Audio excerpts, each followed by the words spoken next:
All right, ladies and gentlemen, welcome back to the New World Championship. Now, I think you just caught that at the very start of the stream there. I was briefing Garja on what would be happening today, because we will be joined by Garja actually very, very soon. I'll tell you more about that when he's here. But joined by, of course, Ryan and Wicked Cossack, as always, to introduce the stream to you. The games will be starting, as you can see, in about 42 minutes. But today is a bit of a shorter day because 5 best of 5s are, it turns out that takes quite a while to do. Today we have 2 best of 9s. The first match will be Tabben versus Diarouga right at the end of the countdown. And then after that we do have Kaiser Klein versus Lord Raphael as well. But thought we'd talk about yesterday, some of the games. God, they are such long days. It's all sort of blending into one. We were actually just having a discussion just now about how we couldn't remember which games we've casted. Yeah, exactly. It's hard to remember even which ones you've casted, and the games are just totally blurring together. But what was the first series of the day? Remind us. Today? No. Oh, yesterday. Where did we start? That was Lord Raphael versus Snow, and that was a 3-0 there. Lord Raphael looks like he's back on form. He's settled into the LAN setting. He's figured out all of his settings, and everything is looking pretty good because he had a very close game against Snow in the qualifiers to come here. That was a best of 7 and ended up being going down to all 7 games. But here he's smashed it. Yeah, I was speaking with him yesterday, and he said he's feeling so much better than he was on day one, and it's really nice to see now that the players are finally reaching their sort of max skill level that they're capable of, and so that we can actually get to see the top skill level and moving into the semi-finals and the finals match, which I think we'd all love to see, really. Yeah, and he was one of the players who really went off and practiced the hardest right after that game 1. Like, I keep telling that story because it's really, that was like the wake-up call for all the players, was that upset with Tabben game 1. Everyone was like, oh my gosh, I could really lose here, and I have no idea how to play on these computers, and I need to practice. And so it's amazing how much better the games were, like, quality-wise on day 2, and I'm sure it's going to be even better today. Just to make sure that everything was okay. I think that everyone's a lot happier with the setup now. Everything is looking much better. I remember we had this big WhatsApp chat where Ryan was in it as a caster, and all the top players, the top 8, just if there was any questions, getting to the UK and all that good stuff. And you said, weeks in advance that you've got to take screenshots of your mouse settings in the control panel and all these things. There's a lot of logistics actually involved in a LAN. You can't just rock up and play, but we figured it all out, and it's going really well. After that, though, we had Diarouga versus Prince of Kabul. That was a 3-1. It was nice to see Prince take home at least one. Oh, that first game. Games. What was it? The Aztec Mirror, Diarouga versus Prince of Kabul. Yeah, it was that decent play from Prince of Kabul on the Aztec Mirror. Yeah. If you're going to take any game off Diarouga, it's always nice to take off the game in the Aztec Mirror. As we all know, Diarouga is one of the best Aztec players. Yeah, he touts himself as the best Aztec player, doesn't he? There was that selfie of him and Garja on the forums. I never thought that they would be in the same room or same photo. That's astounding, but all the same. Yeah, a lot of Aztec talent in that photo. Yeah, very good. But Diarouga, he's through now. He beat Prince of Kabul there, and then went on to play against Maito later on in the day in the sort of final series. Diarouga also looking on form, and this morning he was here early. He was like, as soon as the doors are open, he's inside. He was asking me for the recorded games. He's really taken this seriously by the looks of it. He was, studying what Tabben was up to in previous show matches by the looks of it. I think he's ready, and clearly his result versus Maito yesterday kind of proves that he is pretty good, and he is a contender to win here.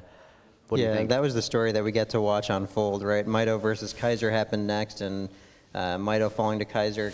Kaiser's looking so strong, and then we got to watch, the loser bracket finals between Maito and Diarouga, where that rematch ultimately happened, and it just looks so different from day 1, where the series was relatively close, but Diarouga felt really in control. I mean, he had game plans for every map. The China game, the India FI thing, he didn't get thrown off by any of the curveballs that Maito tried to throw him. So. Yeah, and I think Diarouga really, taking the map drafting really seriously, really putting a lot of thought into that. I don't think he's married to any particular maps.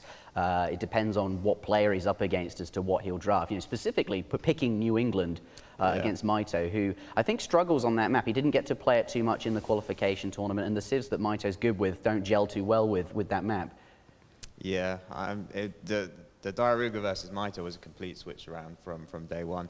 But I think I'm pretty happy to say that I think we've actually got the best 4 players qualified for the semi-finals, at least on current form. So I'm really pleased that both the number 1 and number 2 seed coming into the tournament, Raphael and Kaiser Klein, have made it through to the semi-finals. And then we both got Tabben and Diarouga, who are also the on-form players. So I don't think anyone's fluked through to the semi-finals. We legitimately have the best 4 players right now in Age of Empires 3 going through to the semi-finals. Yeah, that's for sure. I mean, these games are going to be really intense, and I mean, we're about to watch what could have been the finals, right? Seed 1 and Seed 2 facing off this afternoon, and coming up soon is going to be the 2 players who kind of like made the upsets happen a little bit to get through. They're going to be duking it out too, so I think we're going to have just incredible games. Yeah, I think it's really interesting that we've got Kaiser, as you said, it's kind of like a grand final, isn't it? It could have been that, Kaiser and Lord Raphael playing off against each other. But how do you feel about them being, in that semi-final? I was kind of expecting those 2 to go through, just, being the 2 stronger players, the top 2 seeds. When the top 16 seeded everyone, they were sort of, they broke away from the pack, so to speak. They were sort of the clear favourites to be the Seed 1 and Seed 2.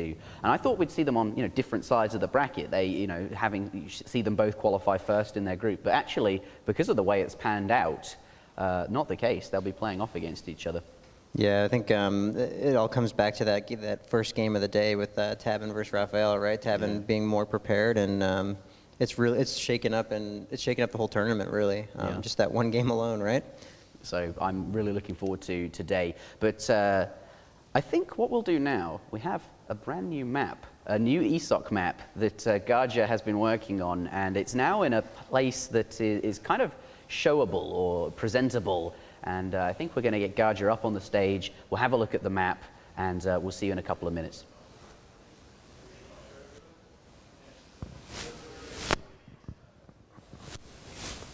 We'll see you in a couple of minutes. Bye.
All right, welcome back, everybody. I'm joined by ESOC G in the chat, everybody. Hello, Garja.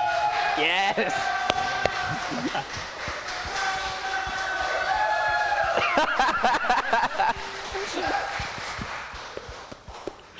Oh, yes. How does that feel then? But one of the first, I was going to introduce you first, but let's get straight into the applause. I think we should talk about the memes, the polls, the ESOC Gs. How do you feel about all this? And were you expecting a round of applause?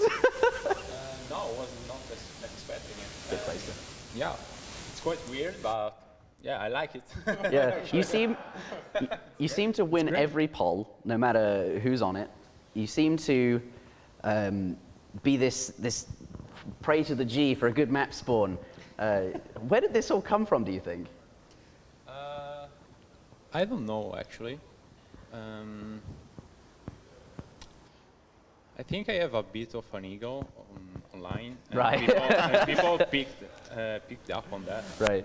With memes and those things. Yeah. Okay, well, I'll introduce you, Garja. So welcome, everybody, Garja, to the stream. Garja makes a lot of maps, pretty good player as well, particularly with Aztecs, arguably the best Aztec player. Yep. And for a long time, you've been hailed as, like, one of the people that have made competitive Age of Empires 3 kind of possible in a way. I think you're up there with, say, Azamk, who did the UIs. And, the maps are really, really important. So, yeah, I think so. Give him a round of applause for the maps he's done all over the years. Thank you. So, speaking of maps, because if I could change one thing about Age of Empires 3, it would be, if I could take one thing from ESOC patch, it would just be, putting the maps in the set, right?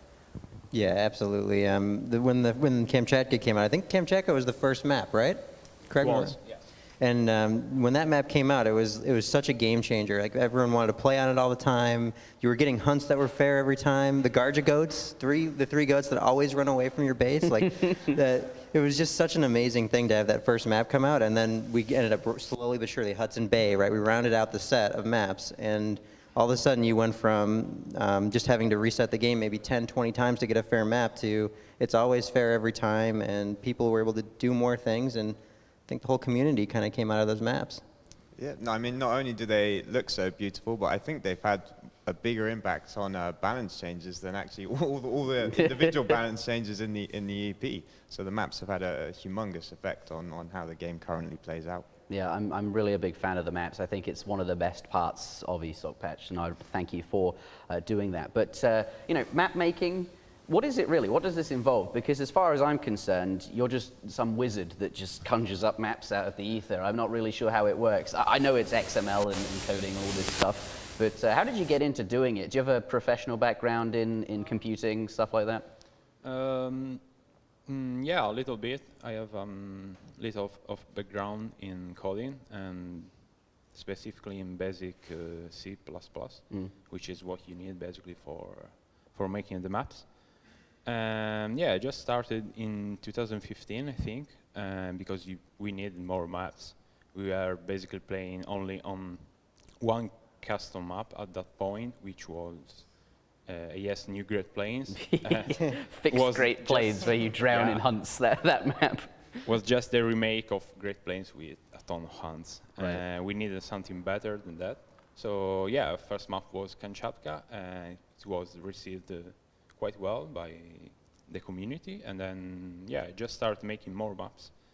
Yeah, and you then built this reputation for good, fair, and really interesting maps. They're all quite different from each other. It looks like you put a lot of thought into it. Each map has unique features, like different treasure sets, and just making everything different and playable. So not, games play out differently and are the same. Do you put much, what is the process then for making a map? Because you have to take this historical context. You start with, say, for example, Arizona, and you have to make it look and feel like Arizona.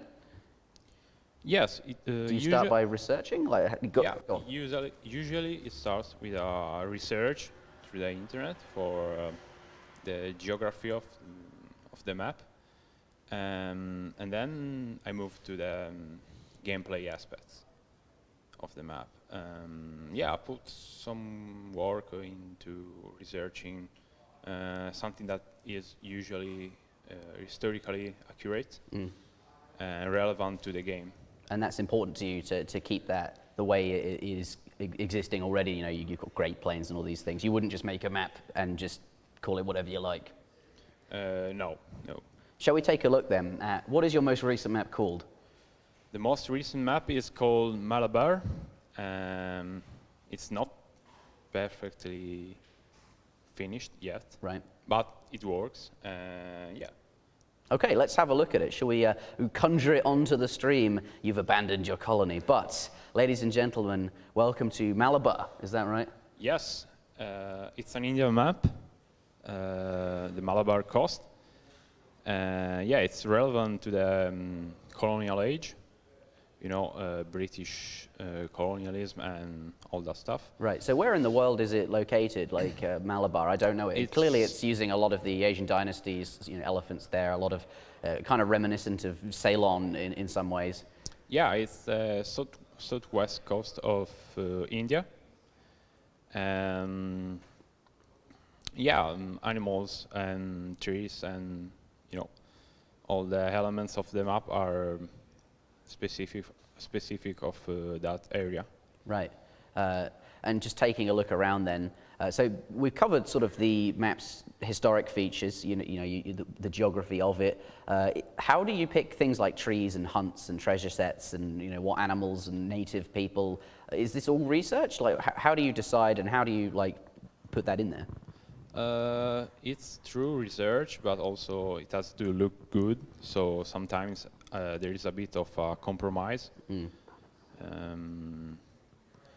Yeah, but it's quite accurate. This map in particular is quite accurate, actually. It looks good. I really like it. Shall we talk about the competitive aspects of this then? I think you guys, Ryan, what do you want to ask first? Well, one thing that's quite cool, I think we haven't talked about yet, the TPs are not buildable, and we haven't had an ESOC map, so basically we haven't had a map we can play on that has TPs you capture in this way. So I know, Garja, you were telling me that you switched up you made this custom, right? There's thuggies or something instead of the usual blind monks, 4 thuggies, which seems like a more fair way to take that TP. Yeah, it's mostly for accuracy, for, you know, it's more real, more accurate. There were no blind monks in this part of the world, right? And yeah, it's a completely custom set of treasures, this one included. Yeah, let's take a look at the treasures, shall we? What kind of stuff spawns on this map? 95 wood there. Yeah, it's actually, yeah, I said it's custom, but it's basically the Ceylon set, but only with worthwhile. The worthwhile ones. yeah, 80 coin. Yeah, basically only the good food. treasures, basically, not the garbage ones. Yeah, all the like level 2 ones that are quite nice. Yeah. Okay. Best treasures are in the middle, and then you have the small ones on the sides. Yeah, it's quite nice. And also I love the cliffs, I think, are kind of the characteristic of this map, right? And you're also spawned quite close to the coast compared to most of your maps. I know that's been something, it's been hard to balance water, and so it seems like slowly but surely we're creeping the water a little bit further out. Yeah. We've got water treasures too.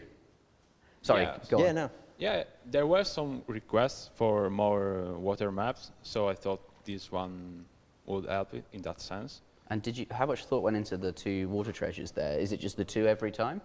It's 2 in 1v1, and I don't remember exactly right now, but it should be more in team games. In team games. And are the treasures, did you pick them in particular? Are they like achievable to get with your caravels or whatever it is?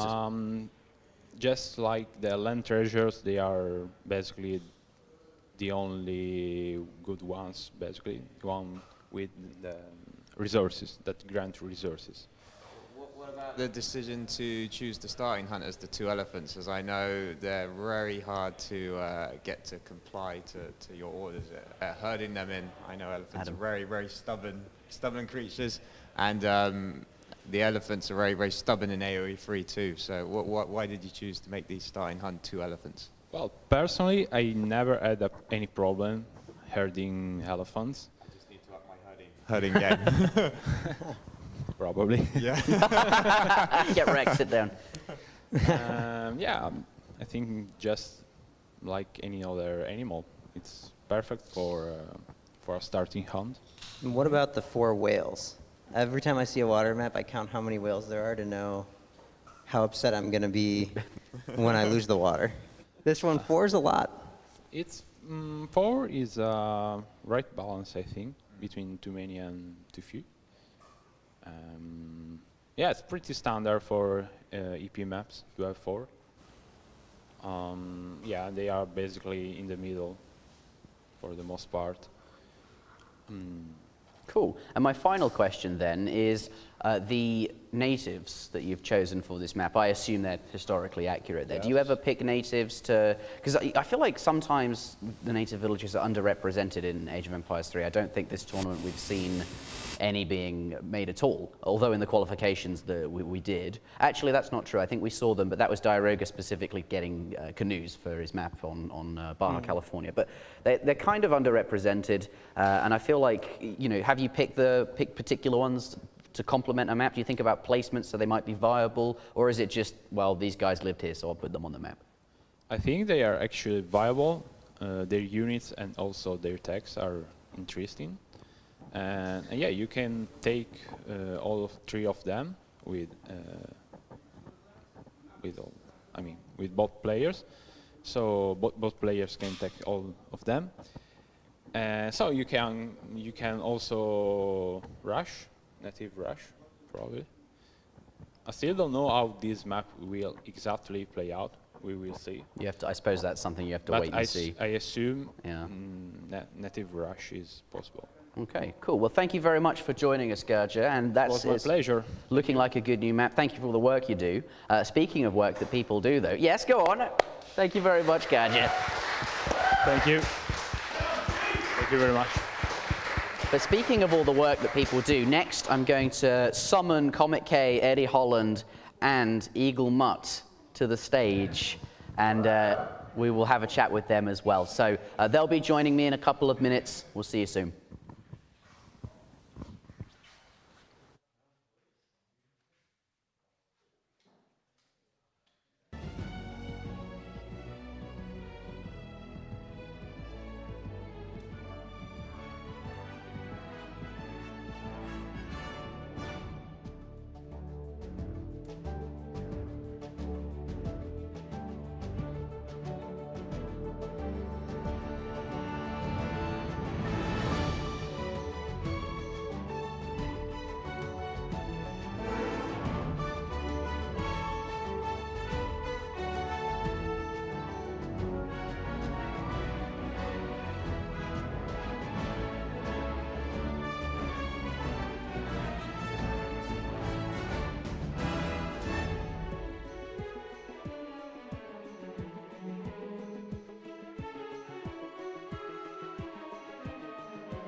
All right, welcome back, everybody. I'm joined by, as you can see on, it's mirrored. Over here we have Eddie Holland, Eagle Mutt, give us a wave. Yeah. And of course, Comic K. And I thought we'd have a bit of an ESOC interview. So I think these three guys make a lot of stuff happen, right? You all do different things within ESOC, but you all put in a tremendous amount of work and effort and making the tournaments happen, running the forums, and just all sorts of stuff. So I thought we'd have a chat with you guys. But firstly, how are you doing? How is it good? What is it like to be at the tournament? Are you enjoying yourselves? It's excellent to be out here. You know, I come from California, so it's a long ways out. And, you know, meeting everybody, especially people who I might not have known as much about when I came here, getting to know them and feeling a little bit just more connected is a great thing. Yeah, it's amazing to finally see the faces behind all the names, and also to see how the studio is well finalized. Of course, I've been here a few months before, and you guys seem really well prepared now, and you guys have your stuff in order. And yeah, so far it's been an amazing event. Really looking forward to the games of today and tomorrow. It's been really exciting to be here and meet everyone else. Yeah. Eagle Mutt, I must say, like, to me, like meeting everyone for the first time, right? Like when you turned up, when I first saw you, you arrived with Garja, was it G, I think, yourself, and it's just like, oh, all these people are coming, but I don't know who any of them are, and you're like, you like shake their hand, and you're like, who are you? It's like, oh, I'm Eagle Mutt. Oh my God, really? Give me a hug. It's like finally getting to see people is actually really, really cool. To me, you look like. We didn't get to hear you, apparently. I'm sorry, but yeah, for me, Eagle Mutt, you look like is it Nonaki, the lady in your profile picture? Like that's how I imagine you. It's you're a real person. Yeah, where did you get that profile picture from, anyway? Well, it's from me, so it's just the first one I ever got. Right. Okay. Fair enough. I thought it would be an interesting story now, but it's not that interesting. But to be fair, my story's a lot like that. I just was scrolling through, and then I saw the guy with the green hat, and I thought, yeah, that seems good. And it sort of became my online identity. I've copied it out of the game files, and I use it on Discord and forums and all sorts of things. Yeah, but same for you guys, I suppose. Let's get into it, though. What is it that sort of you guys do for ESOC?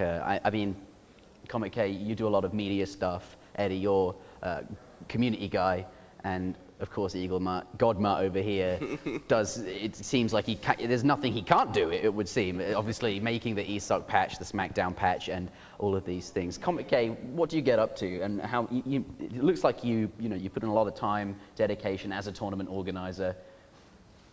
Yeah, so I mean, at least with, the media team, there's a lot that goes into it. It's a pretty multifaceted role.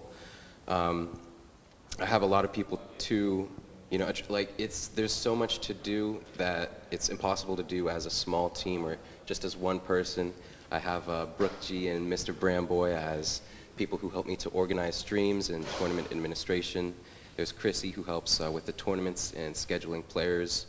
Getting all of that organized. There's Mito, who's a jack of all trades and a top 8 player.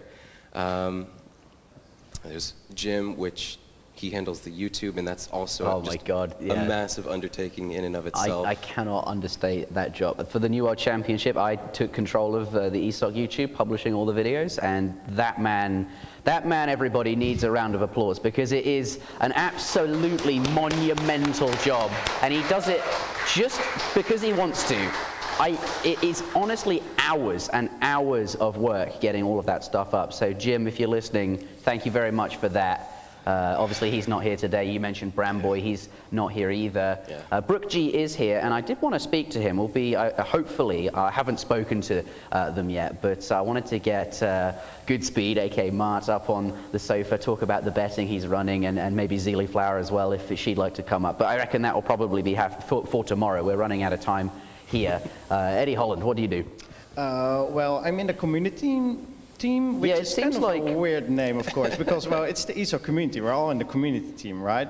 But it started out as just moderating, but after a while it became more about connecting with people, helping new players out. We're trying to set up a wiki for us, for ESOC, so... A wiki, wiki, right. Yeah, so people have like a source of information about the ESOC patch, about getting started with the game. Because the Age of Empires 3 wiki is actually a complete dog, and all the information's wrong. Yeah, so exactly. we thought, right, let's not fix this, let's just make our own one. And then once DE comes out, maybe we can just import all the new data as well, and we immediately have an updated one. That's, of course, the dream. And on Discord, we're also getting fairly active, trying to get more people to join the various I think of Discords you and connect as communities. Like, kind of like this evangelist, you know, you're spreading the good word of ESOC in every Discord that there is. I go into any AoE3 or even Age of Empires related Discord, and you're there at the top of the list as a moderator. Like, it just seems like you're everywhere. Like, yeah, that's you. Yeah, I'm actually moderating quite a few servers that I've never even talked about, but people are like, okay, that's either well, let's just moderate. When the time comes, I will like kick everyone and ban everyone. For now, my plan is working Great out. purge. The end. Can you imagine the great purge? Everyone's just banned from every server all of a sudden. Yeah, but it's a lot of fun because, well, every time you see new players getting on the forum, enjoying themselves, watching the streams, you're feeling like it's working out, right? And this event is like the pinnacle of everything we've worked towards. So it's really great and really satisfying to finally see what's all built to. Good stuff. And Eagle, I can't thank you enough for Smackdown Patch and all the work you do on ESOC and indulging all of my ridiculous changes. Double shipments, how did you do that? You had to personally go through every single shipment in the game and copy and paste its line twice so it would send itself twice. Like, the work you do, it takes a long time. And how did you do that change, and what do you do in general? Well, not exactly. Like, that would be really hard because there are like, I don't know, like hundreds or maybe thousands of different like technologies and stuff. But I made like a script that basically does what you said, but not like. Oh, so you're saying you don't do it yourself. You script things to do it for you. Yeah, exactly. Okay, but there are a lot of changes. I imagine some of it's just changing numbers, but a lot of that like unhard-coded stuff sounds quite complicated.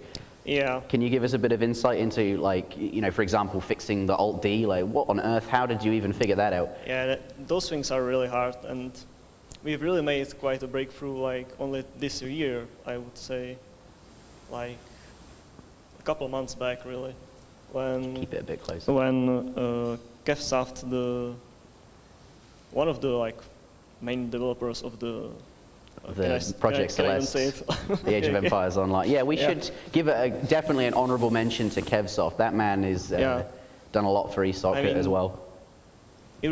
Like this change you're saying, the Alt-D fix, like it would be just not possible like without him. Like we would never be able to fix it probably without his work. So yeah, it seems like a lot of the work you've done is making Age of Empires 3 Definitive Edition less and less interesting by the day. Like ESOC patch just seems to be, you know, it just seems like it'll be better. They've got their work cut out. They need to hire you. That's what they need to do. This man, yeah. Yeah, I feel like it's kind of expected that the Definitive Edition will include all of the features that we are making now, right? Like, are they going to release a worse version of the game than ESOC patch? Like, that would be...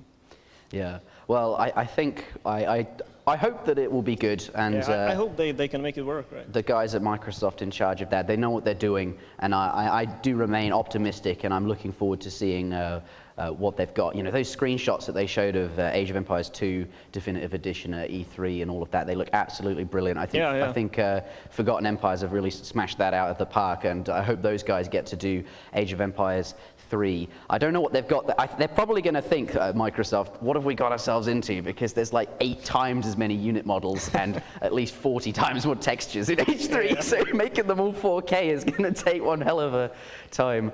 But yeah, I was, after this interview, interview going to be joined by Hazza and Maito. We didn't get to speak to them for the pre-recorded interviews, so I thought we'd do it now. But we've ran the clock down, so I guess it'll have to be tomorrow. But ladies and gentlemen, give it up for the ESOC team.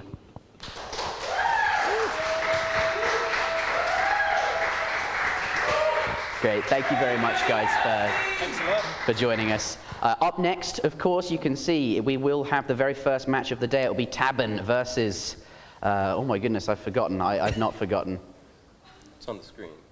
Yeah. Tabben versus Diarouga, yeah, it is there. God, I've said so many words today. Yeah, Tabben versus Diarouga coming up at the end of the countdown. But before we get into that, we do have a pre-recorded interview with Diarouga. Let's get some of his thoughts on Age of Empires 3, how he basically got here, and him as a person. So let's take a look at that. And I'm joined by Diarouga. Tell us a bit about yourself. Hi. So yeah, I'm Diarouga. My real name is Clément, and I'm 21. I've been playing the game for like 9 or 10 years now, and actually I've been playing it casually at pretty low level until 2014. And in 1 year, I practiced a lot and tried to get better. And I got plus 10 PR in 1 year, and I become a decent player. And now I'm in this tournament. Okay, sounds like you've been playing a lot, particularly that year. Yeah. Can you tell us a bit about what you're up to now? Do you still have time to play so much? What are you up to? Yeah, I still have a lot of time to play, but you know, unfortunately, I've played a lot, and sometimes I'm a bit kind of bored because you always get to play the same people, and it sometimes becomes boring. So now I'm playing Age of Empires 3 competitively, and not that much just for casual random games. You know, at the top level, you do sort of have a narrower pool of people to play. That does seem to be the case in most games, but clearly still very strong, and you've made it to the LAN. Let me talk to you then, you know, you've been playing for a while. What are your favorite civs to play with, and perhaps your least favorite civs as well? Well, my favorite civ is, of course, Aztec, because the civ is really fun to play. You can adapt, be aggressive, and do anything. You can go for a fast industrial, which might be my favorite strategy, to be honest. And my least favorite civ has to be Germany. Yeah. Because, well, I don't really like the concept of a civ. It's like, yeah, a bit boring. That's interesting. My next question was going to be if you could make a balance change, or perhaps go back in time and tell the developers something, would it be about Germany? Would you have them build the civ differently? Tell me about that. Well, today, because you know we can't do much because it's the game we have. But I think in the EP we should try to nerf Germany a bit, but not change the civ. But if I had to tell the developer and go back in time, I would try to make the game a bit different, because I think that today the civs are, you know, you don't have as many options as in other games. Like you can't really go greedy with some civs, and I think all the civs should have good economic and late game options. Okay, it sounds like if you could go back in time, you'd give them this sort of advice. Yeah, exactly. So let's talk about the tournament. Do you think that you can win this? Yeah, actually I'm quite confident. I know that my bracket is really hard because, well, Kaiser and Maito are really, really good. They're both top 3, and Prince is also really strong. But on the other hand, I'm quite confident because it's exactly the same seeding as during the ESOC Invitational. Oh, really? Like it was in semi-final, Maito against me, and Kaiser against Prince, and I won that tournament. So maybe it might give me enough confidence. That's also, just before the ESOC Invitational, Breeze Brothers, known as Age of Killer, also told me that he went to the mosque to pray for me, because I used to make jokes about him going to the mosque in the middle of a team game or something like this. And he told me that he did the same here. So who knows, it might well work. That's interesting. So if the tournament plays out like that invitational, your bracket that is, then you will probably make it. Okay, can you tell us then, in this tournament, who do you think is sort of your biggest rival? Who are you most afraid of?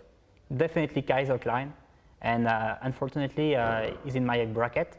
So it's going to be hard because he's really strong at everything. His civ pool is quite small, but he masters all the civs he plays. So yeah, it doesn't really have a big weakness, and it's pretty hard to beat. He sounds like, Yeah. a smaller civ pool in general, I think, favors those best of fives. But once you get to the best of 9 and it opens up a bit more, maybe you definitely. can crack him then. When this tournament was announced, when you saw it, when you signed up, what were you thinking?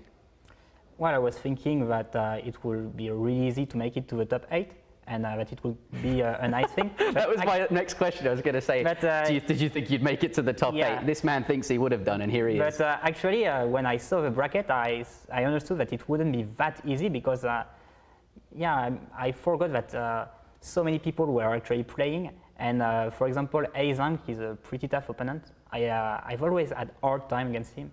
So yeah, it was not that easy in practice. But when the tournament was announced, I thought that I was just going to go there and have a nice time. Diarouga, you're one of the youngest players at the LAN, and I also think you're one of the most prepared. Yeah, it could be. I mean, I really like to prepare my tournament games. You do at least seem to be taking this very, very seriously. Even from the very beginning, the initial seeding, you were thinking about which players should I play against to get my elo up, and then also who do I not play to give them the opportunity of also getting their elo up. You were very seriously considering. Yeah, that's true. But on the other hand, most people are inactive these days. Like Raphael almost didn't play, same for Prince, same for Eric. So I couldn't find that many practice partners. So I would have liked to play more with good players, but it was hard. And my final question, how does it feel then to be competing at a LAN tournament? Yeah, it's great. I mean, of course, the games are going to be really, really great. And even if I lose, I know that I'm going to enjoy the LAN and watch the people playing, take some beers and get drunk. And it's not going to be like I took the plane just to lose to lose Syria. Cool. Well, it's been really nice talking to you. Good luck in the tournament. Thanks.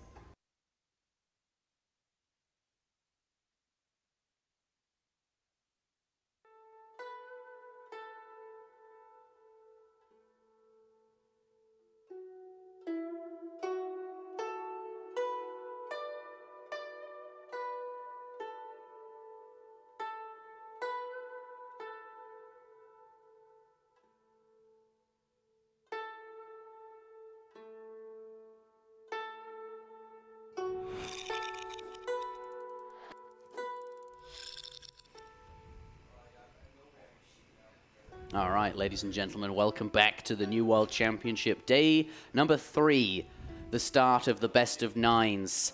Today we have 2 series. Doesn't sound like very much when on all the previous days we've done 5 best of 5s, but actually 2 best of 9s, especially between players of this caliber, I think is going to take quite a while. Certainly will be shorter than 5 best of 5s, but by no means a short stream, do you think? Yeah, the best of 9 is going to be really challenging to all the players. They're going to have to plan out their civilizations ahead of time. They're going to have to consider the maps coming up, and you can't unfortunately take a best of 9 game by game. You're actually going to have to think about what maps you've got coming up, and carefully consider things like civilization picks and what civilizations has my opponent used, and does he have his best civilization left, and so on. So it's actually a lot of thought will go into a best of 9. So I think it's a very different experience than say a best of 5. And a best of 9, I mean, you have to really be mentally prepared, as some of them we've seen can go on for quite a while. Yeah, I think we've seen some sort of four-hour series, which is, an astoundingly long time to be sat in front of a PC playing. It's almost like an exam in a way. I suppose that's kind of what this is. You can't hear anyone. You're not allowed to talk to anyone. Yeah. It's an AoE3 exam. We're going to find out who's the strongest there. But yes, because it's best of 9, we're actually going to be playing all 9 maps. There will not be a drafting phase, which does mean we can get into the games a lot more smoothly and quickly. Looks like Tabben has arrived at his PC there. He's getting set up. And as you can see, that will be our first match. Tabben versus Diarouga. Wicked Cossack, these best of 9s. Brook G. Yep, G. Best of 9s are much more challenging. You have to, as you say, really be prepared. You play on all 9 maps. You don't get an opportunity to pick maps, so you don't even necessarily get a chance to, favor it to civs that you're good with. You really just get chucked into all 9, and there's no way to improve it for yourself with a map drafting phase.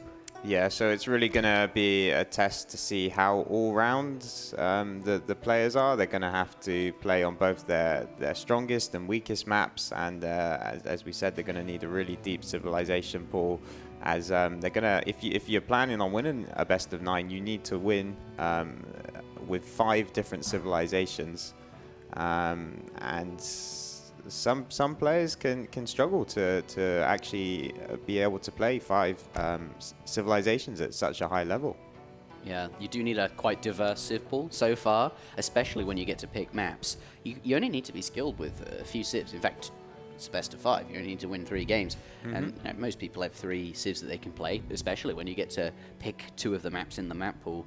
But here, yes, 5 different civilizations, because once you win with a civ, you can no longer use it. It is disabled for the remainder of the series, and that really does add up over the course of that series. So you might start seeing what I'm going to coin as civilization fatigue as you start using up all of your favorite picks there. Yeah, and so I think China is like a popular civ for both Tabben and Diarouga, but we might not see it come out until well into the series, or almost like 2 hours in. I know Diarouga is a huge fan of using that on New England. Tabben seems quite flexible when to use that, and yeah, they're really going to have to consider their choices very carefully here. Yeah, I think both players, though, are taking this very, very seriously. Tabben, obviously, coming into this as the seed 8.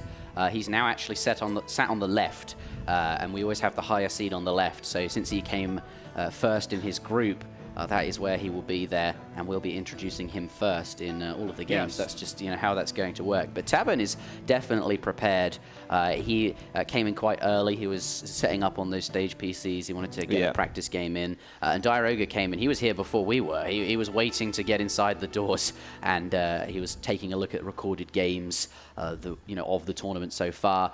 He was watching Tabben's previous games on different show matches that he's played. He's really doing his homework and studying what Tabben's been up to. Yeah, that's right. And so the first map that these players are going to be playing on is Kamchatka, and both players have they have to agree on what matchup they want for the first map, and it seems both players have actually selected their civilization. So we're actually going to be heading into a German versus British, where Tabben has selected to play as the Germans, and Diarouga, I think he's leading off with one of his strongest civilizations as well, which is the British. Yeah, and it looks like they're both happy with this matchup. Of course, in Age of Empires 3, we do give the players the option to land on a matchup that they both agree with and are both happy to play. That's important for that first game. And looks like Germany versus British, they're both comfortable with. So that will be how that works. And obviously, going forward, the winner of the previous game always picks their civilization first in the next game, and then the loser gets to pick afterwards. So you get this sort of slight advantage as the loser here. That's the format that we're used to, and that is how we will be playing today. But they have now finished their decks, and we will be getting into this very, very shortly. Ladies and gentlemen, let's take a look around Kamchatka. Perhaps you haven't seen it before. It's been around for a long time, so I'm sure almost everyone here has seen Kamchatka. But if this is your first Age of Empires 3 tournament experience, we'll show you Kamchatka, and then afterwards we'll get into this game.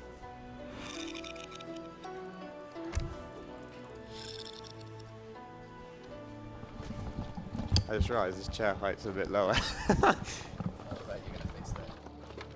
In Kamchatka, a watercourse divides the region and forks in the center to form an island. Shallow crossings offer passage, but only in predictable locations where a keen awareness of your opponent will be rewarded, as they can only approach you from limited angles.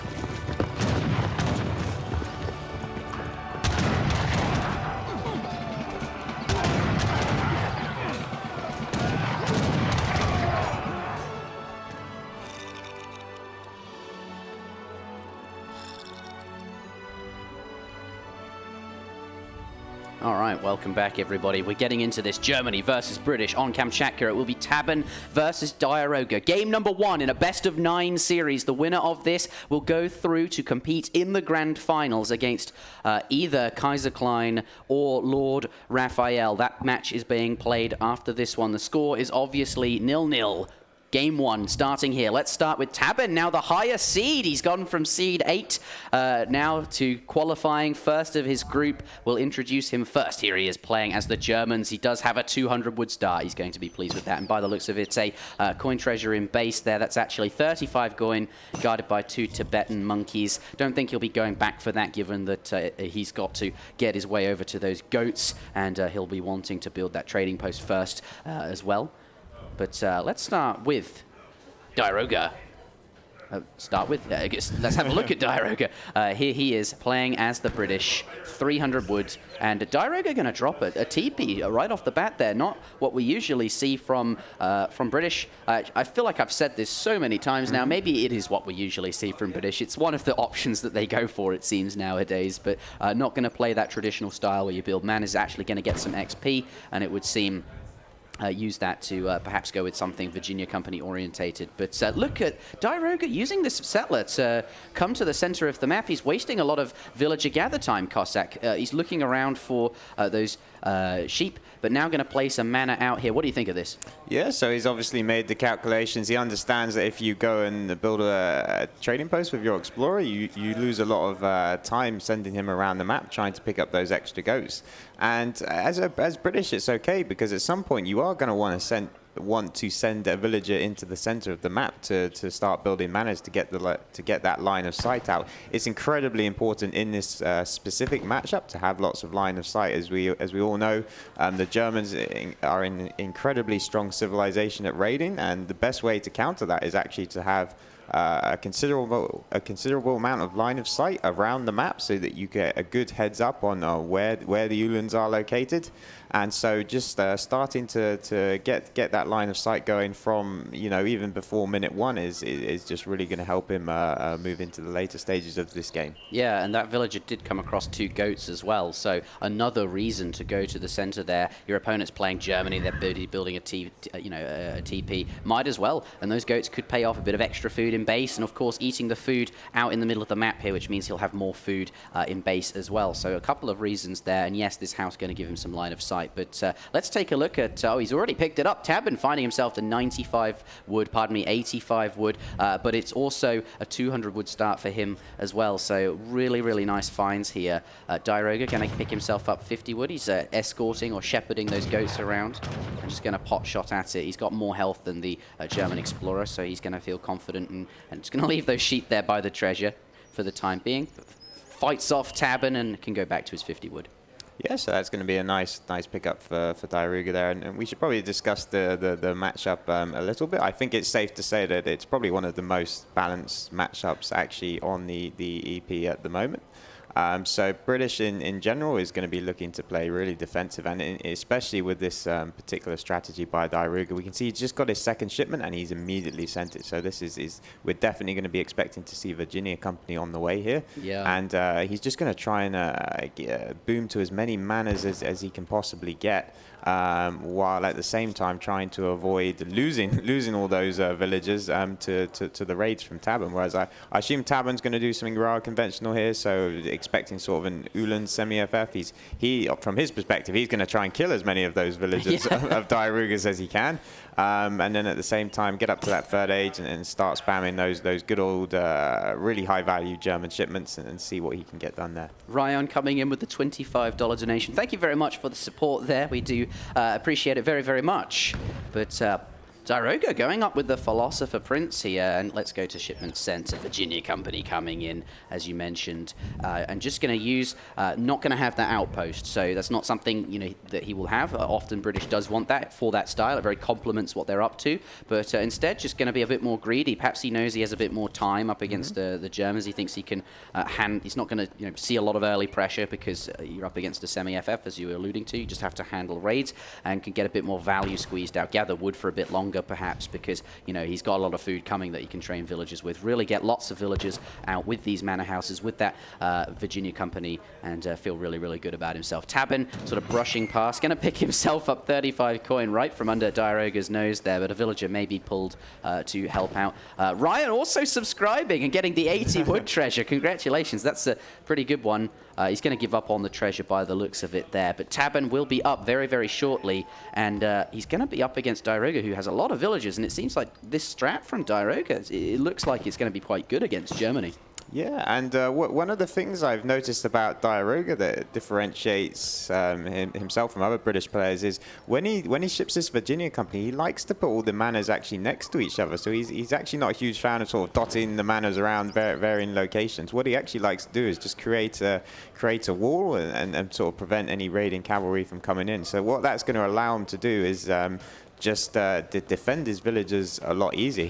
So he won't have that raw line of sight out on the map, but it will mean that it's a lot harder for Tabben's Uhlans to get into this enclosed area that we can see and attack those villagers. And it's just something that I've seen him do quite a lot over the past year. He just likes to build that wall of manors.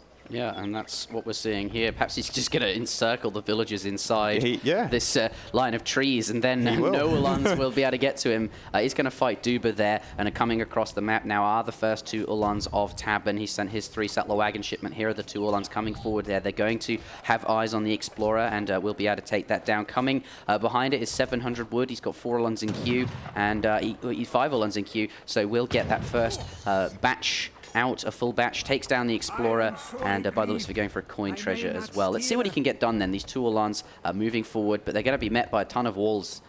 Yeah, and we can see that Diarouga's just trained his first batch, so we got 5 pikemen coming out, and these should be perfect to try and defend against the Uhlans. So yeah, at the moment he's just going to try and play very defensive with the pikemen, not try and get drawn out. Tabben will try and bait him with the Uhlans to try and draw the pikemans away, and then come in from a different angle. As we can see here, we got 5 Uhlans at the bottom as well, while Diarouga's a little bit distracted with the 2 Uhlans at the bottom. And he might actually pay a villager for that. We can see the trees are causing quite a lot of issues for these Uhlans, and so the second batch of pikemen here might arrive just in time. I thought Diarouga was going to lose a villager there. He still might at the bottom, but these pikemen are getting a very nice trade. They're very cheap compared to the Uhlans. Yeah, ultimately the Cav will win, but you know, not before taking quite a lot of damage in terms of cost effectiveness there. Doesn't manage to take down a villager, and looks like sees another batch of pikes, and Tabben's out of there. Yes, so I think did Diarouga only lose just the 1 villager there? Yeah, just the 1 villager. Yeah, so I think against someone as experienced as Tabben, if you're only just going to lose the one villager while taking out that significant number of Uhlans, then that's okay. What's interesting to note is that Tabben, however, is not going up to age 3 at all. In fact, he's put down a barracks in the middle of the map. And let's have a look. He's actually training double-soledness, so these are going to be a really, really strong counter to the pikemen. In fact, the pikemen will barely scratch the double-soledness. And at the moment, I don't think Diarouga has any idea that this is coming. In fact, Tabben's even adding an outpost, so we can expect to see something like the 8 crossbowmen shipment coming in, and he's going to have a really strong push. And Diarouga's probably, I don't know if he's going to actually be prepared for this. He is training more batches of units. So we got 5 pikemen, 5 longbowmen on the way. So he's going to have something there to try and deal with this H2 push by Tabben. Yeah, Tabben is gearing up for a lot of units. 12 Uhlans in Q5. Doppelsoldner's there and has some Dops out already. Has some Cav 2 pikes coming forward now from Diarouga. He looks like he wants to siege down this outpost. Oh, yeah, he's not. He wasn't overly worried about the outpost, but now he sees the army coming in from Tabben. Tabben's got the snare, so the Uhlans are faster than any of the infantry here, and he looks like he's going to sacrifice the longbows actually, which is an interesting choice to try and get the pikemen away. He's called the Minutemen to try and help take down a few of these expensive doppelsoldners, and he's going to need them as the pikemen can't do anything against the doppels here. So the Minutemen are crucial, and he's going to try and have to focus fire those Minutemen shots on the Doppel Soldners, This is which looking he's doing great for quite well. Tabben. Does take down all those pikes. Dops versus pikes is just absolute slaughter fest here. But the 5 pikes do pop out, going to force away a couple of those Ulans. But there's enough Dops and things left here that I think Tabben is going to be okay.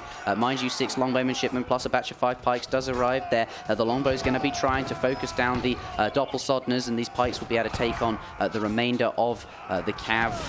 Brit does have bigger eco, he can pump more stuff, but there are more Dops entering the fray, and it does look like Tabben is on top for the time being. Let's go into Diarouga's perspective, but he's already used up Minutemen. Yeah, but I mean, look at the resources Diarouga was stacking. It almost looked like he was planning to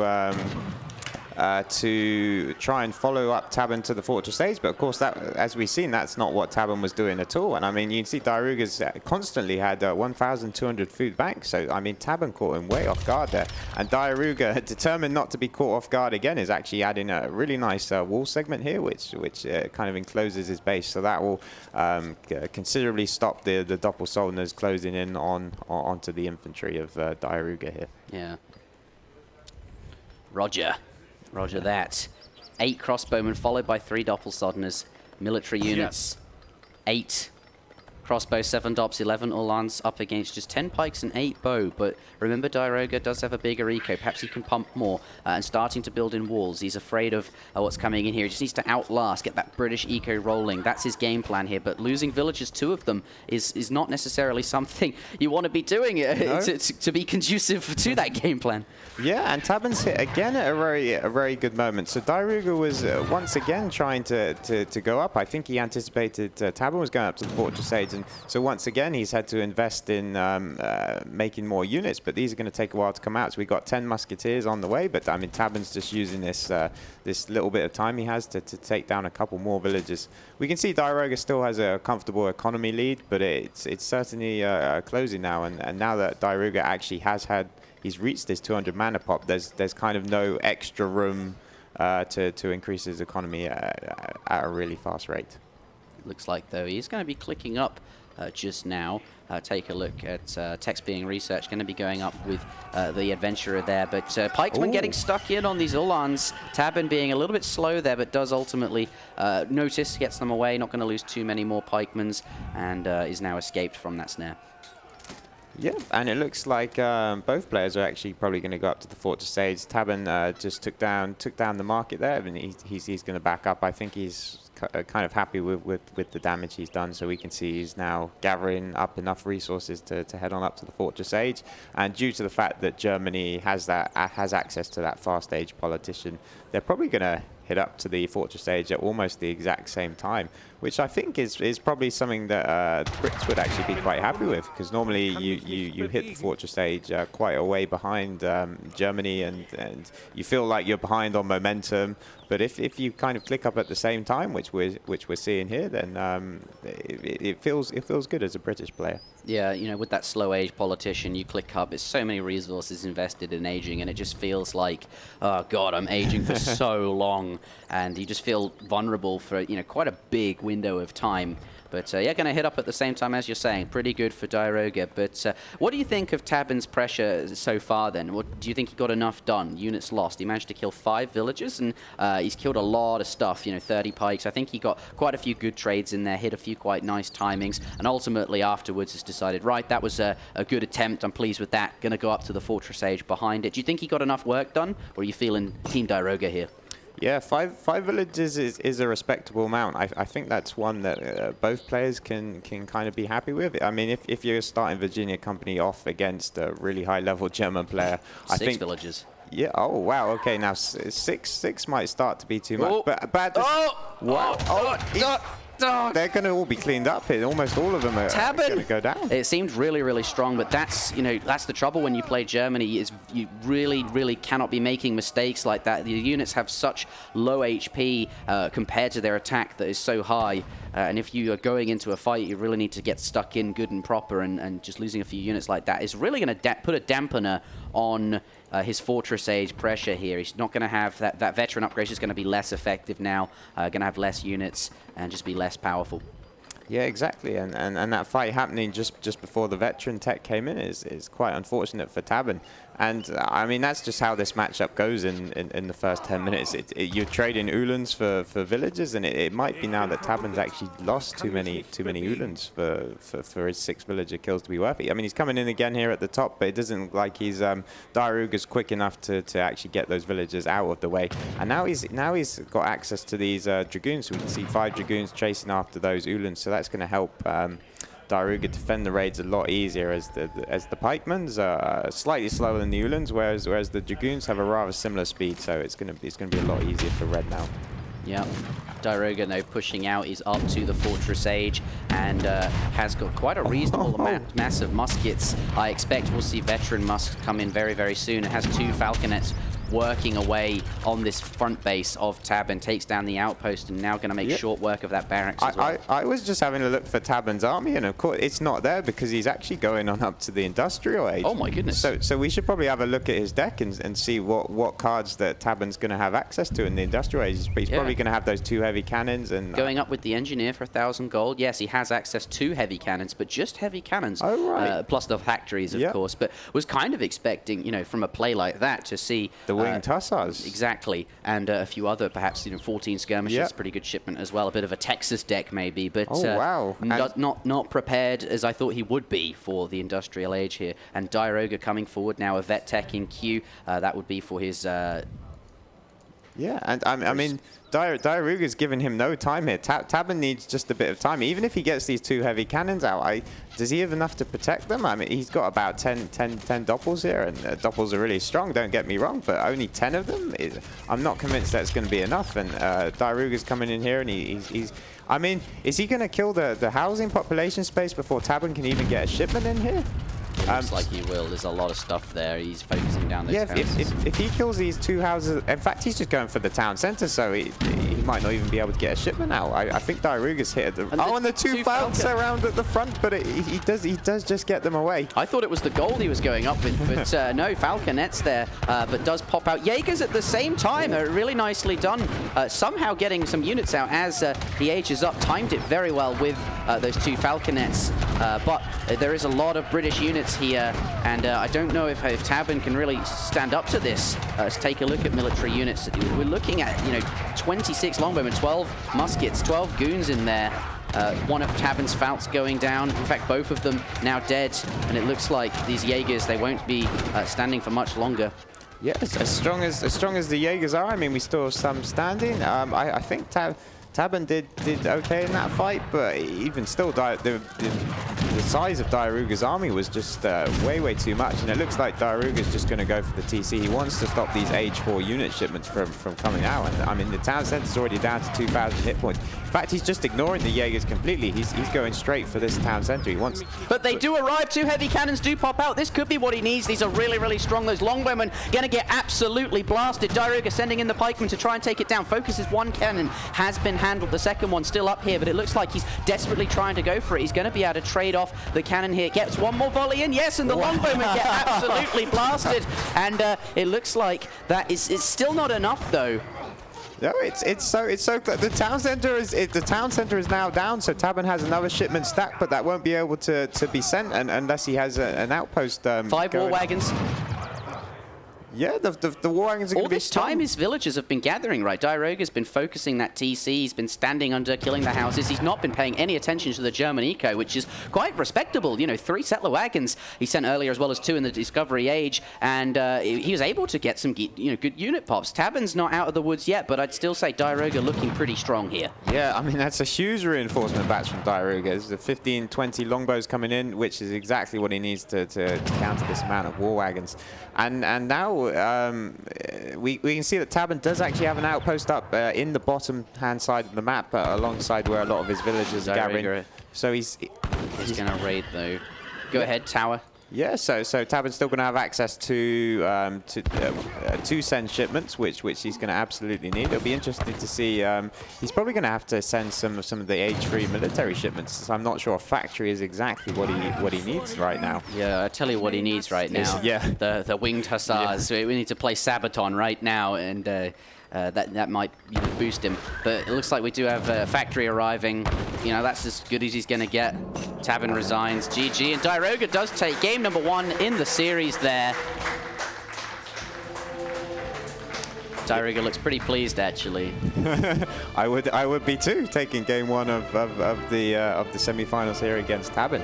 And I guess Diarouga sensed that Tabben might be going up to the industrial A's, and he just gave him absolutely no time there, and did exactly what he had to do, and pushed in. And Tabben was kind of caught with his pants down, really. I think Tabben was hoping for the extra 1 or 2 minutes. Maybe he saw all those walls going up from Diarouga, thought Diarouga might be playing a bit more defensively, and maybe he thought that he would have had the time to try and pull off this strategy. But unfortunately for Tabben, that was not the case. Diarouga pounced exactly when he needed to, and picked up the win here. Absolutely. Let's take a look at that military unit population graph. I really want to see the units getting blasted. That was a brilliant moment there.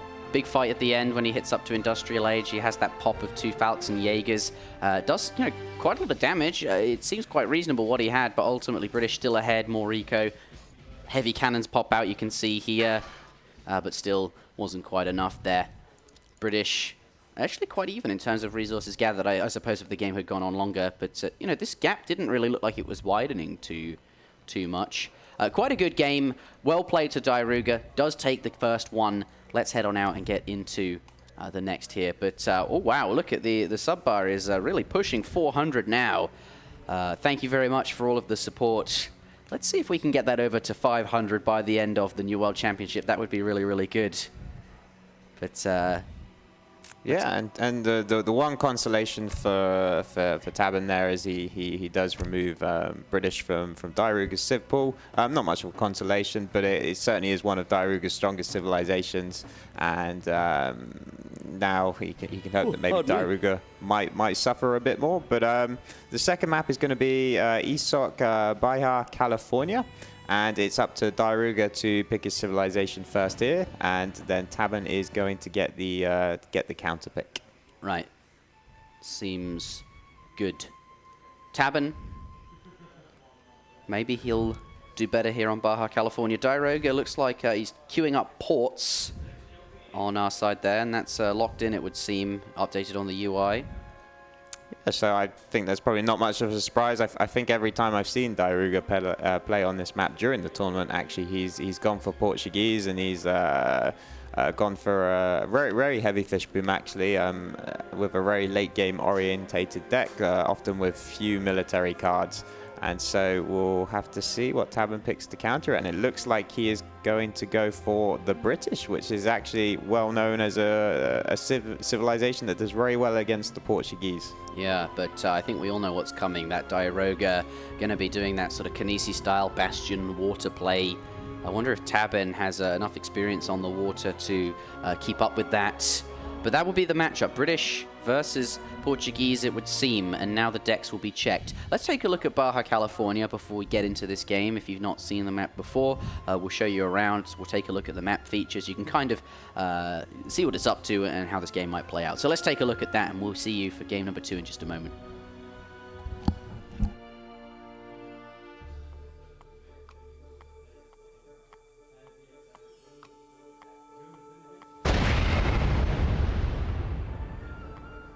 Baja, California is an arid peninsula region where colonies are divided by a mountain range. Players must control the wide central mountain pass or sneak through narrower backdoor chokes as they vie for control of this land's winding trading route. Other options include spreading one's influence to the oceans, where there is potential to become a naval powerhouse.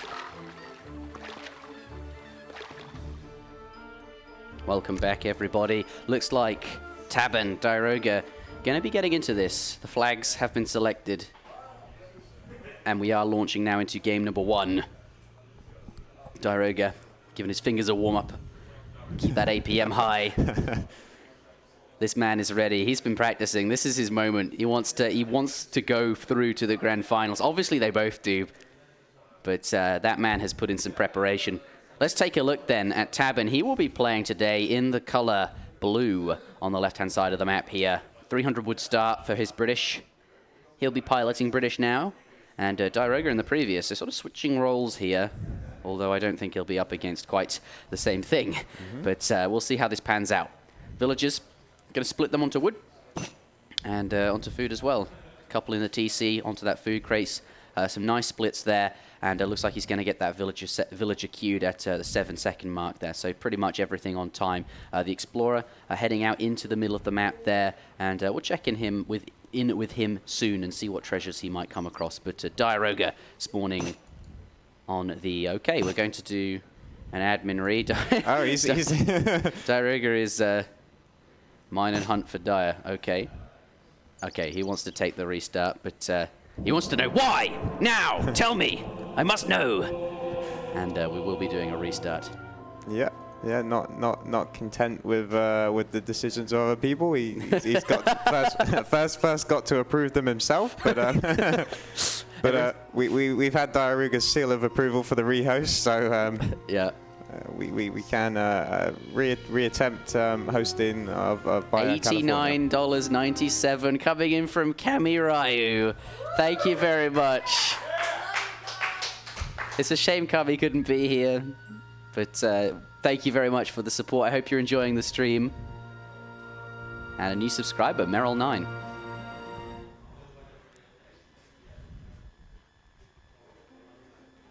Okay, let's see if we can get a good spawn this time. Of course, Age of Empires 3, the maps are spawned, quite randomly.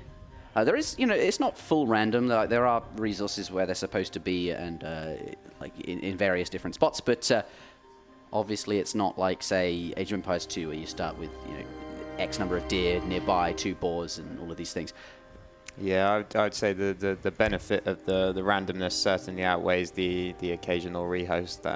Forces players to adapt, to make each game actually unique, and they're going to have to actually scout and see what resources are available to them on each map. Yeah, it really has that colonial era of exploration, discovery. and yeah, that's always been a key factor in the Age of Empires series, in all of the Age of Empire games. I feel the exploration. Thank you very much for the subscription as well, Kami Ryu. Yeah, you're right. It really has been. But I feel like AoE3 in particular, I really wish the game had been built from a place where you start with a covered wagon and you have to find a good spot to build or something like that. Yeah. But no, you start in one location, and maybe that's better for a competitive game. But GLHF coming out there from Diarouga, looking at Tabben right now, playing as the British here, 200 wood and a 100 gold start there.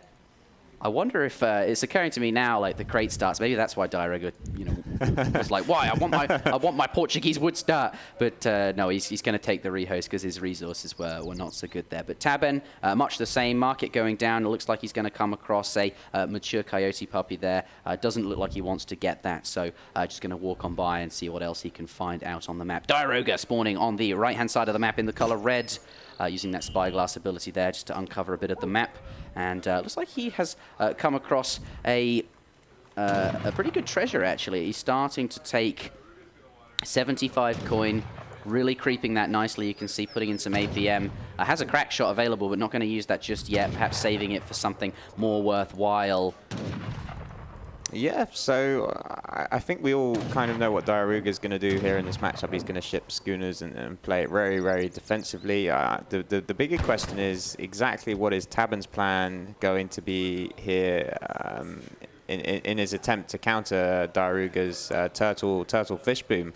I mean, is he even going to attempt to fight him on the water at all, or he might just try a big land-based time in H3 and try and catch Diarouga off guard? So I'd be curious to see. We'll probably get our first indication when we're able to see the decks of both players and see if Tabben does have access to a lot of naval cards. I'm looking forward to seeing if he's got the privateers, the fleet of 4 pirate ships that you get as British. Really, really strong card that for handling water. We've seen Kaiser Klein use that up against the man himself, Kanisi. Can we get some IP checks in the chat there, please? But yeah, performed really well on New England. We saw those 4 privateers, and it's a very strong card. I'm looking forward to seeing what Tabben sort of has planned, because Tabben will have seen Diarouga play this style before. He probably knew it was coming on this map. It is the second map in the pool, and Tabben is in this to win it. He's he's going to be prepared. So we'll be able to take a look at that now, probably.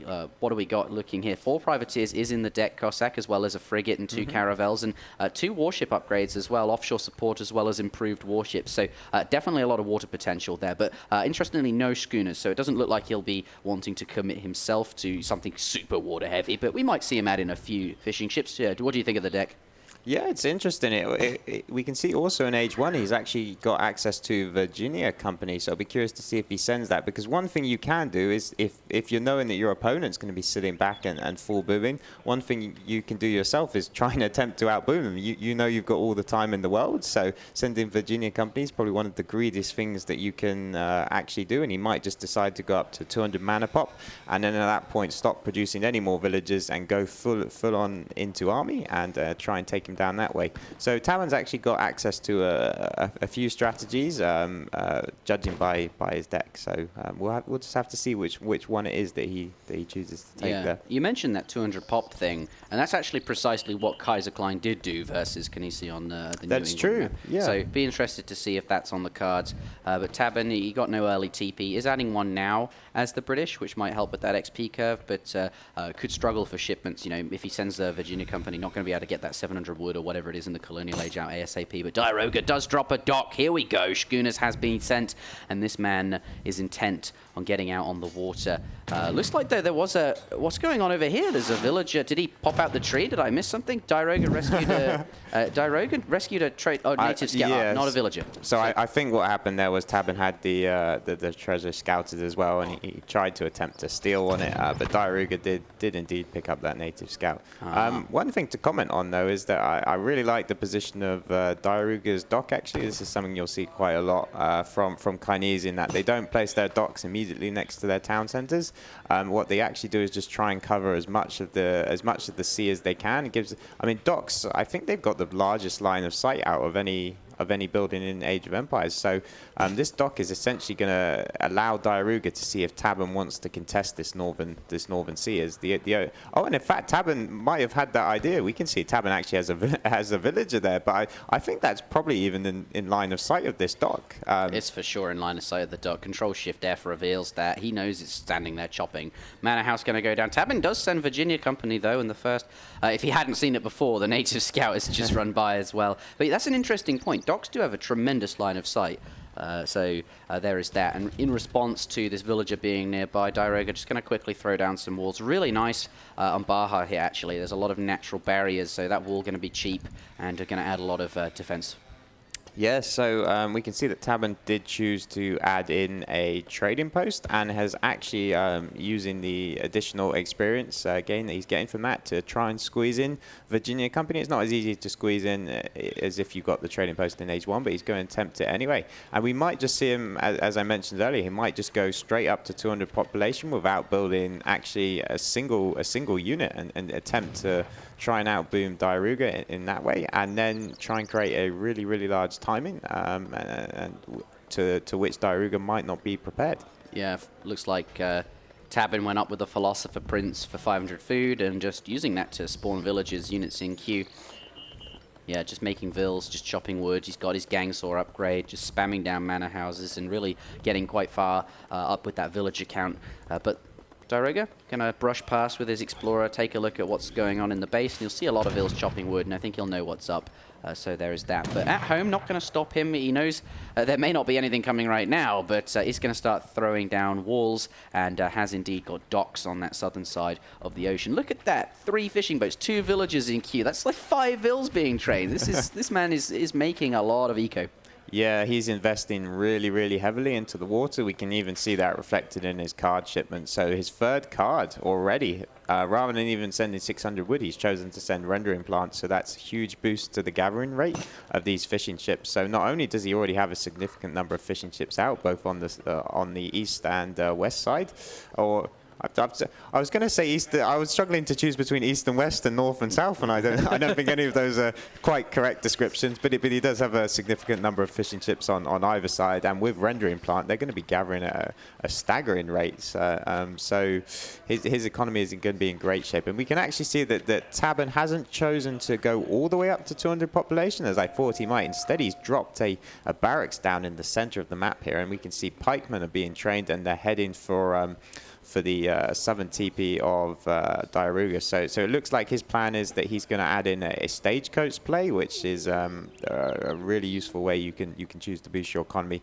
and probably one of the best counters to water players. Diarouga is not really going to be able to contest that stagecoach, as you just have to invest so many resources into producing fishing boats that you can't really produce army to try and contest the stagecoach. So Tabben's going to look to get that for himself.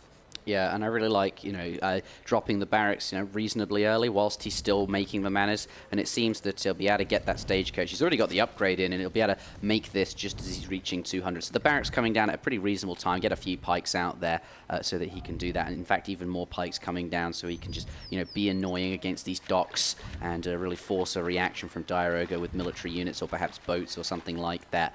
Pikesmen, it looks like they're going straight towards a dock over here, actually. I expect them to start sort of sieging that down, but Diarouga looks like 700 coin has been sent. He's gathered that up now and is pretty well macro to be going up to the Fortress Age, so not going to have any military units for the time being, and he's at the mercy of whatever Tabben wants to do with the pikes. So he's Caravel is a caravel. 2 caravels are shipped. Oh wow! But one is trained.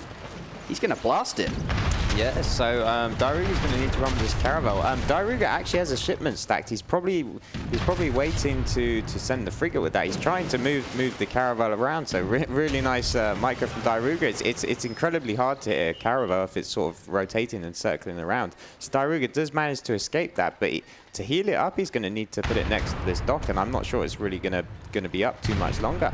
Nice cover mode switch just for a moment. Does get one blast from the caravel on them though, but ultimately going to be okay. Yeah, he's Trinidad there is quite low on HP. I think Tabben's going to have to think about going in there and taking it down.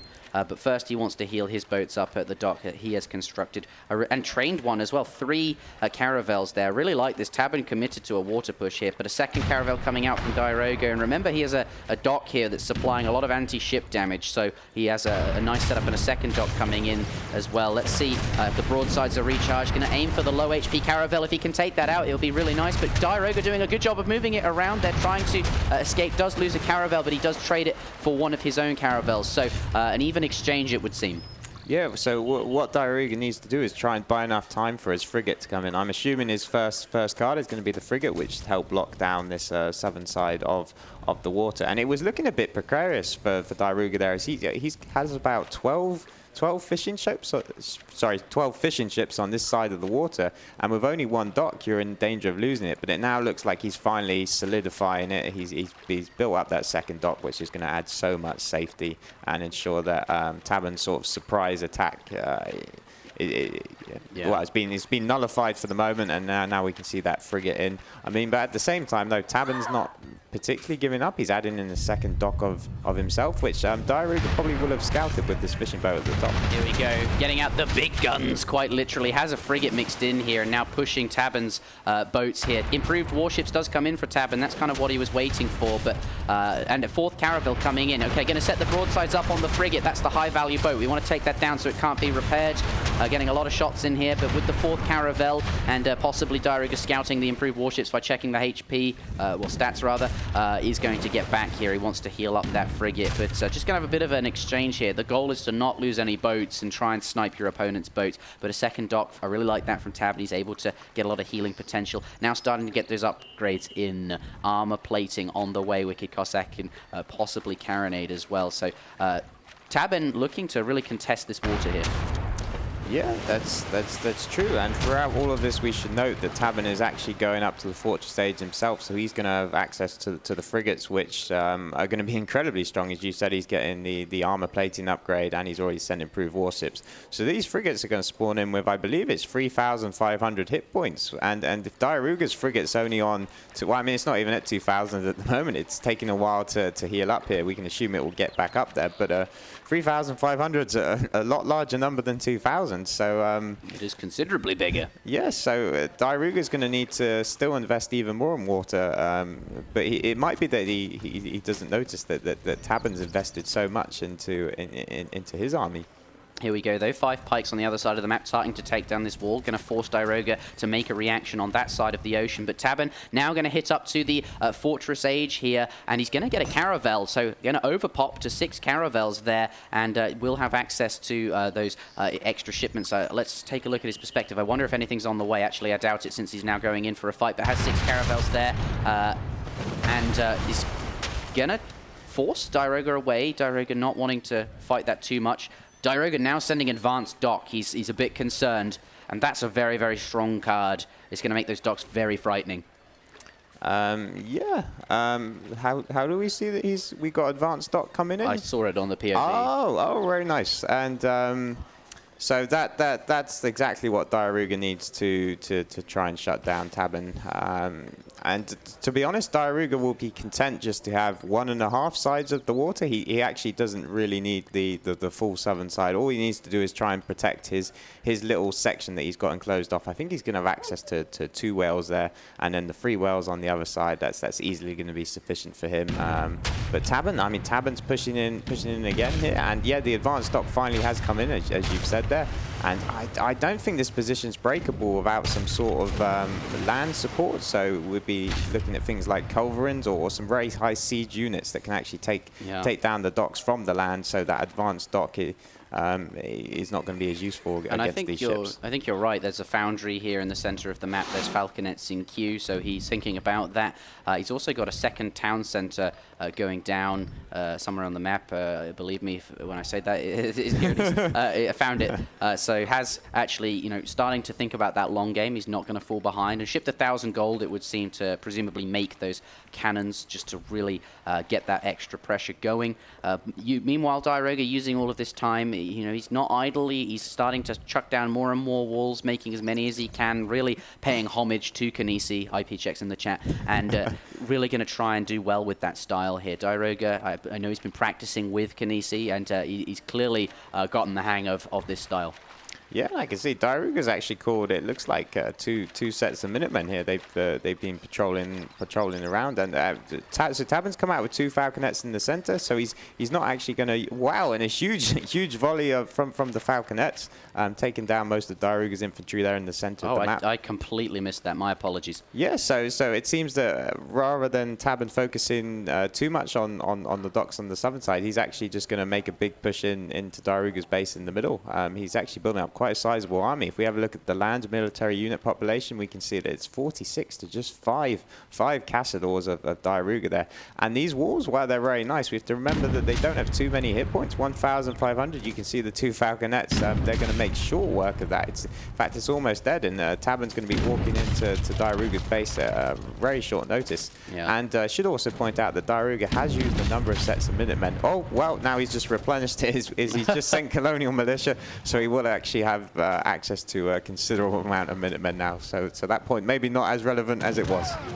Yeah, I think Diarouga really prepared for this tournament. He knew, that Kanisi wouldn't be here and that no one would practice against water. So he's just decided to go full water. But Minutemen coming out here, going to try and take down those falconets. Kiting back with them. Can he get a final volley with it? Yes, he does. Nicely done. But meanwhile, there is also an ocean fight going on. 3 frigates from Diarouga, a number of caravels and 2 frigates. One just has gone down. Tabben looks like he's going to be able to push forward with that. Remember, he's got tons of upgrades in. Actually, though, so does Diarouga. Meanwhile, back on the land here, one of the falconets has been handled. Second batch of Minutemen do come out here. Going to use the cannon. Cannon does get blasted by a culve, though, but Tabben's handling the culve, does manage to take them out.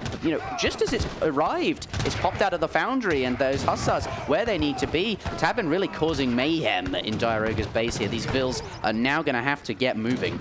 Yeah, so I think we can sort of see different fortunes between the land and sea battles there. So the sea battle did not go well for Tabben, but Tabben's land fight is going okay, and that's possibly because Diarouga actually invested a large number of resources into aging up to the industrial age. He's very soon going to hit the industrial age and is going to have access to the higher tech shipments. But even still, actually, he's got just enough to push Tabben back. So actually, Diarouga is looking in a really nice position here.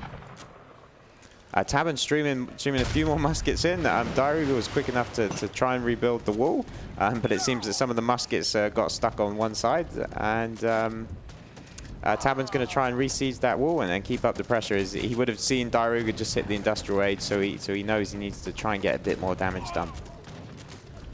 Yeah, Diarouga up to the industrial age. He's actually looking pretty good here, holding on the water. Although, having said that, Diarouga, it looks like, you know, these two frigates could be dispatched pretty quick. Caravels are really deadly when they have their broadsides recharged. And he's got a lot of caravels here, though they are quite flimsy. Looks like Swan here is going to get destroyed there. Really have to be careful by these advanced docks. They are so strong with that card sent. So looks like there's more naval ships for Tabben, but I think actually Diarouga is okay here. But if he takes out the warships, he might be able to destroy the docks from the land side with units or something like that. But so far, Diarouga holding on the water here, and the boats inside the docks can get back to work. And remember, he is up to the industrial age, which is really where he wants to be. 2 heavy cannons coming out. He gets that 4th TC, and now he's going to be able to start training units. He's got horse artillery in queue and lots of dragoons, and it won't be long before we see the Jeanette upgrade come in. And remember, Portugal have very powerful dragoons. They have Genitors for that extra range. They have that goon combat there, which is just strictly better than cav combat. And even having heavy fortifications in deck, so he can just start dropping outposts, and he could send it, and he gets Bastion for free, which is quite an expensive tech. That's a really nice upgrade, and I'm looking forward to seeing some very powerful, you know, kind of like how these advanced docks are just holding the water back for him quite easily. Imagine if he gets outposts and has the same advantage on the land as well. Yeah, and I think there's a high chance that we see that card come in. So what actually just happened was Diarouga researched mercantilism. It cost 1,500 gold, and it just gave him 2 extra shipments. So Diarouga's actually got 2 shipments on the way as we speak. One of those is... Colves, though, do set up.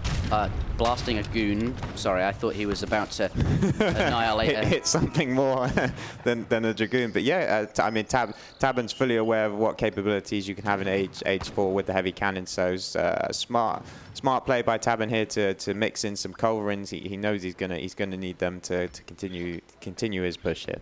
Yeah, I think the land push ultimately not worked. Sorry, the sea push not worked out for Tabben. He's not managed to push him, but he did force a big reaction. Even Diarouga making a monitor on that pond there, and he forced advanced docks to be sent. So it's not like that was a failed attempt. It has done. It's forced Diarouga to not send upgrades or something for the fish, or you know, basically just slowing him down.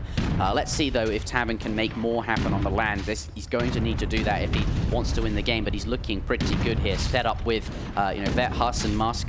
And he's got 3 culves, and in fact 4 culves even. He's got a lot of culves here. These artillery of Diarouga are going to be quite vulnerable. Factory wagon does come out. Yeah, and Tabben is still in a nice spot here. We can see that Diarouga's no longer on any natural resources on the land, so he's having to invest. We can see a lot of his villages on wood, actually. He's having to invest in things like mills. We'll probably see a plantation going up as well. And yeah, Tabben getting a little, his infantry's getting a little ahead of his culverins here, so he's taking the odd volley from these heavy cannons and falconets without the culverins being there, so he's got to be a little bit careful. Oh, Falk does get sniped there by the looks of by a culverin, but does get a returning volley of his own on one of the culls. A bit of a cold war going on whilst the muskets and hussars are fighting the dragoons. Good artillery control, trading off culves each there. The units are really pushing forward, and now he's on top of the heavy cannons with the hussars, and this is looking really good for Tabben, going to take them down, and now this is looking quite difficult. Look at Musket's getting one final blast, though. This is looking tough. Diarouga doesn't have much stuff here, and there's lots of juicy infrastructure, mills, factories, all that stuff. Yeah, this is looking really good for Tabben, and Diarouga, he's already blown both of his colonial militia and initial Minutemen pops, so he won't have access to them. He's building more culverins, but there's that might actually just be enough, because he scouts it there with the Musks and Huss, and he's going to try and get the units out there. Does lose 1 Falk, but a nice decision. As soon as he sees the culves, just decides to leave. reassess the situation, come back with more hussars possibly. Yeah, and the smart thing here by Diarouga is he's going to try and rebuild that wall ASAP, so we can see that is in progress. The villager trying to hurry on out, and he might actually be able to get this up. Tabben's retreated enough to allow him to try and get away with that. Going to plug that hole. Yeah, and yeah, what I was saying earlier is what is still going for Tabben. I mean, we can see a huge difference in the recalculated eco unit population, but that is slightly skewed as Tabben still does have access to the hunts and mines on the map, which do certainly gather a lot faster than the mills that Diarouga is now on. That is true, and obviously the mills and plantations are just expensive, the upgrades are expensive. Now getting artificial fertilizer in there, so going to speed it up a bit. Lots of Dragoons, keeping the pressure up on Diarouga. He doesn't want him to be able to afford that Jeanette upgrade, just needs to keep up that pressure so that he can't get that in. He will be able to get it soon. He's approaching 1,000 woods. He's got 1,500 gold, but here comes the pressure. He's going to have to train more units. Behind this, though, Tabben stacking a lot of resources. It looks like he's trying to go for one big push here, trade off this army for a lot of damage, and then behind it go up to the industrial age, it would seem. Looks like this is going well, but having a bit of pathing issues here between the houses and the mine. Those goons in a good spot. The culves are doing a lot of damage there, bringing his final culve forwards. Falcons are now in range of these two culverins. He's going to take that out there. One final. Does also have Gunner's Quadrant on there. Yeah, that nice culverin control from Diarouga. He does lose them eventually, but he was able to squeeze them past the houses, and he just doesn't have the army count to try and make this. Another huge batch of colonial militia coming in from the bottom, though, might be able to help try and take down a couple of these artillery pieces. He's going to get one falconet for his troubles. Might try and take down another one, but Diarouga just needs more army on the field. He's got another batch of culverins down from the south side, so it takes down another falconet, and he's going to retask those onto the one remaining falconet. Tabben's trying to move the falconet away to save it, but he's not quick enough to do so, and it just does get sniped down as well. So but it's on top of the culves now. He's got some goons in there, but there is a wall nearby. Maybe they can get through, but I think going to lose a lot of his culverins. Yes, he got some really good trades versus the falconets in this portion of the map there. Tabben also targeting this stable and this wall with the falconets by mistake, but equally I think his sins are forgiven. He manages to pick up 3 culverins there. Diarouga not being able to defend them and streaming more units in, but I'm not sure Tabben can keep this up. There's Jeanette Dragoons now in with Genitors and Goon Combat. The Hussars just running in for this, but remember, Dragoons are very strong, especially these upgraded ones, against the Hussar. It seems like the Huss not going to accomplish too much here. Yeah, and that was the one thing also Tabben had going for him, was that for the longest time Diarouga was using age 3 units. So even though he was age 4, the units were only tech to age 3. But these Dragoons are incredibly strong now. We can see both upgrade cards have been shipped. So there's the range upgrade on them, and then there's the Dragoon Combat, and now they are industrial Dragoons. So these are going to make short work of any Hussars, and Tabben's going to have an issue pushing in here. Yeah, actually, Tabben, I mentioned it was going to go up to the industrial age behind a push, but it just looked like he was mismacroed, actually, or he decided not to, or something like that. He had a bunch of resources stacked, and perhaps if he'd spent them all, this push would have been more effective. But Tabben, I think, doing a very good job. He's getting work done, but ultimately, Diarouga, this is really working out for him. He may have slightly less efficient villages because of the mills, and now the fish is gone, and a lot of those boats are perhaps going to have to be deleted. Yeah, a lot of boats just sitting here doing nothing, as you can see, so a bit inflated, but that's going to be evened up pretty soon. You can see Tabben having to make a switch to mills as well. So Diarouga's eco pop is really looking good, and the longer this game goes, of course, the more it favors him. Also has, don't forget, eco theory behind this.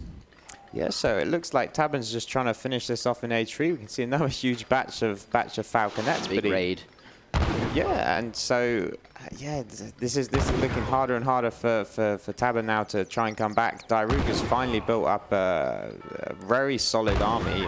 It's hard to see this Dragoon count being taken down. I mean, Tabben's now shipping things like 5 Hussars against Diarouga's shipments of Economic Fury, and 5 Hussars is just a very short-term shipment, whereas Economic Fury is just going to help Diarouga here for the rest of the game. And Falconets getting blasted as well there. Yeah, it looks like a lot going wrong for him now. Another Falconet going down. Yeah, just losing efficiency in terms of those. And a third Falconet. GG coming out, and Diarouga does take game number 2 in the series. It is a long series, though. a best of 9, so still early days here, but some good momentum for Diarouga. He's going to be quite pleased with that, setting up for this series and 2 quite convincing games. I think the chat will enjoy that one. That was a really interesting game to see. Baja did deliver. Yeah, so it looks like Kainese did show up to the tournament at least in spirit. So that was a nice homage to him, and that was just a perfect execution of how you play a water game, and really well turtled there by Diarouga. Tabben made a good attempt to break him at various points, and I almost thought at one point actually Tabben had managed to overwhelm Diarouga in the center of his base. But nice micro from Diarouga. He was able to push him back and stop that overwhelm from happening. And I mean, once Portuguese does just get rolling with this huge, I mean, it has 136 recalculated economic unit population. That's absolutely ridiculous. And that doesn't even include the 2 factories. There's a point where you just can't stop Portuguese, and we saw there at the end that was it, and Tabben realized it as well. Yeah, and you can see just getting really far ahead. In terms of resources gathered, though, Tabben kept up that Virginia Company boom and Stagecoach, and obviously the efficiency of the hunts and mines did actually keep up for quite a long time there. But, you know, industrial age, all of those units, once you get to the Jeanettes. $25 coming in from Ryan again. Thank you very much, bringing him up to 50, I believe. Cheers. We do appreciate that. Again, what a great game. And I think Diarouga gonna earn some street cred. People like watching these style games here. Maybe he can improve his standing among the community as a great guy to watch games of. Well, Diarouga's a unique character. He's always it's always nice to see him participate in tournaments because he's a great guy to either root for or root against. But it's just nice to have him here, as it adds a lot of interest to the games. And I mean, he's doing fantastically well. He's probably one of the best Age of Empire 3 players at the moment, and we can see that in that he's gone up. He's taken a 2-0 lead in this series, so it's far from over, but he's going to be feeling good. He's got the momentum on his side, and shortly we're going to be heading into the 3rd game here, and the map for the 3rd game looks to be Deccan. It will be Deccan, absolutely. Diarouga does have to pick first here. Remember, he's already played British. We won't be seeing that on Deccan. Pretty good civ there, but I think Diarouga very capable of playing something like India that's also strong on Deccan. And there's just, you know, a good number of civs. Like really any civ is viable on Deccan. Just the extra crates. It's just such a map, a diverse sort of civ map.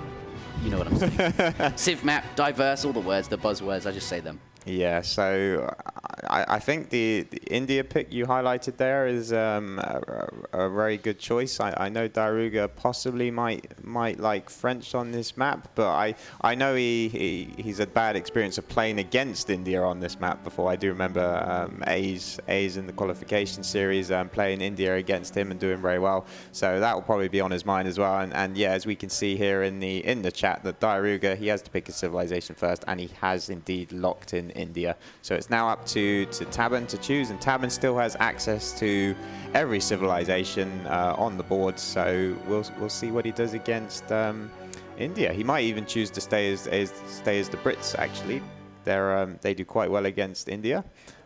India mirror coming out by the looks of it there. Tabben looking to not use his sort of civ bonus in a sense. You know, you sort of go second to pick, bonus, yeah. But just wants to put his muscle out there and just you know, have an India mirror arm wrestle, so to speak, with Diarouga. Yeah, and so we're going to see an India mirror here on their home map of Deccan. I think Tabben's going to be quite comfortable with this. India is one of his best civs. He's played a large number of India mirrors, so be very curious to see how this one goes. I'm not sure we've had an India mirror on Deccan yet in this tournament. No, I don't think so either. But looking forward to casting this one, and I don't think I'm sat next to anyone more qualified to talk about India mirrors. So going to be a good game, I think. Yep. Looking forward to seeing how this goes. Tabben must feel comfortable with India. It's clearly, otherwise you wouldn't go into a mirror there. Let's start, though, with Tabben in the color blue. He will be playing as the Indians here in game number 3 in this best of 9 series. The score is 2-0 in favor of Diarouga. looking very strong, and he is very well prepared. Lots of crates. There is always lots of crates, and 30 XP nearby as well. Don't think he'll be going for that. Of course, India, with those 2 elephants, can get out on the map. ASAP start finding those yaks, as we know. And we'll see how he does it. 1 Vil on coin. Actually, 2 on coin there. Some on wood. And going to get that first Vil in queue at the sort of 7-second mark there. So perfectly on time from Tabben. Diarouga in the north of the map in the color red.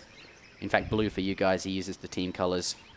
His elephants already onto the plateau. Does come across 2 elephants immediately there. Mind you, so does Tabben. He's got 2 elephants, 2 yaks as well. So let's see who can get the most yaks in this race to the middle here. Yeah, it'll be interesting to see what age up both players choose to go for. As I was just thinking, I'm not sure this plateau is it going to be big enough for 2 aggro forts if both players want to put that aggro fort there in the middle of the map. It might just be, but we've seen so far in this tournament players struggle to actually place their aggro fort on this map. And so if you're trying to fit 2 of them, that's going to be even harder. And they do age at a very fast time, so we'll shortly, I imagine we'll be seeing villagers heading on out to try and build those. Both players, of course, though, starting off with the market, and that's just so they can collect all the coin crates and utilize that coin by turning it into wood. Bit of a treasure contention here. Diarouga did make the stun, and the trouble is, though, he's now attacked the Guardian back, so the Lion... Yeah, Diarouga just decided to leave the treasure as soon as Tabben turned up. Didn't want to be responsible for the damage. Going to have to restun it with one of his own elephants here. And it's kind of hard to steal treasures here. You need both your elephants. Diarouga going to get that. Yeah. And, oh, wow. Something very curious that I noticed was... So Diarouga and Tabben used the market slightly differently. Tabben actually traded coin to food, which is why we can see he's got the faster age up in. And he actually aged up 10 out of 10, so you can see he's popped at the moment, whereas what Diarouga did is something slightly more conventional. It's going to give him a slightly later age. But he traded the coin into wood, built the extra house. That's going to get him more value from the resources. Usually, trading coin into food isn't the best, but it is going to give Tabben that faster age up. And I'm very curious to see this, because it's something that I don't usually... I'm not sure I've even seen it before. Right.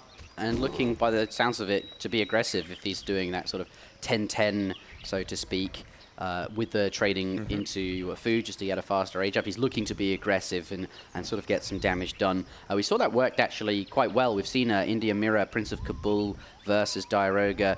Diarouga did end up winning that, but it was a very rough start for him where Prince did a phenomenal job taking down his aggro fort and getting this really, really nice early lead. And perhaps Tabben wants to do the same here. So off to a nice quick start. Perhaps we'll see that. Yeah, and again, another small difference in that Tabben, he has a slightly smaller eco, but he's leaving his villager there on the Wonder, so it's just going to increase the difference here between the 2 age up times. Whereas Diarouga's taken his villager off just to help get a few extra resources in, and that's going to result in faster market techs. We can see that Diarouga already has civil servants on the way, so that's the one that boosts all gathering from your villagers by 5%. Whereas Tabben he's quite a way behind on getting that actually. Yeah, getting blanket filters first. Mind you, has hunting eagles. But yeah, he's not going to get that as quickly as Diarouga, who has also added in a trading post. Mind you, Tabben are starting to do that now as well. Looks like there's going to be a wall going across the map here. I think Diarouga's, he noticed that real fast age up, and as soon as he saw it, he was like, oh, holy crap, I need to build these walls here, which is just going to make it, quite a bit harder to siege this aggro fort, reducing the number of angles you can come at it from, using the Bhakti temple there as an obstacle as well. Yeah, so that's a really, really nice move from Diarouga. Tabben's going to have a lot of trouble now pushing into that aggro fort. The aggro fort are taking a few pot shots off on these elephants. They won't get too much done, but what we got to look out for now is just to see, kind of assess how aggressive the players are going to be. If these are sort of, the aggro forts are just going to stare at each other maybe while they go full boom. And in fact, Tabben shipping the foreign logging. So even though he tried to age up as soon as he could, it looks like he is taking that more economic orientated approach and won't be using that quicker age up time to try and start a rush. No, it doesn't look like he's going to do that, actually. But Diarouga starting with 600 wood.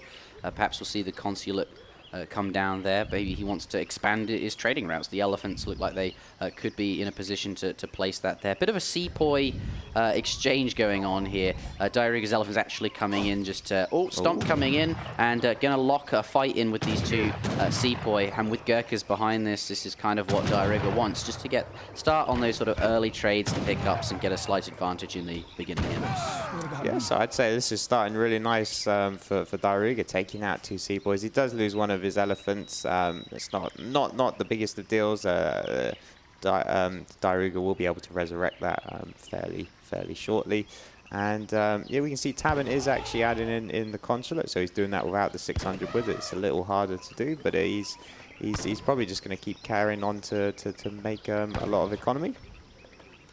Yeah, seems like it for the time being. I want to check their economic units. Cows. Tabben got 6 cows there, which is going to be a nice sort of XP boost compared to Diarouga, who actually only has the 2. So has that going for him as well. So Tabben going to be able to play this eco game pretty well. 300 export coming in. I expect to see that Otto French consulate coming in for Diarouga. And the Otto consulate, which is a bit more traditional, coming in for Tabben, who's also getting imperial bureaucracy, doing all that good booming stuff. But French consulate, looks like Tabben are going to be up against some kind of fast age. He's going to see the, certainly the gold and wood crates, probably not the food. Diarouga doesn't seem to like them quite as much, but get these crates down, and Diarouga perhaps sneak up to the fortress age, something like that, without having to send 600 gold or something. Yeah, and we can see also there's a difference between the army compositions that both players are going for. Tabben seems to subscribe to that sepoy heavy army composition, and in fact I believe he had even more sepoys in queue, so he made 2 batches of sepoys, not quite full batches, whereas Diarouga seems to be content to use the more micro-heavy Gurkha, so the skirmisher unit there. And in fact, Diarouga did add a stable, but I don't know that he's really utilized it yet. I think he did kind of poke in there. He's sort of happy with what he saw. He saw the consulate going up, and he kind of decided, okay, so Tabben's seems to be taking an economic approach as well. So I'm just going to sit back and age up to the fortress age. And in fact, Tabben is also doing the same thing. Yeah, except Tabben doing it more traditionally. We'll send 600 gold, and we'll get that Otto consulate sooner than Diarouga, and we'll have, stronger eco. Look at that, 36 villages compared to his opponent on 26 here. Diarouga's going to have to make it, his speed pay off, right? Because, yes, he's used the French consulate, and that's kind of nice, and he's now clicking up with, by the looks of it, the Taj Mahal there. Will text being researched, just double check it. Yeah, in fact, both players going up with that Taj Mahal, which gives you the ceasefire and, of course, the coin shipment when you get to the next stage. But how do you feel about the villager deficit? Somehow Tabben is 10 vills up.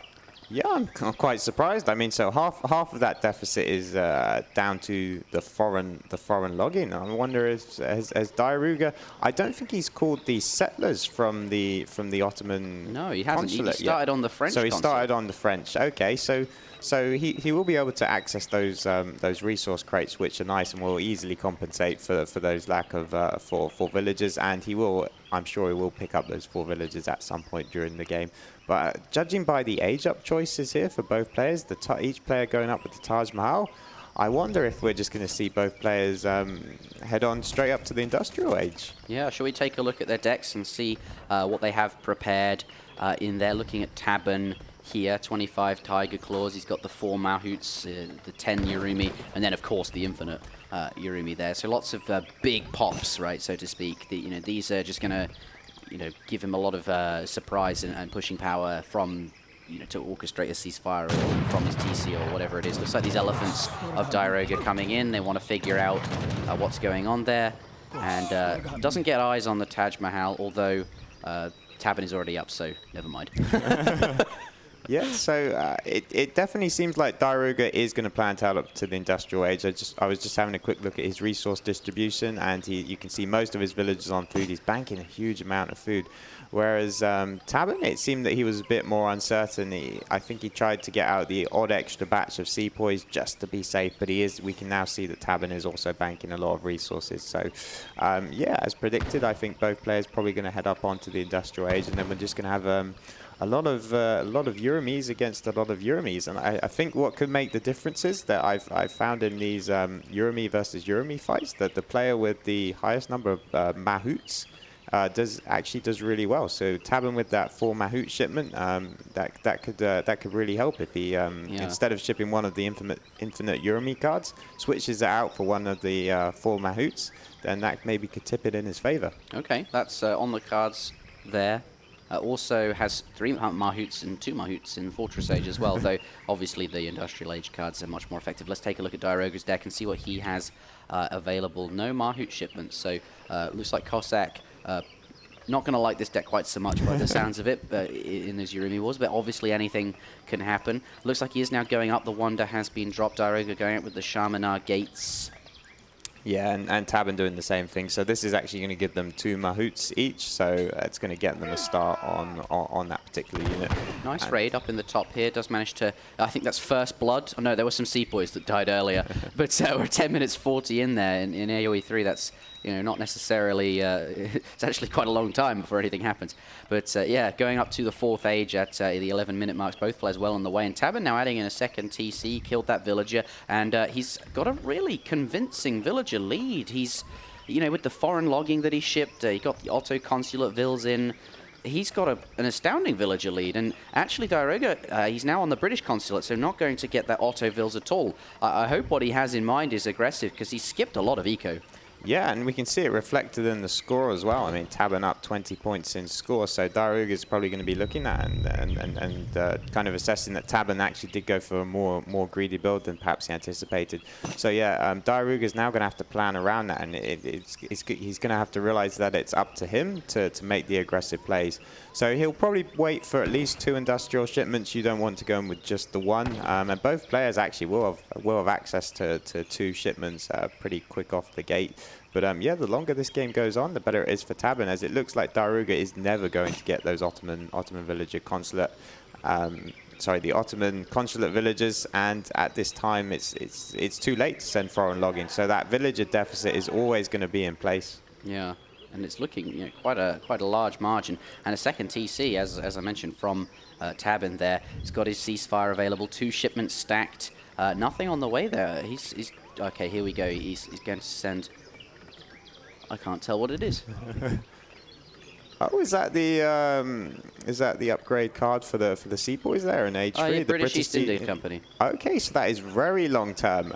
And if Tabben's sending that, perhaps this gives Diarouga the window that he needs, because as we were saying, he has to play aggressive, and if he's fighting with 2 Age 4 big unit shipments, and Tabben is not, then that's going to make a huge difference. And sure, these Sepoys are going to be strong, but if there's one unit that counters Sepoys incredibly well, I would have to suggest it's the Euromie. so you don't say. Yeah, they seem pretty good against those in my experience. Yeah, and Tabben making a lot of Sepoy here, not scouting this just yet, and 10 Euromie swordsmen plus the Mansadbar one coming as well. So yeah, as you say, this looks like there could be a window for Diarouga. He's now, by the looks of it, going to march out across the map. But both players, this game has been very, very passive, actually. Yeah, and I mean, Tabben boosting his Sepoys even more. He did train the Mansabar Sepoys, so they're going to be incredibly powerful. 9 Euromie swordsmen. That's a lot of Euromie swordsmen. It is. So, I mean, we're 19 swordsmen up to absolutely none from Tabben yet. So Tabben's shipping the 9 of his own. They're going to not be as strong as the 19 of Diarouga, as Diarouga's benefits from the small hit point bonus that the Mansabar Euromie gives to him, and Diarouga is actually doing what he needs to do, which is now being aggressive and making the push. So even though there are a lot of strong Sepoy there, I'm thinking that Diarouga's army composition actually looks really good against what Tabben has here. Yeah, let's go over to military units and units in queue here. We're going to have to take a look at Tabben's perspective, because he's going to be defending this. Euromie on his doorstep, has a shipment queued up and not sending it. I guess he's just kind of waiting to decide what he needs. Very clever. He now sees what he's up against, and as a result does decide to send the 10 Euromie swordsmen. Yeah, and so what Tabben's going to do is just try and delay until the 10 Euromie swordsmen come out, and then if he manages to get these out, that might that will probably be just enough to try and defend. Diarouga looks to have his own Mansabar Seaboy coming into the fight, but neither player really wants to commit here to fighting. And the longer Diarouga delays it, the better position Tabben's going to be in. Yeah. No fight just yet. Tabben really waiting. 9 Yurumi Swordsman coming in for Diarouga. And remember, his shipment curve is a bit younger. Ooh, and the ceasefire being called by Diarouga, so he sees he's got the Yurumi advantage, and this is going to be a complete mess. I have no idea how this is going to go. There's just a ton of units mixing in. We got 3 seconds until the fight. Does he press his own ceasefire afterwards? And it's ended and it started. And good luck calling this fight, Inter. What is going on here? It's a mess. What a mess of units there. Okay, so we see 20 Sepoy for each player. There are 16 Diarouga Yurumi Swordsmen mixed in and 14 for Tabben there with a few irregulars. It looks like, though, the Sepoy counts are remaining fairly solid. 13 Yurumi left for Tabben. Tabben's coming out ahead here. The Agra Fort is supplying some supporting fire, but ultimately Tabben does come out ahead in the fight there. Yeah, Tabben has done amazingly well there, and he's got a lot of Yurumi left remaining, whereas Diarouga has no Yurumi left remaining, and so Tabben's going to try and snare Diarouga's army on the way out, and that's a huge win for Tabben. In fact, it might be enough just to win the game out. GG comes out, and Tabben does take game number 3. Puts his first point on the board there. Looks like Diarouga was a bit overconfident with that fight, called the ceasefire, which was basically like, hey, I want to fight this. And Tabben was like, all right, and then just walked straight into the units. Yes, so, I mean, Diarouga, we said the whole time he had to do something aggressive there, and he did attack when he had more Yurumis there than Tabben, but I think what won Tabben the game then was having that 10-villager economy lead that you spotted quite early on, and he had that lead for so long. So yeah, just looking at that all resources graph there, you could see the difference there. I mean, up until the end of the game, so the fight happened about 15 minutes or so, didn't it? And yeah, that 10 economic unit population lead from Tabben just helped him create that stronger army.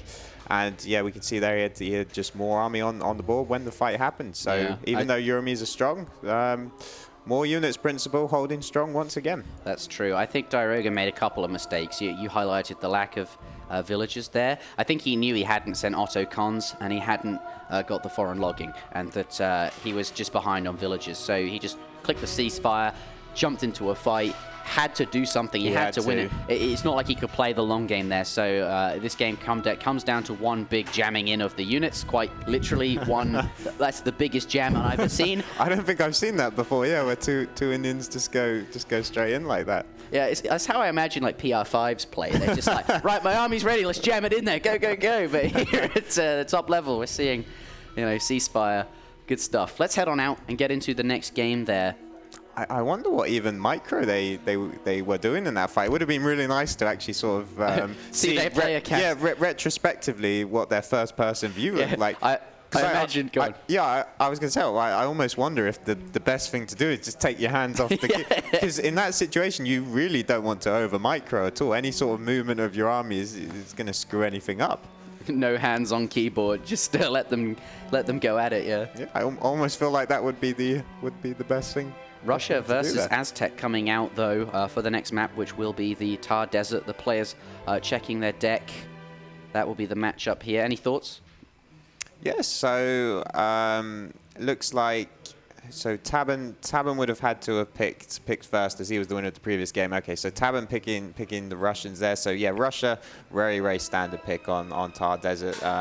It's got a good number of resources, but the resources are far spread out on Thar Desert. So you need to be able to pick an aggressive civilization to gain access to those resources, and Russia's probably the most well known for doing that. And then Aztec coming as the counter pick from Diarouga. It seems quite a close matchup to me. The thing with this matchup is that Aztec is probably, I think it's always been the fastest aggressive civilization in that it will win the forward base war against Russia. So normally we see the forward blockhouse come out from Russia. I don't think you can forward blockhouse against Aztec. It's one of the civs that you can't forward blockhouse against. Possibly the only other one might be Iroquois. So Tabben's actually going to have to play defensive, whereas he might have picked Russia hoping he was going to play aggressive in this matchup. So it's an interesting pick there from Diarouga. It's actually going to force Russia to play a bit more defensive on this aggressive map. Yeah, that's an interesting point, because Tabben had to pick first, and yeah, that could have scuppered his plans. But Diarouga, Aztec, very, very strong, and there's a couple of things he can do here. He could, be aggressive, like you say, but remember, also has access to the warrior priest dance, which could be a thing he wants to do. We'll have to see how it pans out. But remember, this really isn't a map that Diarouga is very fond of at all. He really is quite vocal about how much he hates the Thar Desert, and he vetoes it almost every time. So having to play Thar Desert, finally, this is going to be a map that Diarouga is not going to enjoy, not going to be comfortable on, and Tabben does have that to his credit. Yes, I think Diarouga actually has he's got a nickname for this map, doesn't he? What is it? Is it something you can't say out loud? I don't know what it is. Well, we'll probably leave that for another time. But yeah, he's maybe the Twitch chat will tell us. as you say, not particularly fond of the map, but I mean, it is what it is, and it's what they're playing on today. Spawning in at the bottom of the map in the color blue, we do have Tabben playing as the Russians. 200 would start there, and his Explorer going to get out onto the map right away. He does have eyes on a 30 coin treasure on the left-hand side, and in the back of his base a 20 coin treasure, so can come back for those later, or possibly have a villager picking them up, but not going to come across any big treasures. It's always the dream to walk into something like a giant wood treasure at the start there, and that could, oh my, yeah, he finds it, there it is, 85 wood. Going to be quite pleased with that. Yeah. Tabben going to go for that wood. We'll check in with him later on. Diarouga spawning on the top of the map in the color red, playing as the Aztecs here. He's going to pick himself up 55 coin there. He's converted the Mongol Rider, which is a really nice guardian to get that treasure, really quite a lot of value, and going to get, with the 300 wood start there, a fire pit, market and house down as his initial buildings. But he too will come across a big juicy wood treasure. There it is, 90 wood on the board. Both players going to have access to that similar treasure. Yeah, and I like what both players have done, actually. As soon as they come across that big wood treasure, instead of starting the treasure immediately, they both walk past the treasure closer towards the enemy's base. So Tabben already did it as he picked it up, and Diarouga's done the same thing on the other side, and that's just to check to see if the enemy explorer or if any enemy native sort of scouts are coming around to try and pick it up, and that just means that you have a stronger chance of picking it up, because you can scout if anyone's coming from that opposite direction. And it looks like, I mean, Tabben is in the vicinity. He hasn't seen it yet, and it's possible that he might walk past it, but we could have a possible contention on our hands. Yeah, he's not seen that yet, but Diarouga also doesn't know that he's there. I imagine waiting for that recharge to be fully done, gets the convert there, and now going to go up 1v1 versus this Lion with his Mongol Rider. But it doesn't look like Tabben's going to be able to contest that. He doesn't know it's there, but will find 50 wood treasure and has a crack shot available, so seems like a pretty good treasure for him. Just going to quickly execute that Lion, and that's going to be really, really nice for him. Yeah, so it's nice to see that the players are splitting the wood treasures fairly evenly on this map, and it'll be curious to see what sort of strategies both players go for. We can see that Diarouga has already put down the market, so perhaps he's not going to play super aggressively. I was kind of anticipating that he might look to take map control early on, but as you potentially alluded to as well, Diarouga is one of those players who does like to pull out the 10 warrior priest strategy from time to time. I'm not sure whether he likes it in this particular matchup or not. I guess we'll find out, but it's always a very enjoyable strategy to watch. Yeah. If he does choose to do that one. Just doesn't seem like the right map for it. There's a lot less hunts, right? And it's hard to pull them in, which is, got one hunt there. Maybe if we turn the control shift F, I think, it's low hunt map. We'll see what he has in mind, but fairly even age one, I would say, which is just a testament really to the Russian player, because going even against Aztec, who have that really powerful explorer, and the convertibility is quite good. Also going to pick himself up 60 food, so maybe Tabben even is the winner of age one here. But looks like Tabben now going up to the colonial age with the quartermaster. Villagers switching over to wood there, has 100 wood on the floor. Perhaps we'll see that market come down, and indeed he'll gather for the blockhouse as well. The question is, will he forward base? Will we see a villager go out? You're saying that's it's kind of a risky decision, perhaps, on a map where you're up against the Aztecs here. So we'll have to keep an eye on that. Yeah. Yeah, I think so. I've seen this forward base war a number of times, and it usually 90% of the time goes in one direction. So we can actually see that Tabben has elected to build a blockhouse in base. So I think he is also aware as well what can happen, and so he's chosen the defensive but also the safer option. So.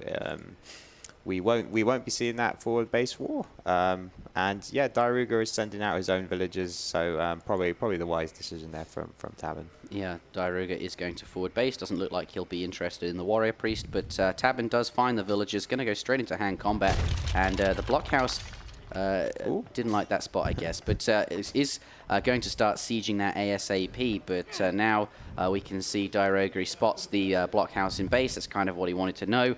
Is it out on the map? Let's find it. It's not. And now we'll probably see these lots of scouts head straight towards the Tabben Explorer. But Tabben, quite smart. He's looking to...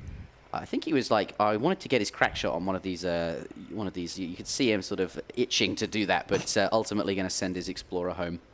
Yep, and we can see first shipment out here from Diarouga is the free warrior priest, which is certainly a curious one. That's going to allow him to keep up the shipment spam. So it's certainly not the most aggressive shipment that you can take. So I think he's just content that Tabben's decided to play it defensive. He knows that he doesn't need any early military shipments, and I did see that Diarouga actually overpopped there, so it seems that he might even have 5 villagers on the way. We'll have to see if that comes out, in which case he's playing it very heavily geared towards the economic unit style of play. Yeah, and I think that is kind of Diarouga's play style. I don't think he's like a super aggressive kind of guy. In fact, I think most of the top 8, with the exception of Prince of Kabul,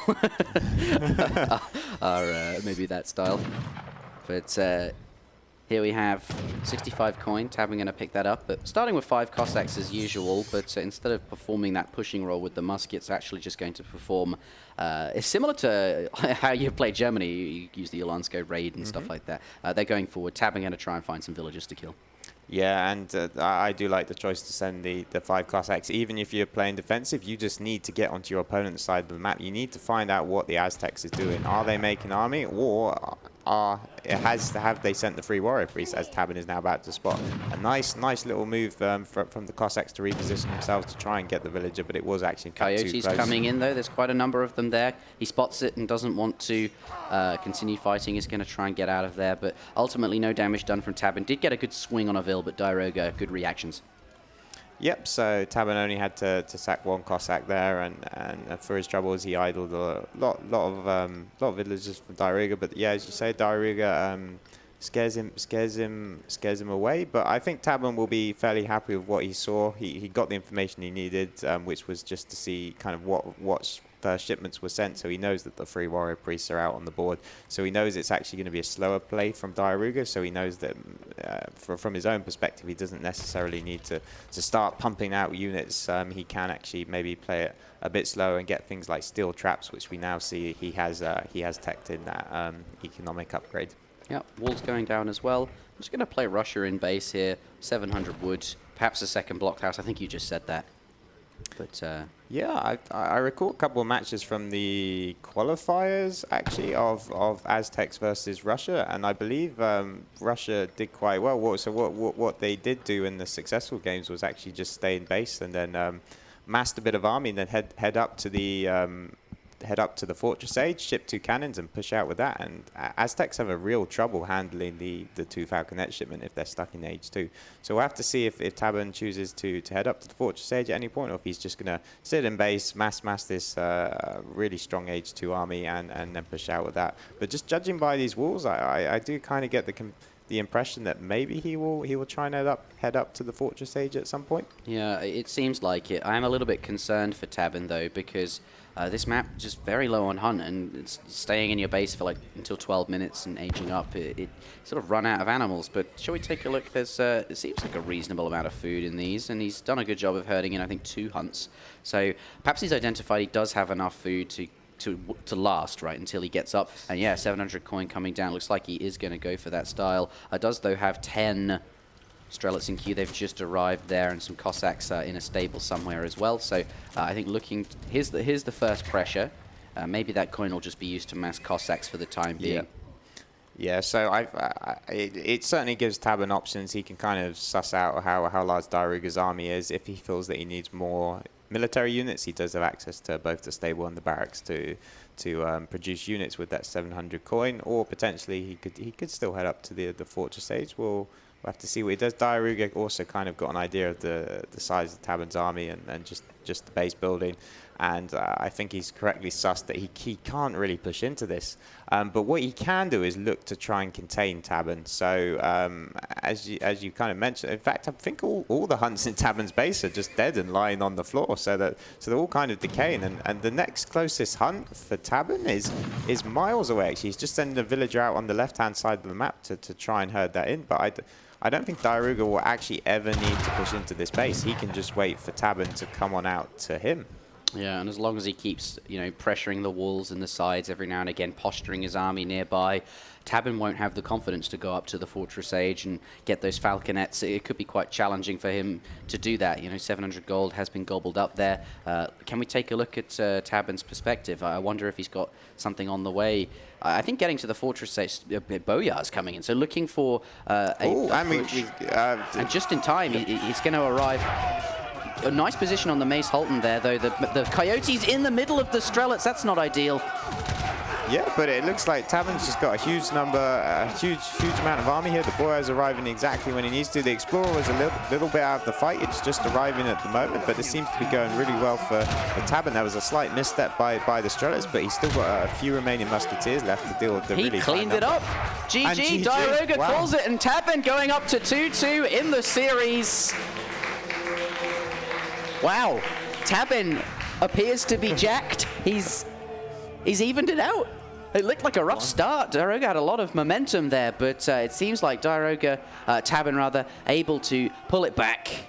Wow, that one closed out so fast. I was kind of gearing up for a more slow contain, and then within the space of 15 seconds, the game went from really slow pace to just being completely over. And Diarouga misstepped there with his army. He got completely caught there by Tabben's large army. Maybe he thought, as I did, Tabben would have headed up to the Fortress Age, and so he just moved in, got caught, and his army just got annihilated.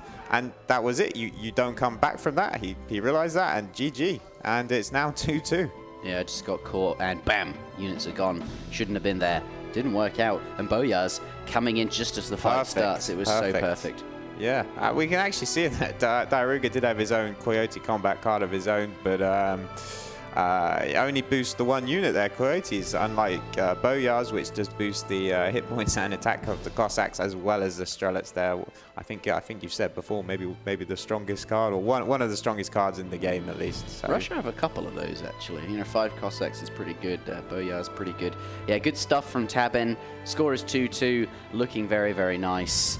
If you're enjoying the tournament, do consider giving us a subscription. If you think that we've earned it, you do unlock some cool emotes. You get to support us and all of that good stuff. We're hoping to reach 500, as you can see. But Diarouga back now, it seems, from the toilet. But Tabben has gone too. So it's a long series. I anticipate some breaks.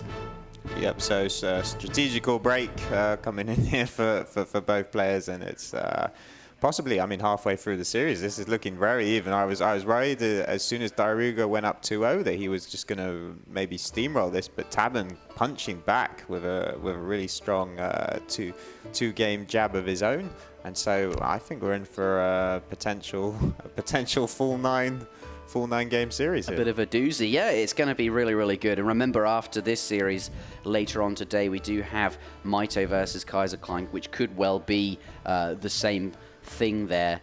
Let's take a look at the map pool. Now that Tabben has gotten back to his PC, we can see the next map will be New England. And this, I think we've seen Diarouga is very prepared for. Do you think he's going to go China on New England? I think he's going to go China on New England. He seems to have done this a number of times in the tournament here. We've seen him play it can't remember against who, but certainly we saw Everyone, I think. Anyone he could. He's played China against them. Yeah, he seems to have figured something out. Like the Fakan just seems like a really strong boat. Oh, is that how you pronounce it? I haven't even started. We've just been calling it the Chinese frigate. Well, we call it the China frigate, yeah. But it costs, or the Merc boat, as Ryan was alluding to. Yeah. It just seems really good. It seems like it has extra range to deal with the TPs from the safety of the pond, and it's just stronger than a frigate because it costs a bit to send. But that's what you want to dump in the pond, even if you have to pay a bit more. It's actually just a really good boat. But Tabben, by the looks of it, Diarouga did go China. He's now going to deck. So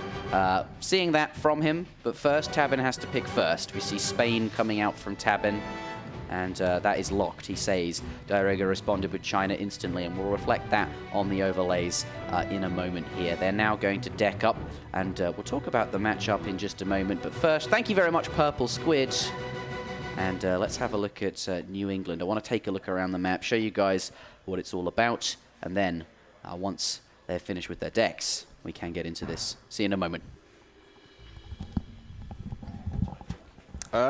On the shores of the New World, players begin surrounded by dense forest, lakes, and beautiful, unspoiled wilderness. This classic Age of Empires 3 map boasts some unique naval options where warships can play an important role in influencing the mainland and controlling the central trading route. An island just off the coastline offers an excellent strategic position for anyone casting an eye to the surrounding fish stocks.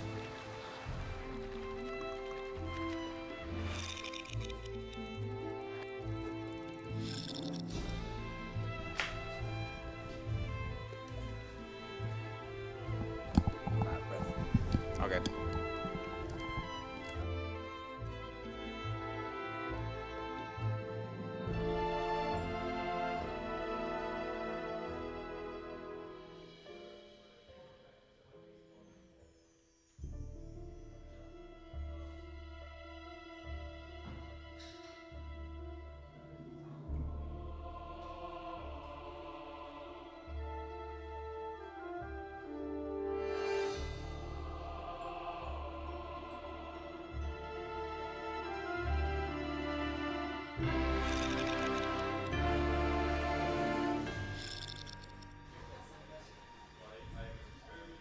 All right, ladies and gentlemen, welcome back. We are now going into game number 5 in this best of 9 series. The score is 2-2.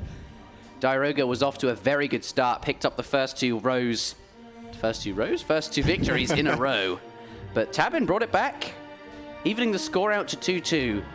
And he's going to be feeling pretty good. Sometimes can be hard to come back from behind, but has done it. And we will see what looks like the start of a very, very interesting series. 2-2, going into New England, game number 5. The matchup will be, as you can see, Spanish versus China, spawning in the top of the map in the color blue. We do have Tabben. 200 wood start for Spain. War Dog and Explorer sent, the first thing he tasked was the scouts there, and then moved on to the villagers afterwards. But some good crates, all that Vil walking to the other. But it should be fine. That first Vil going to go in queue at 9 seconds there, so not too bad. Could have been a second quicker, but everything mostly in order. Prioritized that scouting. Doesn't not find any sheep. He's just out of line of sight. I can tell you there were a couple of sheep in his line of sight, but we'll come across a scout treasure. That's going to be really, really nice. Can use his crack shot on that. I'm wondering if we'll see him build a trading post. None of his villages are on wood, so I don't think that will be the case. Diarouga spawning in the bottom of the map in the color China. Yes. In the color China. In the color China. They are a China. They're a color now. Absolutely. Building a trading post with his fixed crate starts, and that's what China wants to do. They're chopping for his village now. So far hasn't found any treasures of his own, though 2 settlers. Don't think he can get that right away, but that's really interesting to see sort of on the map there. But yes, those are the starting positions of the 2 players. Shall we take a look around the map? There's usually a lot of food treasures on this map, 90 food, 70 food, all those good things. Let's see who gets them. Yeah, and both these civilizations actually each have a really strong Age 1. I think they're the only 2 civilizations that can train units, of course, from their explorers. So Spanish can train war dogs to help them try and pick up those early treasures, while China can train disciples. less commonly used than the War Dogs, but it should mean that both players normally traditionally get a very good age 1, but when you're pitting the civs against each other, it kind of evens it out a little bit. So I'm kind of expecting just a very similar age 1 for both players, and that'll just as we can see here, there Tabben picking up the 70 food, whereas Diarouga immediately equaling it with the 60 food of his own. So it's going to be a very equal age 1. The sheep will be more useful to Diarouga, of course, though. He'll be able to task them to one of his villages. So that's one of the nice benefits of picking China on a livestock map. Yep, going to be able to utilize that, though.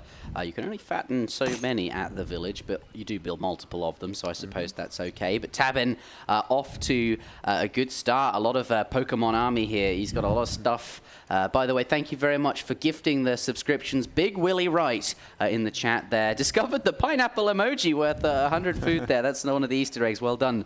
It's a pretty good treasure.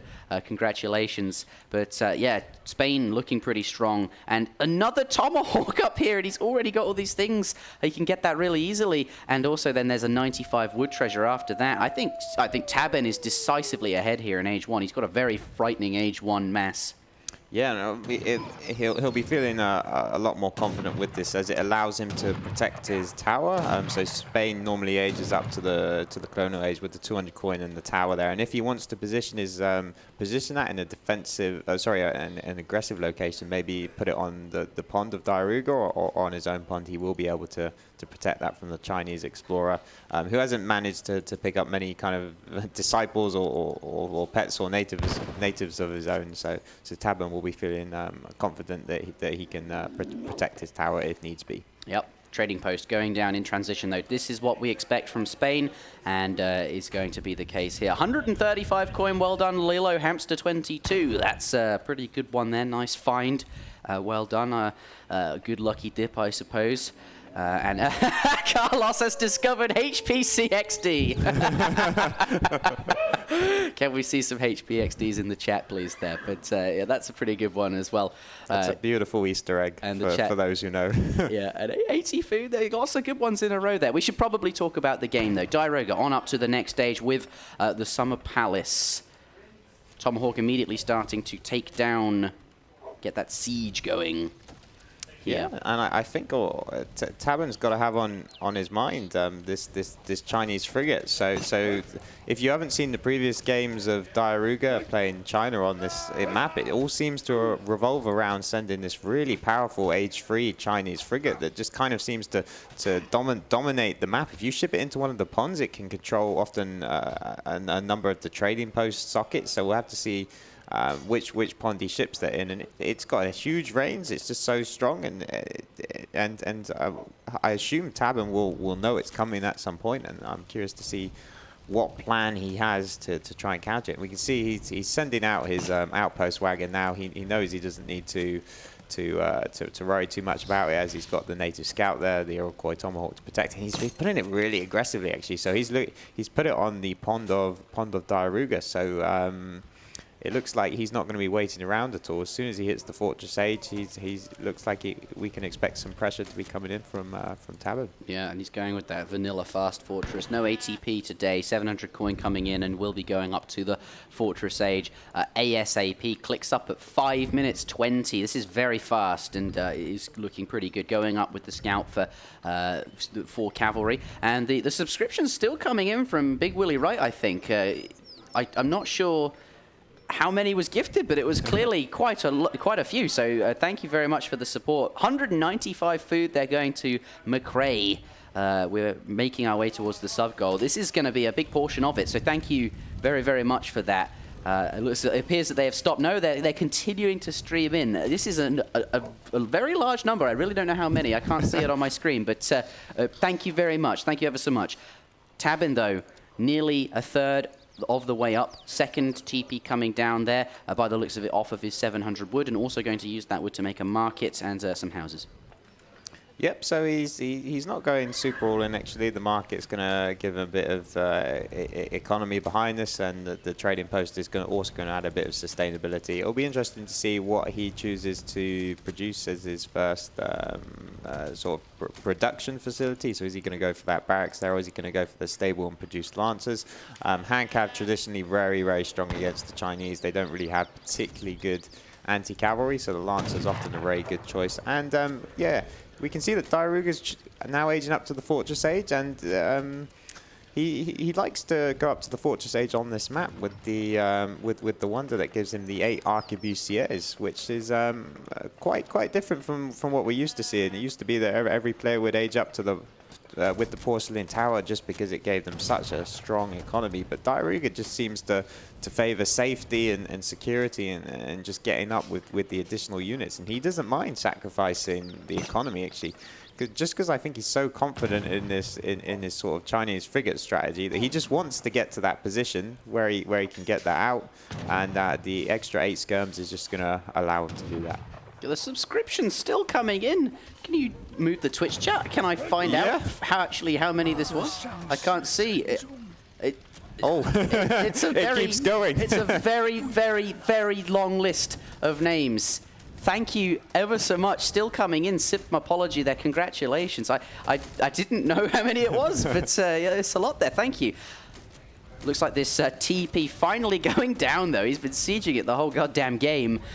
Finally going to finish it off with these 4 hussars there. And Tabben's shipping Spanish gold. Nice to see an appearance from it. Shall we explain this for the viewers that might not know about the ESOC patch change? Yeah, I'll just quickly explain in a moment. But I just having a look at his resources. It looks like he's going to be using it to go up to the industrial age, actually. But yeah, for those of you who don't know, Spanish gold has been slightly changed so that when you ship it in, you receive 400 gold. And every new shipment arrives with an additional 400 gold there. So it's kind of a long-term play. And yes, I'm glad Diarouga sent this as what we've been mentioning throughout the game up to this point. This is his strategy. He ships the Fukan, and it just dominates the whole game.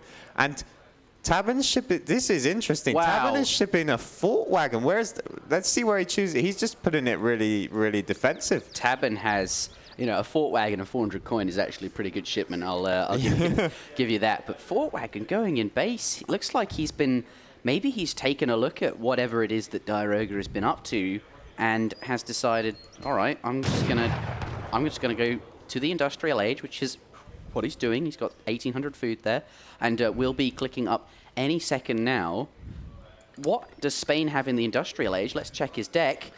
7 hussars in deck. I think we all know. Revolt? Is there a revolt on the cards? Yeah, 1,000 wood? That's often what you send if you're going to revolt. I think we might see Tabben gearing up for some kind of fast revolt here. The industrial age now in queue. The King's Musketeer going to go up with 10 muskets there. This is very, very interesting indeed. Yeah, we'll have to see. So he's building a church. So we might see him use that to get the mercantilism tech, which is just going to give him those additional shipments. So we might see he takes it a bit slower, that he tries to squeeze in 1 or 2 factories before he actually does revolt, which we're not completely sure about if that's the case at the moment. But he's not spending his resources on anything else. If he was going to do something other than a revolt, we'd expect to sort of see him start adding those stables, start adding those barracks, and getting out units, because at the moment he's just banking resources at the moment. Yeah. So I'm tending towards the a revolt being on the cards here. And at the moment, there's Tabben. Lord Diarouga isn't going to think there's anything wrong. Like this is just all normal Spain stuff for the time being.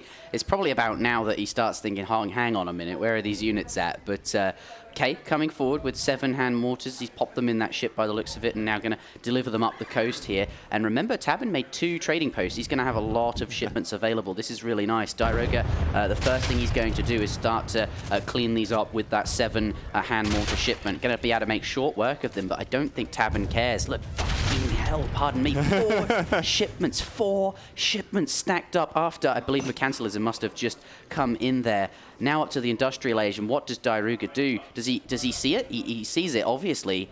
And does that change his plan? Does he now go straight for his opponent? This is, like, it's not scouted. The fort he's completely in the dark about it here. I'm very, very excited. This could be, is this the answer to the Diarouga China strat? It might be, and I mean, Diarouga's given him the time to do this. He's busy dealing with the TPs on the far side of the map, so nice TP location by Tabben, forcing Diarouga to head to a far location on the map. And these hand mortars are so slow. I'm just sort of watching them. I don't know if you can even call that walking, but it's going to take a while for Diarouga to get over here. And even if he does, there's a really powerful fort that's going to soak up so many volleys and buy Tabben potentially the time that he needs. And Tabben's actually building a second town center as well now. What is he doing? This isn't how you revolt, is it? And a factory coming out as well. I must admit, I've got adrenaline going through me here. I'm really pumped to see what the hell happens. This is very, very unusual what we're seeing. But Tabben performing whatever it is, it seems like a crisp build. It seems like he must have thought it through. He's doing it. Going to start knocking on the door of the fort. Yeah, and a second factory coming out again with even more coin. I wonder if he's just going to buy the wood and food that he needs to potentially revolt at the market here. I mean, we have to assume that's still what is on the cards. Is he's not really training any additional units, and this fort is buying him a ton of time. It's going to take Diarouga a long time to kill the fort. However, Diarouga will kill the fort. He's got the hand mortars which do outrange the fort. Now so, for half health, that fort. Yeah, so I mean they are the perfect counter. I mean, Diarouga, he's trying to slip his cap past. He kind of wants to know what's going on. I'll be curious to know what he's thinking. 2 heavy cannons have arrived, and with 400 gold as well. This is, God, the mercantilism is busting out a lot of shipments. Tabben, he's got so he's traded some to food now, so he's got the 1,000 food. It has to be the revolt coming in. Yeah, and building a stable, I really like that, because he's got the eco now with these 2 factories, and he's getting the upgrade for mass production, so going to be spawning just constant heavy cannons, and it makes so much sense with the colonial militia. It's going to be absolutely glorious, but can transport extra resources. How does he gather up the coin crates though from the you've sent Spanish Do you gold. know if that works after you've shipped the revolt? There's the 7 hussars. So he's going to try and hide those 7 hussars, because at the moment they're incredibly weak. But as soon as you revolt, they get upgraded to imperial hussars, and you get an additional 10 along with the revolt. At the second town center is going to mean that even though if he loses one, he still has the opportunity there to revolt. He's got to make sure he has enough resources. It is going to be close. He's constantly seems to be trading. He just spent a lot of food as well. Units in queue. Let's take a look. He's got 10 hussars. Oh, wow, okay. In queue. He's really trying to get all he can out before he revolts. He's playing it as greedy as he can. He's cutting it so fine. And all the factories now toggle to food here, and there's the hussars popping out, and he's very close. He's got 1,000 gold. He's got 1,000 wood. He just needs 400 more food here. That TC I thought might go down if Diarouga pushed the issue, but he's, by the looks of it, quite worried now and looking to get back. Starting to make this massive switch into Changdao just to handle the Imperial Cav that's on the way here. Tabben. Tabben's going to have a crazy amount of hussars. He's going to have over 20 Ladies Imperial and gentlemen, hussars. He's got the resources he needs. It's queued. We're going comes. for the fast revolt is on the way here. And this is, I think Diarouga, he's going to full know what the hell is coming. This is going to be absolutely incredible. Yeah, Tabben's pulling the villagers as well, which are going to get converted into those colonial militia. And how do you stop this? Let's switch on over to military units here. 27 Imperial Hussar, as well as 28 Colonial Militia, 2 heavy cannons with 2 factories producing heavy cannons. This is a lot of stuff. And Diarouga, I guess he just has to cut all vil production. He's done it. He's not going to be making units in queue. Any village, actually still is making villages. I feel like you just stop whatever it is you're doing and just mass everything into units to handle this.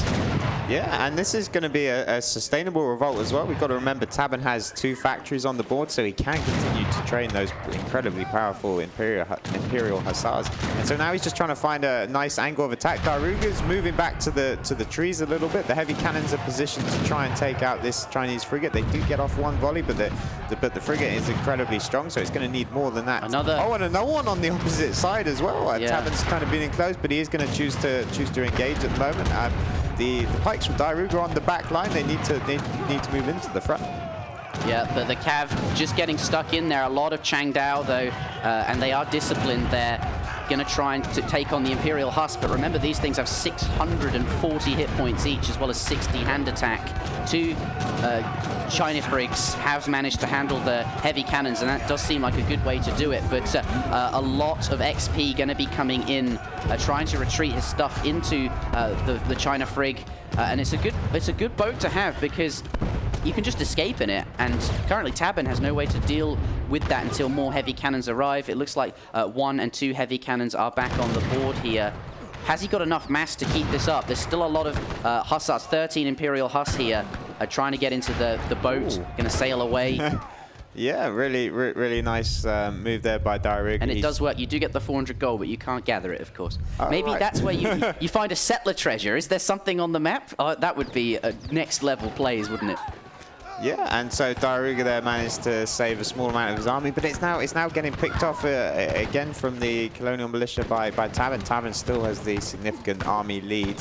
However, we have to remember that he doesn't really have any villagers, so that obviously the longer this goes on, the better it is going to be for Diarouga. GG coming out, and Tabben does take game number 5. Bringing the score up to 3-2, pulling ahead in the series. 3 victories in a row there.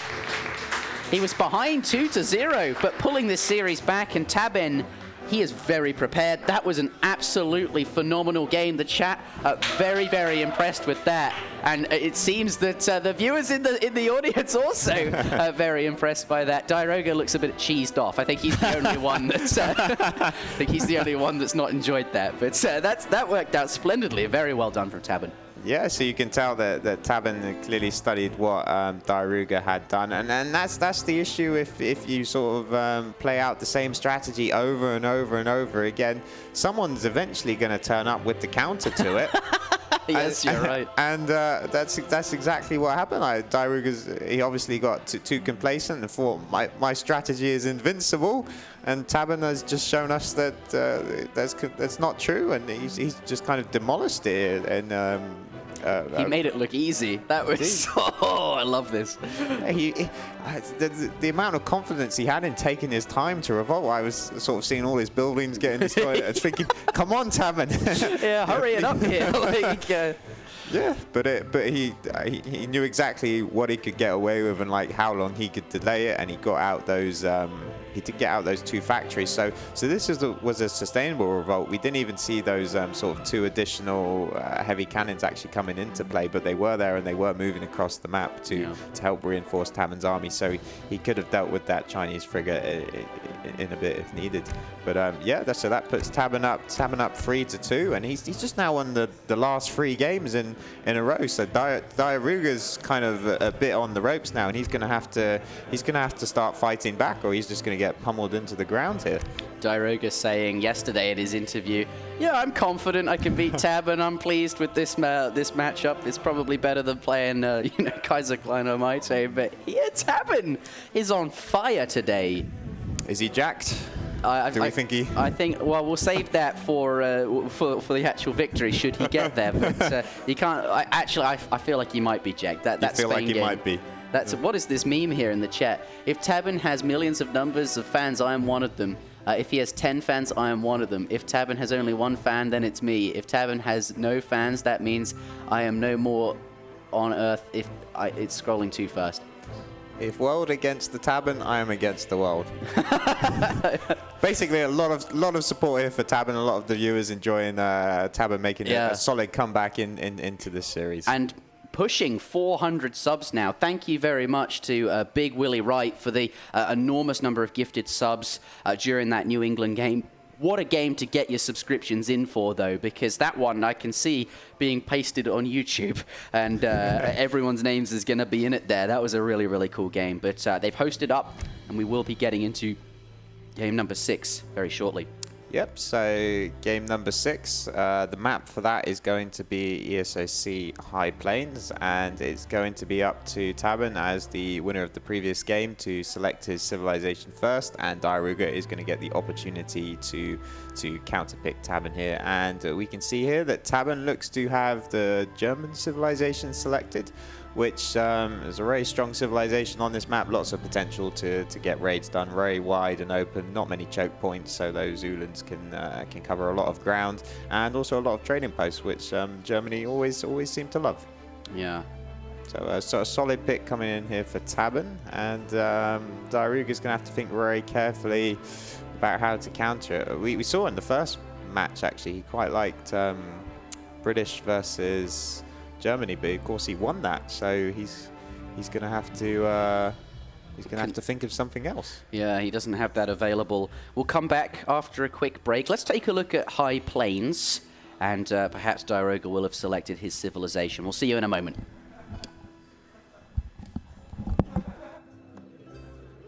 High Plains is a throwback to the classic vanilla Great Plains, a fairly open map where large, plentiful herds of bison roam freely. A long trading route spans across this map. Monopolizing it is a surefire way to a powerful economic victory, making fierce competition over each post an essential factor in remaining a relevant power in this region.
Oh my goodness, the music and the timer synced up so perfectly there. Ladies and gentlemen, welcome back to game number 6 in a best-of-9 series between Tabben and Diarouga. The score is 3-2 in favor of Tabben. It was 2-0. Diarouga had a lot of momentum going into this series, but Tabben's won 3 in a row now and is now ahead, looking very, very strong indeed after an absolutely brilliant game, a very, very cool strategy, pulling out the fast revolt of Spain. In the back of our minds, we all know it exists, but actually, Tabben actually doing it.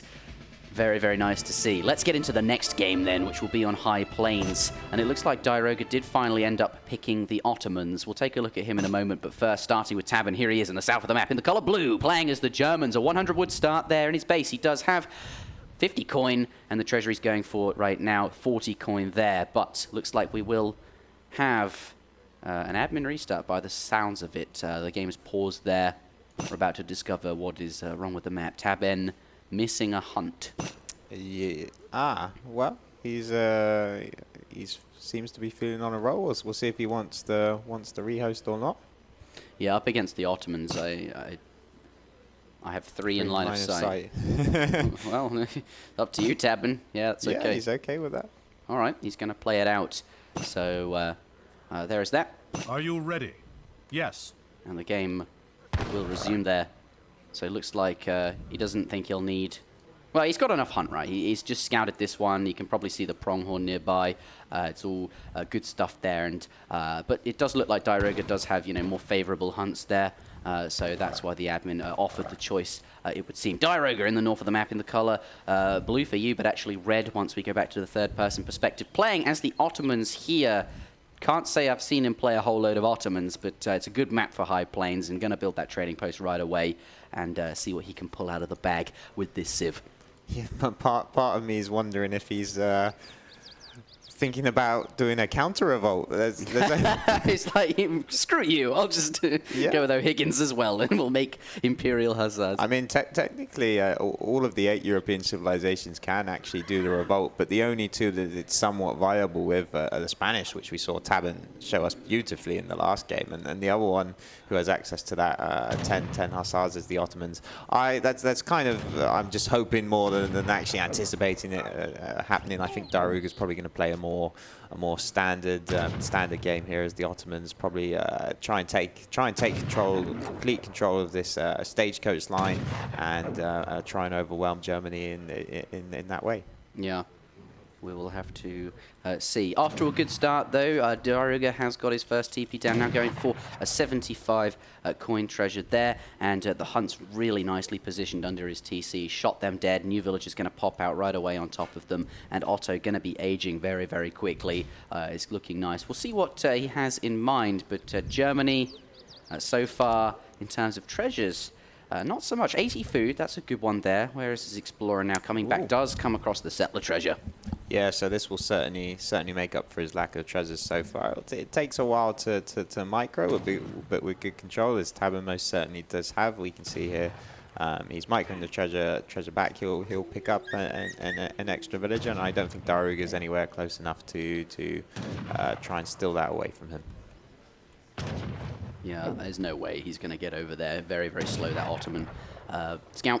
And also has a 60 XP treasure to get afterwards, which will be really easy after taking down all of these wolves. Pardon me, coyotes. But Diarouga on the way up to the colonial age. Now villagers switching over to wood.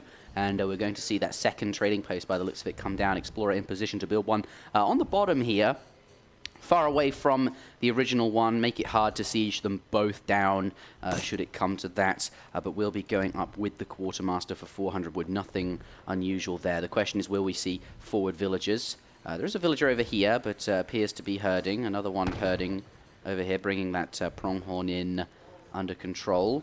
We'll have to wait and see what he has in mind. Yeah, I like this decision from Diarouga to take this trading post in particular. Of course, the first one he didn't really have a choice with. You have to take that particular one there on the left if you want to get the first pass. But by taking the ones on the now the sides of the map, it's forcing Tabben to have to take a trading post of his own in the middle. And Germany will, of course, need to take the trading post. But it just means that Diarouga, when he goes to siege it with his early Janissaries, as we can only assume that he will be making, he won't have to walk all the way to the sides of the map because he's kind of taken that TP. So I like that Diarouga started with the TP on the far right, just to prevent Tabben from taking that one, and therefore making it more awkward for Diarouga later on in the game. Yep, Diarouga up to the colonial age now. 400 wood on the floor there. And let's take a look at his perspective and see sort of what's on the way. Oh, the wrong transition, but worked out all the same. Here's Tabben. He's almost up to the colonial. He's got a few techs stacked up there. And did I just see a building get dropped? I don't know. Yeah. Let's take a look at Diarouga. I want to see what he's sending. Tabben going 700 wood. Ah, there's the building I spotted. It's the barracks. What is Diarouga up to? Yeah, so we've got barracks on the way, so he's going to be able to produce Janissaries. And as you can see, just because he forced Tabben to build that trading post in the middle of the map, he's going to have a really, really short walk to go and siege that down. And Tabben might even only get, you know, one or two passes. And he didn't get to start off with a trading post in age 1, so Tabben might actually end up in a position where he's a little bit starved of XP, at least compared to normally how you play Germany. And I don't think Diarouga will actually need to push into Tabben's base at all. If he manages to secure this stagecoach line, which I'm kind of anticipating he will do, he can just kind of sit back on and rely on the stagecoach to help him pump out more of these really powerful units. We can see that the Tabben's first two Uhlans have helped and I think delay. He had the stagecoach in queue, so he's trying to build it. He needs to get that up before stagecoach is done, and it didn't finish, so he's not going to get the extra XP. The stagecoach came in just before it went up. And you obviously miss a batch of XP upon stagecoach being completed. All the TPs currently completed to get something extra. But surprised that going for that so early. I guess it's okay, he's got 3. But his opponent does have the 1 there. Guess he has Janissaries out, so not for long. Tabben might lose his TP, but he did get a nice pass. Probably paid for itself by now. Yeah, no, one thing Ottomans does actually struggle with is dealing with raids. So we can see these two. Are they going to get that villager? Ooh. He'll be back for that at a later stage, I'm sure. That one is just one hit away from dying. And this one, again, really nice control there by Diarouga. Just pulling it in at the last moment. He does have to be careful that he's got one villager out on the left here that might get spotted by those Ulans from Tabben. But no, they've just gone past, so he's going to be okay there. And in the meantime, Diarouga is just content to sit on Tabben's TP and try and siege it down. But I also like this by Tabben, actually. He's picking up another trading post, so he knows that one was in big danger of going down. And it was only sort of seconds away from going down. So he picks up another one, and that one on the far left is going to be a lot harder to siege by Diarouga. He's really going to have to divert a lot of his resources if he actually wants to take that one. Yeah, and it's so good to have that up and running now that the stagecoach is in there. Tabben, though, he sent 700 gold. I thought would be seeing some kind of semi-FF, you know, that Germany often does, but actually training Doppelsoldners and crossbows here up against the sort of incoming Janissaries there. A few Hussars now trained from Diarouga as well. 700 food, going to start pushing them out of that stable. Interesting, another batch didn't go for Abbas guns, going Jan Huss here at the moment. First engagement coming in, and that's a lot of Jans. Only a few crossbows though. The Dops sitting back, they don't want to get involved just yet, but it is enough for Diarouga to want to get out of there. Yeah, and important for Diarouga there, he did catch a glimpse of the Doppelsoldners, so that will give him a huge indication of what Tabben was up to there, in the sense that Tabben is not going up to the Fortress Age. And traditionally, Germany suffers against Musk Huss, but he's got out another batch of Doppels. Is that the 8 crossbow shipment? Tabben's easily got enough here, and he's snaring Diarouga's Huss on the left. The Doppels are trying to get in on the right, and Diarouga's doing a good job of kiting back, actually. He split off Tabben split off a couple of Doppels on the left, which is really nice to try and stop the Hussars. Nice cover modes, use of the cover mode there. But yeah, having a hard time getting those Dops into hand combat. But if he can make it, that's where they're quite good. Really trying to push forward here. But I feel like Diarouga's done enough. He's kited back well. Finally has closed the gap though. And now the Doppelsoldner's going to get stuck in, so to speak there. The Cav trying to bait some of the Dops away. Only one. There's a second one going to follow them, trying to get on top of the crossbows here. A couple of Huss coming in from the side. But looks like this is a pretty good fight for Diarouga. He's killed all the Dops now, and the Cav will have free reign over these crossbows. But mind you, they're actually all quite low HP, so maybe it's not too bad. He can finish them off and then sort of get out of there. The Explorer getting the snare on the Jans. They won't be able to catch up and get any more volleys in. Nice. And is going to escape, and 5 more Dops coming in, and that's going to put an end to that. Tabben is going to be absolutely fine. Yeah, I think in the end that seemed to be quite an even trade for both players. They're finishing off there with the same military unit population. Tabben didn't quite have enough to get that big snare on when Diarouga initially poked in. I think he was hoping to try and sort of clean up that whole army, and then therefore he could advance into the middle of the map and start taking down these TPs. But unfortunately for Tabben, he didn't get that big cleanup, despite some nice cover mode micro on the Doppelsoldners, as you pointed out.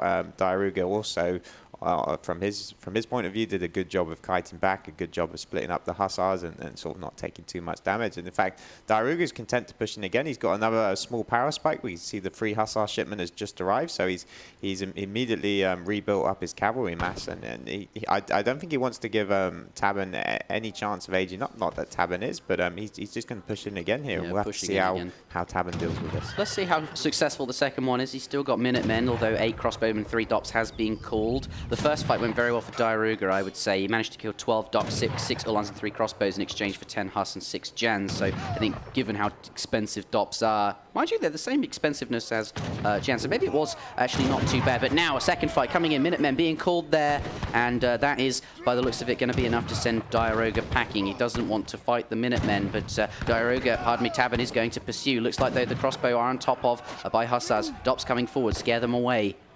And now Diarouga going to disengage. One final volley there, and it looks like that fight is over.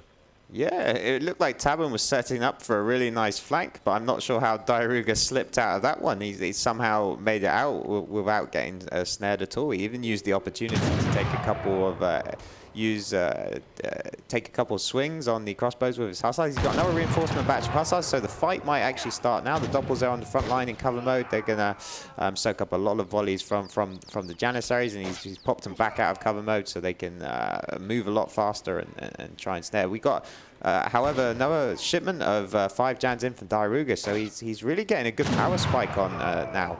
So I think Diarouga is going to be fine to take this. I'm not sure there are enough Doppels. There's a reinforcement batch of 2, but he was really needed a reinforcement batch of 5 there. Yeah, going to jam everything in there. But a lot of Janissaries, as you're saying. In fact, 28 Janissaries. I don't think 9 Dops can handle it there. Only 2 Dops on the side of the Cav. They're going to be making short work of that. Now the Hussars coming forward, going to get on top of those crossbows. And Diarouga does take game number 6 and evens the score out to 3-3. Very, very even. Yeah, that game was actually really micro-orientated. Some really nice micro by both players. I loved the use of the cover mode there from Tabben. Every time Diarouga tried to get a volley, he put his Doppels into cover mode, and they soak a huge amount when in that state. But Diarouga, from his point of view, he microed his hussars pretty well around the Doppels, and managed to slip out of both traps that I think Tabben tried to set up at various points. There was the initial kind of trap with the 8 crossbowmen shipment that Diarouga, he was very careful not to push him past the town center. That's one of those mistakes that occasionally you can make. You go sort of right in, but he never went in too far. He only went in about as far as the market. So as soon as that 8 crossbowman shipment came, he had enough breathing room to back up, and I think that's why he never got caught. And you have to be really careful around German town centers. So good thinking there from Diarouga, and he manages to pull out a win here. So going up 3-3 now, so even series, and I reckon we're going all the way to game 9 here, actually. Yeah, it's looking that way, isn't it? But Diarouga putting another point back on the board. It's easy to forget that he won the first 2 games there after so many Tabben victories in a row. And the score is 3-3, and this is still a very, very even game between 2, by the looks of it, very equally skilled players there. Nicely done from Diarouga, does get the win with Otto. Not a Civ I've seen him play all that much, and a Civ I don't think he'll have prepared quite as much with. So good for him to get that victory on the board there. But let's go into the next game. It will be on Pampas Sierras, bringing out the non-TP maps now. But India has been used up by Tabben here. That's true, yeah. And Tabben, what other options has he got available to him? So it'll be though Diarouga having to pick first on this map. So for the most part, I would have said Diarouga's civs are TP orientated, but he's gone for India. He actually didn't take too long to think about that. I think he feels pretty comfortable locking in India on Pampas Sierras, and it is a very good map for them. Of course, there's the livestock there on the left-hand side of the map, and anytime you've got livestock on an OTP map, it kind of screams India, to be honest. So it's a very solid pick there, and kind of up to Tabben. Does Tabben still have he's still got Brits? Other civs he might go for Russia. I mean, it's been a theme that knows he's actually played Russia and won with that. Dutch is also a possibility. I think we saw a Dutch versus India yesterday, actually, which went very well for the Dutch. And yeah, it looks like that's actually going to be the choice from Tabben here. So Tabben locks in the Dutch, and so it'll be Tabben playing as the Dutch against Diarouga playing as the Indians on ESOC Pampas Sierras. Absolutely. Dutch versus India, game number 7 here. The score is 3-3, and we will be getting into this right away. I feel like Diarouga's going to be pretty pleased here. Good map for India, but Dutch, also a good map for them. Don't get to make use of the livestock in quite the same way, but can perform very well this civilization on non-trading post maps, and that's what we're going to be seeing here. Spawning in the color blue, we do have Tabben. Not on the map yet, pardon me. But there he is in the corner there. Good unit. Finally into Pampas Sierras. 200 wood start for Dutch. And 2 muskrat treasures in base as well. That's going to be pretty nice, the extra gold he needs to make some of those villages. They are 30 coin and 20 coin respectively. Gonna go and pick them up right away, and the envoy gonna head on out towards the llamas and pick them up. Diarouga spawning in the top of the map in the color red, blue on your screen until we go back to third person. Playing as India, both elephants going to go to the llamas, gonna pick them up ASAP. And in his base there was a 60 food treasure, ignored that. Makes a lot of sense. Yeah, so the livestock is incredibly important for India actually. So we can see he's diverting both of his explorers, as you say, to go and pick those up, and that's just because once these have been picked up, they're kind of sort of taken off the map really. And whereas treasures are only short term, the llamas are going to benefit you throughout the entire duration of the rest of the game. And without the option to get a trading post, I know Diarouga is a huge fan of trading posts. We saw him on the Deccan game, I think, when he was playing India in the Indian Mirror. I think he took 2 or even 3 trading posts. So he obviously likes to have lots of shipments available for his play style. So he'll be looking up to try and pick up a lot of those llamas. But at the same time, we can see that Tabben realizes how significant those llamas are. So he has sent the envoy to the left to try and steal away a few of those from Diarouga. Yeah, and doing a good job there. Is he going to get this one here? This looks like a hot llama to get. Doesn't look like Diarouga is going to be able to get that. And Tabben will actually get the envoy over there. This is really nice for him. Going to get 2 llamas when you start with the envoy. He's quite a slow chap. Not so good at gathering llamas, but manages to get 2 of them. So going to be pleased with those results. Yeah, and we can see that Tabben, interestingly enough, has started off with the market start. I think players are sort of split 50-50 at the moment as to whether the market start is should be used as Dutch. The main issue is that it slows down getting your first bank, but it does offer a lot of economic potential there. So we would have researched the early hunting dogs. We can see that's already been teched. Yeah. And if you do it right with good treasures, so we saw he picked up that 90 coin, he picked up those 2 smaller coin treasures. You can actually get the same age up time without idling your town center at all. So Tabben will be hoping to do that. Yeah, sneaking in the markets is really, really nice. As you say, it can be tough, but also found 90 food, so I don't think he's going to have any problems. Exceptional treasures this game. So market start, I think, well justified and a good bonus going into this game here. He's going to make a start by the looks of it on the 135 wood treasure as well. Pretty good stuff. Yeah, I think Tabben's going to be feeling really, really, really good about this this age 1. Diarouga, for his part, I think he picked up. He seems to have 5 of the llamas there. There's actually still 2 left to be claimed. So he seems to be heading on over there. So he might find out find where those 2 are later on. And we can already see the forward villager here coming out from Diarouga. Hopefully he's found a location. Oh, well, actually, the envoy and the explorer are very close to this villager. Are we going to have to see what happened before where he put down the Kalimata? He needs to send out another villager now or try and reposition it. The envoy's going to try and block it. Oh, he stands on the foundation. He's not going to be able to place it, delaying the India age up here, being a real nuisance. And you can see the Agrifort actually being placed in base, successfully denied a forward Agrifort by placing those 2 scouts up close. Tabben was looking for this and managed to get the deny. Yeah, and I, to be honest, after this tournament, I feel like we might see more and more players actually do send out 2 villagers. Obviously, you don't want to have to do that, but we've been seeing a number of Agriforts just being blocked. The opponents have been really on top of trying to block that Agrifort placement and slowing down the Indian age up. And most importantly, the Agrifort is so far away from Tabben's base. It's quite a long map. You do spawn quite far away from your opponent, so Tabben's just bought himself a huge amount of time. Yeah, and now coming back for that 135 wood treasure. Hasn't forgot about it. This man on point. He knows what he's doing.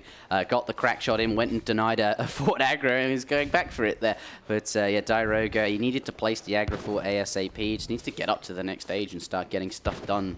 You have no idea how long or how he's just, instead of like frantically trying to figure out where you can place it, just sort of gave up quite quickly there to make sure. You can't be sure how long that your opponent will block you for. But despite forcing it in base, Tabben looks like he does want some walls and is going to prepare for something aggressive either way. Just going to pop some walls down, cause a little bit of do a bit of sim citying, make it hard for his opponent to get in here. And with that 135 wood treasure, going to be very easy to do. Yep. On Diarouga's side, he seems to be he's built a market and he's already researched civil servants, so he seems to kind of adapt well into heading into that eco route, despite being forced to reposition his aggro. He seems fairly comfortable in doing that. So I'm curious, is he saving up here? Yeah, I think he's just taking Imperial Bureaucracy, so he is going full eco, and he's trying to match the bank boom of Tabben. So the thing in this matchup is that India will scale better eventually, but in the very short term, just the sheer number of banks that Dutch can put up in a short time will certainly give Tabben a quicker eco advantage. But it does shift as we get towards that 15-20 minute mark. Though admittedly, that's looking a long way off at this point. Yeah, I really like his decision to put down the barracks there, but he's not going to train anything. You know, he doesn't feel the need to. The envoy. Not scouting anything that's alarming him, so instead just going to spend that resources on the banks. Bankwagon coming out now and going to get himself up to 4 banks ASAP, and he almost has the resources for that 5th bank. That big wood treasure has made it, you know, really quite easy for him to get all these banks down. Could be on 5 banks like before 7 minutes. This is really impressive. Yeah, and we shouldn't undervalue that scout there by the envoy. So what it did see was it saw the 2 sepoys actually behind Diarouga's base. So as soon as you see that, you know there's not sepoys essentially heading to your base, because if there were, then all the sepoys would be there. There wouldn't be 2 left behind. So as soon as Tabben saw that, he just knew there's absolutely no aggression coming from Diarouga, at least for the next couple of minutes. So that was a really, really nice scout by Tabben, and it might have seemed that he didn't get to see too much, but I think it just told him everything that he needed to know. Yeah, and now coming forward with the scout there, just wants to be making absolutely certain what's going on, so going to brush past with that explorer, and going to take a cannonball to the face though and try and sort of get out of there. Doesn't want it to be dying, but yeah, 600 wood we saw Tabben was sending, and that's now on the floor. That's going to be that 5th and final bank, and perhaps now we'll see some military units, skirmishers and pikemen starting to come out here. I think Tabben, look at that score, 93, going to be very, very pleased. Yeah, and he might even try and squeeze in the 3rd bank here, so he's just sipped in 600 wood, and I'm highly anticipating that he will actually. But he's stacking a lot of resources, so he kind of figures that 5 pikes, 5 skirms is enough to defend, and there we go. There's the 5th bank, so it's full greed here from Tabben. He even has steel traps, so you almost can't get any more greedy than this. Yeah, you hit placer mines. That is true. That is true. It's not so good when you've got so many banks, right? But wow, he's got a lot of booming going on here. He's got 43 to his opponent's 33 there. I wonder what Diarouga has in mind there. He's going to stick with that French consulate that we've been seeing him go with, and he's now going to go up to the Fortress Age, and that to me looks like a Taj Mahal. We'll go to text being researched and confirm that. Yeah, it is coming down. Wood crates of the French consulate arriving there. Interestingly, again, he's committing to it. He's sticking with the French consulate. He likes that. Perhaps he'll go for Ottoman again later, but it didn't in Deccan, so maybe he's figured out that for him this is a build that he likes. And yeah, it could be more favorable in this matchup. And so usually India kind of has 2 choices of what wonder to take up to that Fortress Age with, and so he's gone with that the Taj Mahal, which kind of leads me to believe that he's going for another industrial play. And just looking at his resources, once again, he's banking 900 food. He's got a small amount of coin. So yeah, his plan again is to go up to the industrial age. If you were just planning on staying in the Fortress Age, quite often you build that Sharmanar gate, which gives you the 1 Mahout and access to the extra Mansabar units. But we'll be seeing him use that to go up to the industrial. So Tabben probably won't be heading up to the industrial age, but we'll see. He's also banking some resources himself. It depends on whether Tabben's going to ship 1k wood as his first shipment and then use that to put down a whole bunch of maybe a lot of production, or if he's just going to bank resources to age himself, and we could have another face-off in the industrial age here, actually. I'm looking forward to seeing. Shall we take a look at their decks? Diarouga clearly, I think, more likely to go to the industrial age. Taj Mahal almost done there, and with the gold that he's going to get up off the age up, we'll just be able to drop down. There it is, the industrial age wonder. He's got all the food he needs and going to be able to do that ASAP. Diarouga in his deck has the infinite, of course, Urimi shipment, 14 sepoys, and the 10 here. So has what he needs to go to the industrial age and just keep popping those units. Wow. But another fort wagon. How often do you see fort wagons in competitive Age of Empires 3? I feel like they're quite good at perhaps the lower sort of, lieutenant captain level, but that drops off quickly when you're up here. What could he have in mind with a fort? That's very, very interesting indeed. Shall we have a look at his deck, Kosek? What do you think? Yeah, so it seems that fort wagons are actually staging a comeback. And curiously enough, Tabben seems to enjoy these industrial plays without overly taking industrial cards. And that's possibly just because he doesn't want to have an obvious deck that can easily be clicked on by the opponent. And, sometimes having too many industrial cards can just give away your strategy right out from the gate. And Tabben not overly keen to do that. And I don't think Diarouga necessarily knows that Tabben's particularly aging up at the moment. And we can see Tabben once again building that church, so he's going to have access to that mercantilism. I mean, it costs a lot, 1,500 gold, but when you're up to 5 banks and you've got Dutch villagers gathering coin, that's it's certainly very, very achievable to try and get that tech in. Yeah, Tabben going up now to the Fortress Age, units just posturing around, not much going on, just spending his APM moving these units around, not really anything to do. Like, what do you do? He'll be up very soon. And in his deck, as we saw, has 2 heavy cannons and the 2 factories, but not much else. Church going down, which might indicate that he's looking to send the advanced church card there, get access to perhaps even more banks, but maybe more likely those stadholders and, of course, the war gelders as well. Yeah, interestingly enough, Diarouga chose to send no additional shipments after his 300 exports. So quite often we see people sending that 1k wood just to tide them over in H3, maybe build another town center. But he was stacking almost 2.5 shipments when he reached age 4. So he's going to be able to send three Urami shipments in a row if he needs to.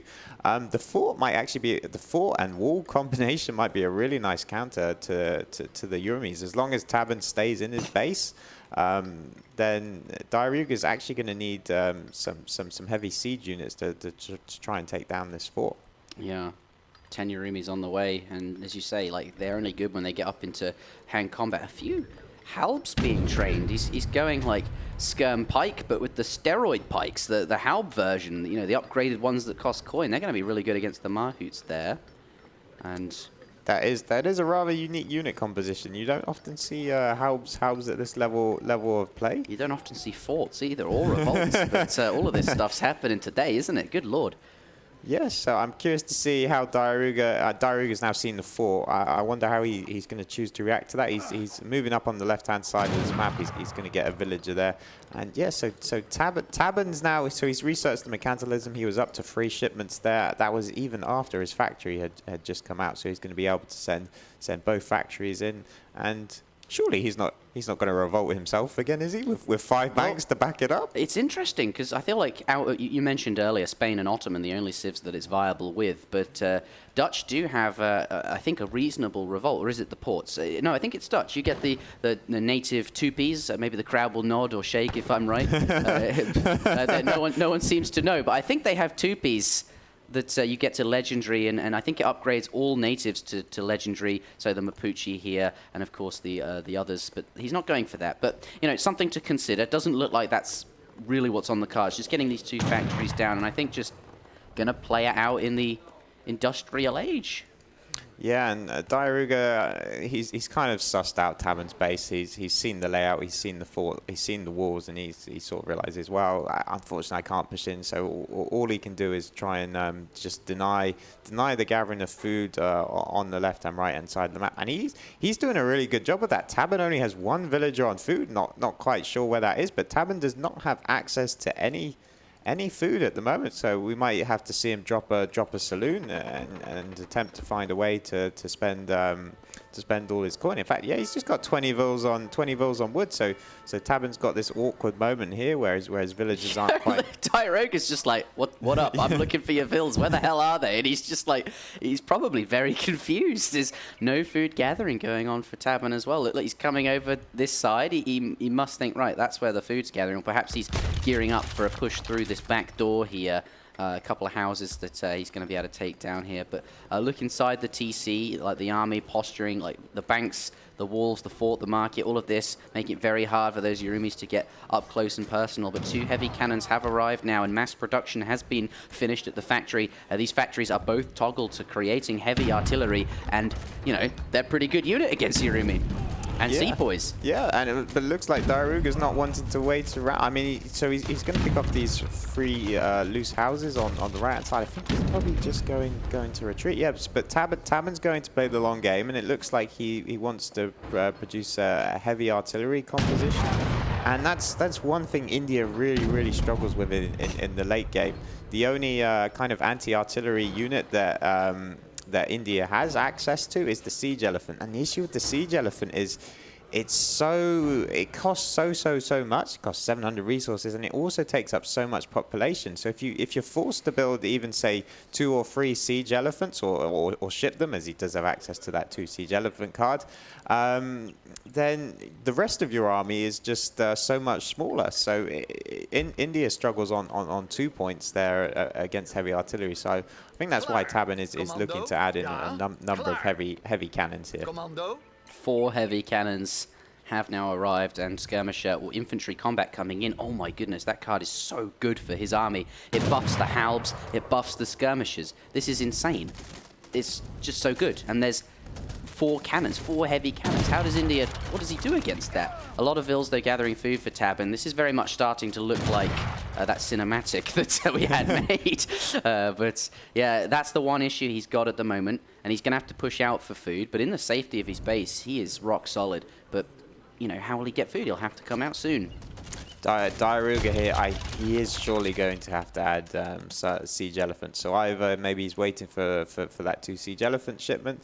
But even 2 siege elephants, it takes a while to volley down these heavy cannons. And in fact, the other issue that I didn't mention with siege elephants is that their range isn't particularly huge. I think it's he's actually training siege elephants. He's not going to ship them. Well, at least he's adding them into his composition. He certainly needs it. I mean, he's poking forward here, but the skirmishers are the ones that are going to get the better. I mean, you can see so many. Wow, for each volley, just a huge number of sepoys dropping there, and I don't think he lost many skirmishers at all. So the longer this goes on, Tabben's looking in a great position.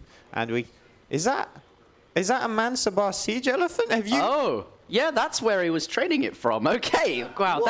If Tabben was jacked, this elephant is definitely. Look at him.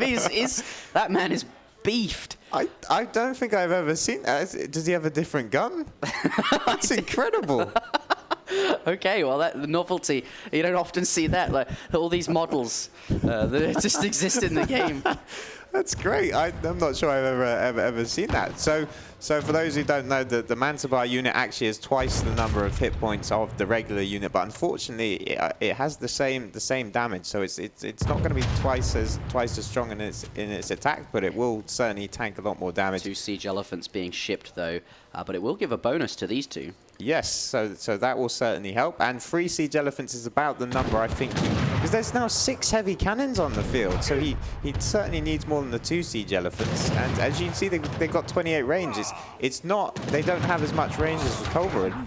And I mean, Diarouga's going to get kited by these skirms all day. He either has to go in or just not commit at all. And I think he's going to go in. The Yurumis there on the left, the halbs are behind. The siege elephants, only 1 is remaining, and none of the heavy cannons have gone down at all. There's all 6 heavy cannons.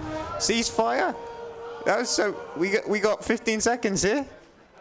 Can Diarouga get in onto those heavy cannons? He's moving the Yurumis behind. The Yurumis are now around the heavy cannons. The sepoys are there as well. The heavy cannons, Tabben's decided not to move, so that's quite wise. And yeah, in 1 second, it's about to all kick off. Here we go. 6 heavy cannon volleys about to go off here. Yurumi's going down left, right, and center.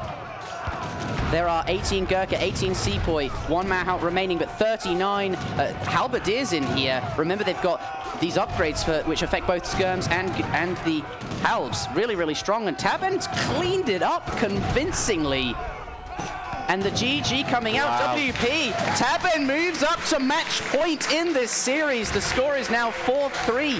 What a very well prepared and also executed build Tabben looking more jacked by the moment. Yeah, that was incredibly well played by Tabben. He played it nice and slow. I'm not even sure he crossed the middle of the map once, to be honest, with his army. And he just exploited India's weakness against heavy artillery perfectly. I mean, as we saw there, Diarouga tried to build those 3 siege elephants, but the skirmishers just took them down so fast. And the 3 siege elephants, unfortunately, due to their short range, I mean, I say 28 is short. It's obviously still reasonable, but nothing compared to the Kelvin. They just weren't. I'm not even sure they got a single volley off on those heavy cannons. They just weren't able to find the angle. Tabben made sure that Diarouga wasn't able to find the angle actually, and preserved his heavy cannons. And even though Diarouga made use of the incredibly powerful cease, wow! I've just seen the military unit population. Yeah, man. That's a graph. That's a cliff and a half there, isn't it? Yeah. So just goes to show how good heavy cannons are. And ahead all game. You know, this build really worked out well. Diarouga has this habit of skipping the auto cons and just doesn't get those 4 vills out. And over the course of a long game like this, it really adds up. Obviously, that's not the most important factor in this game, but very well prepared, I think, is what I'm trying to say. Tabben having some really good builds up his sleeve, working very well against Diarouga. Maybe he's, you know, a little bit predictable, it seems, in this tournament. Perhaps his studies of the map pool and what's best here and there. You know, you show it once, and it works great, but then afterwards, your opponents have seen it and perhaps can build around it. It's interesting to think. But very well done to Tabben. He's 4-3 in this semi-finals. If he wins this next game, he does qualify for the grand final, where he will play against either Kaiser Klein or Lord Raphael.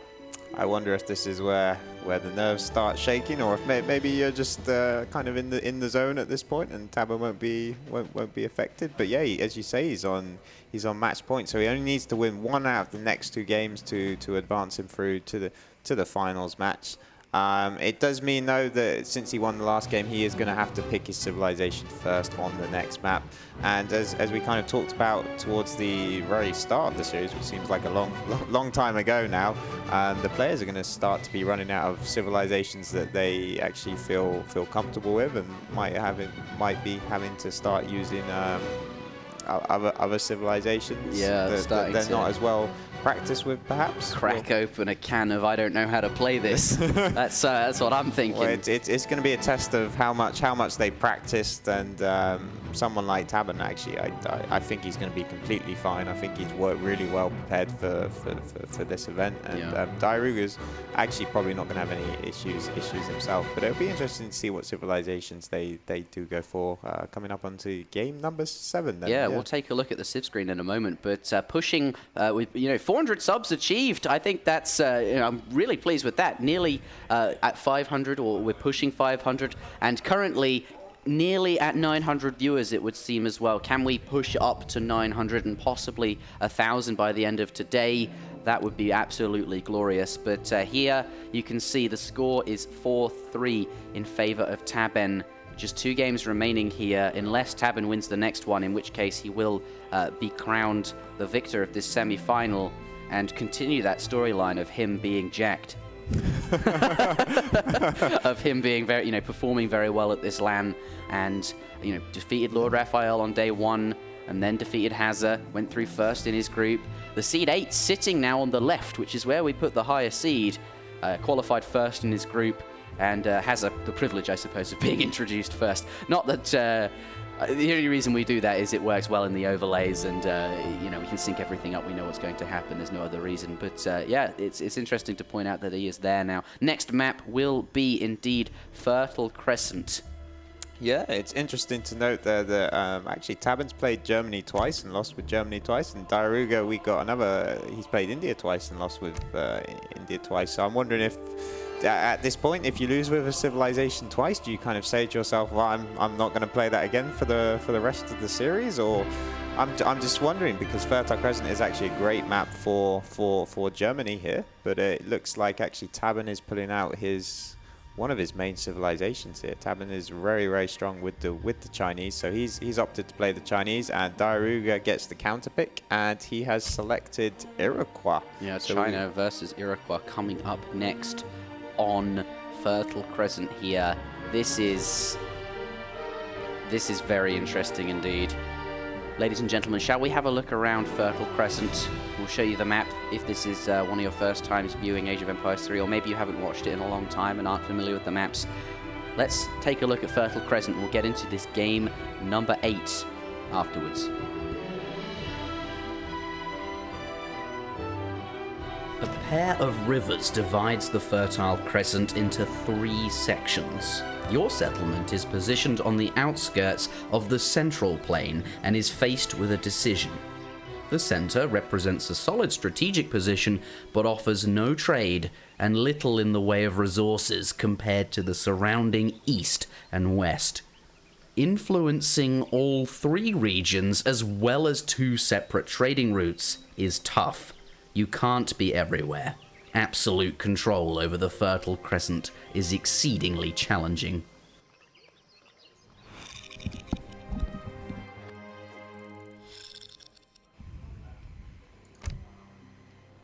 Ladies and gentlemen, welcome back to the New World Championships. We are about to click into game number 8. Thank you very much for subscribing. Sifax, China versus Iroquois coming up now.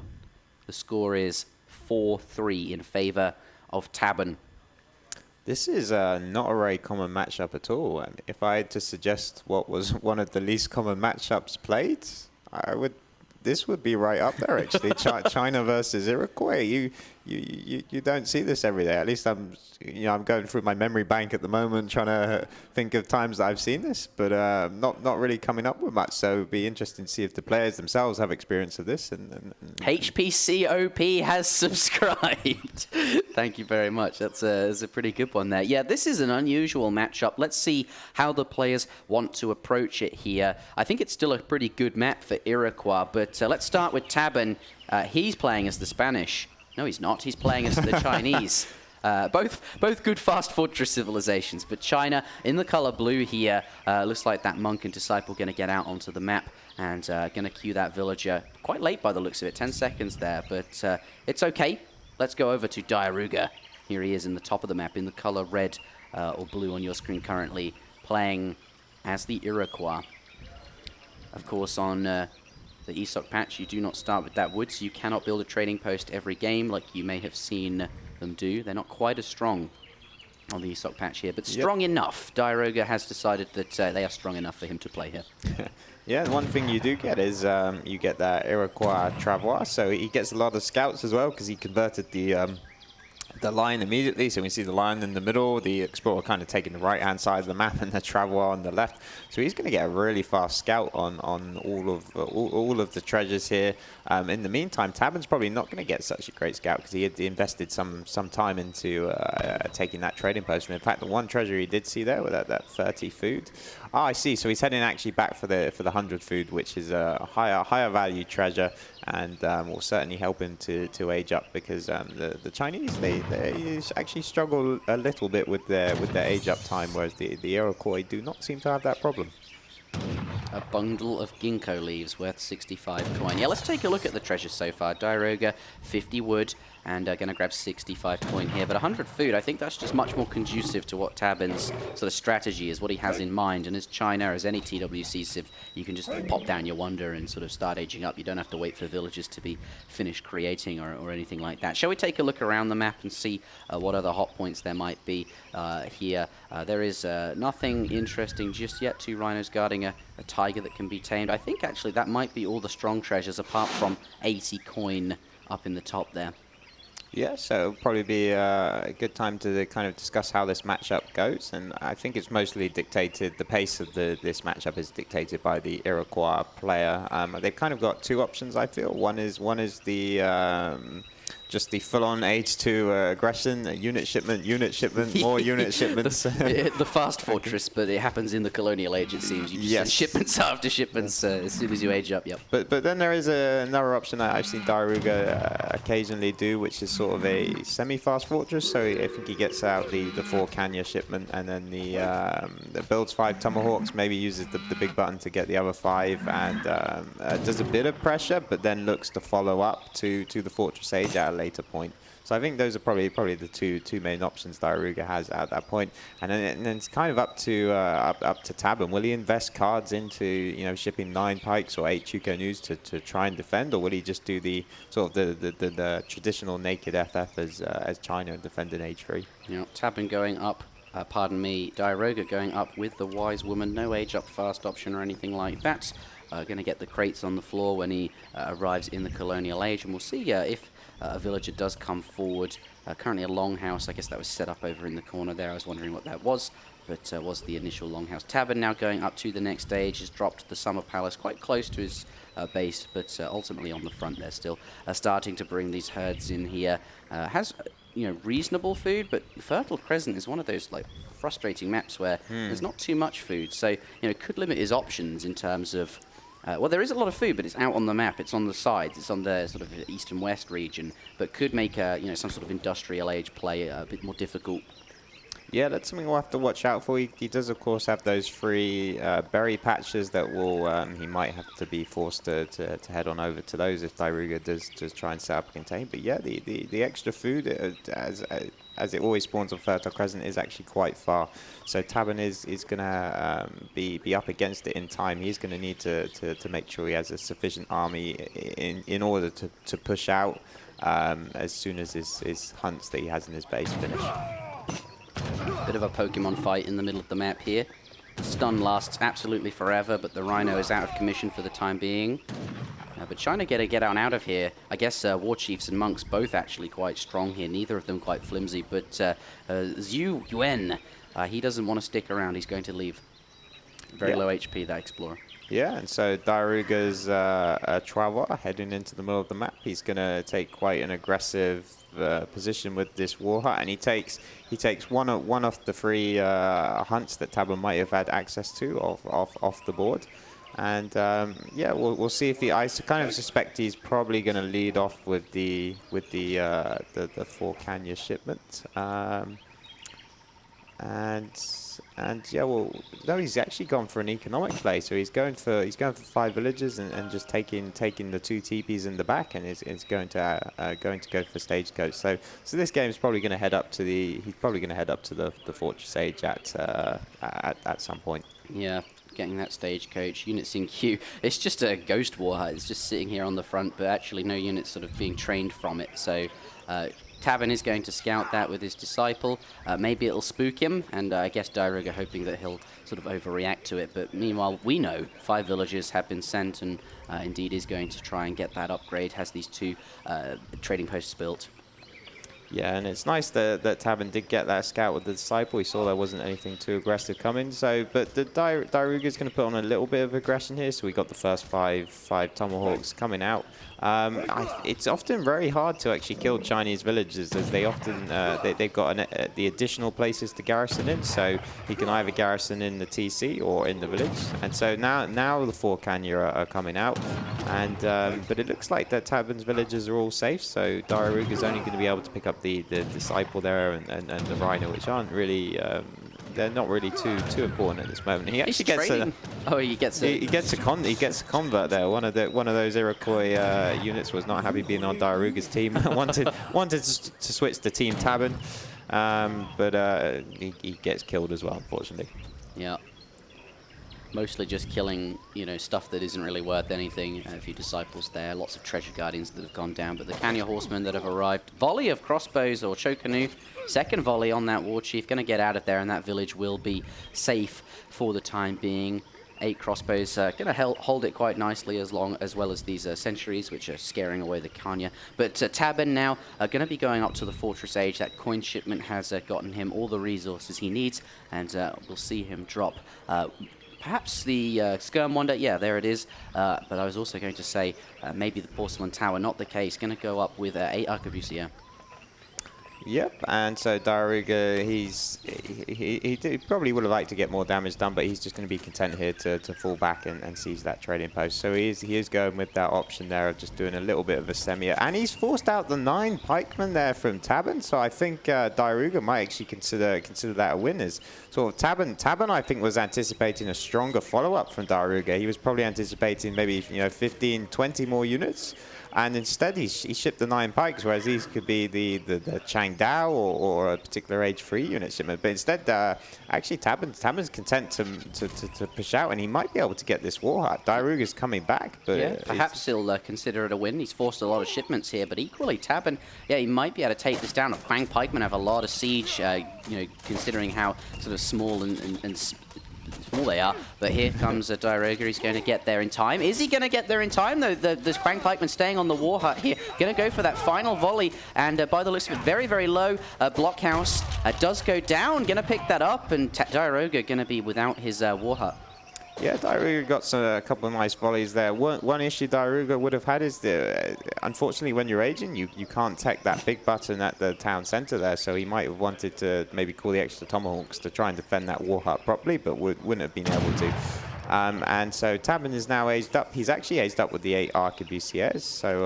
yeah, that's true. Also forced, perhaps, instead of the porcelain tower, maybe that was an overreaction from Tabben, the Confucius Academy. But, you know, finds himself in the fortress age with a lot of units, so maybe he can make something work with it. Yeah, and almost getting a catch on these the Aena from the Iroquois. They are very, very fast. We can see them quickly running away. So Diarouga should get most of those away, and is now up to the fortress age himself. He uses the Trawa to build a coral, and he actually chose to build the war hut using the villagers. He's gathering a lot of coin, actually.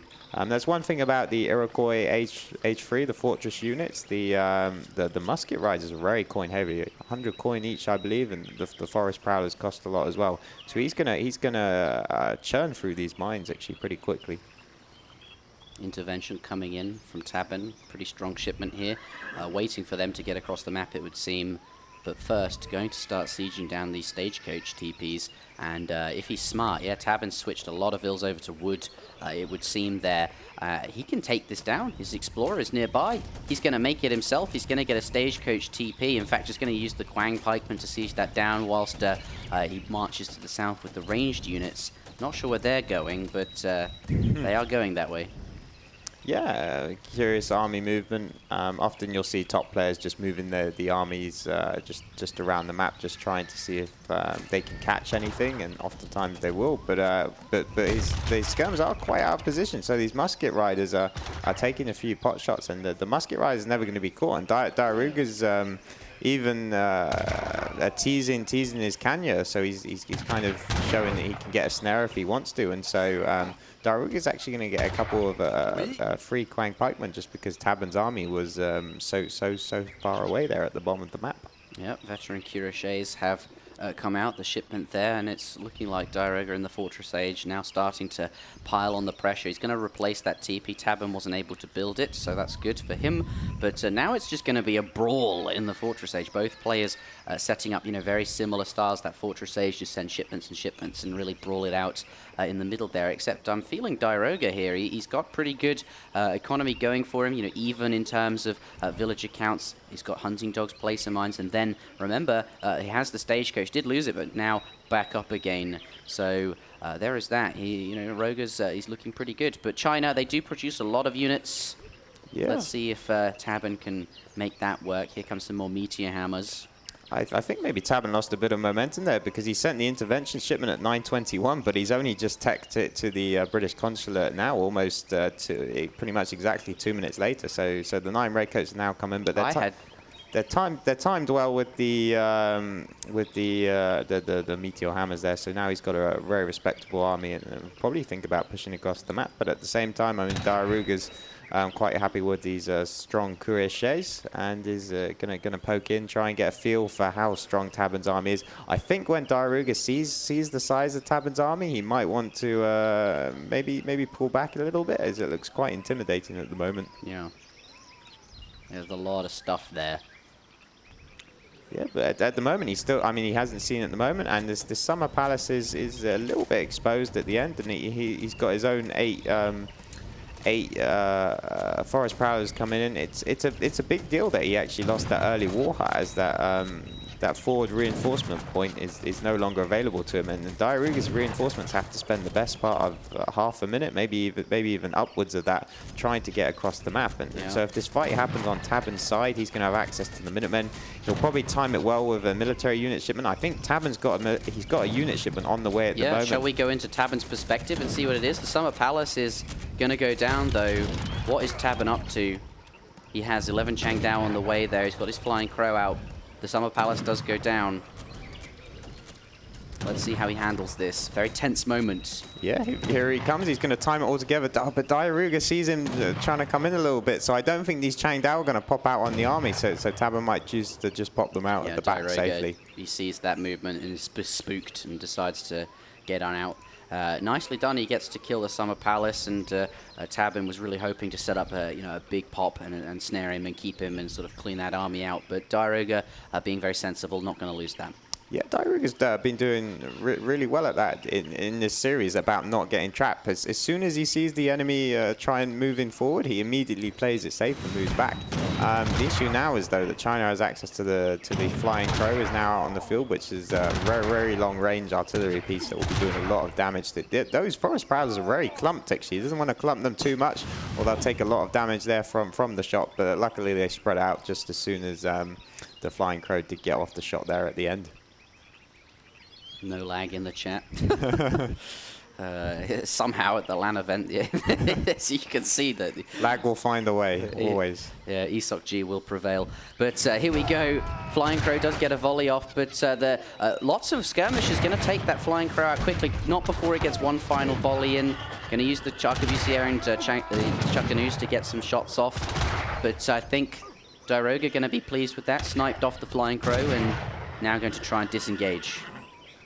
Yeah, I think Diarouga will just be fine here to keep taking shots. I mean, he's got the better economy at the moment. He also has Stagecoach in as well. So if we add that into the recalculated economic unit pop, he's completely fine. But Minutemen coming out, so I don't think Tabben wants to wait any longer. He's going to try and chase down Diarouga here, but Diarouga's immediately getting back and using the range of the Forest Prowlers to kite. So, I mean, Tabben signaled his intention to go with the 4 Minutemen, but his army's kind of taken a while to catch up to those 4 Minutemen. We've got an additional batch of cavalry, and he's trying to chase him down, but Diarouga's already kited back across a lot of the map. Yeah, and this seems like he has to go in now because Iroquois is getting stronger and stronger in terms of economy, and also Cards, he's got infantry combat here, but we're getting a fight underway here, trying to get stuck in. The Meteor Hammers getting stuck against the... There's a fight happening. Yeah, and the Musket Riders coming around the back. Now, the Musket Riders haven't really been touched. I think Diarouga's he's got a solid army lead. There's 5 Forest Prowlers walking past the fight at the bottom. I think Diarouga's focusing on microness. It's going quite evenly, actually. The Chinese Explorer is still alive and has soaked a lot. The Forest Prowlers walking in a little bit to the middle.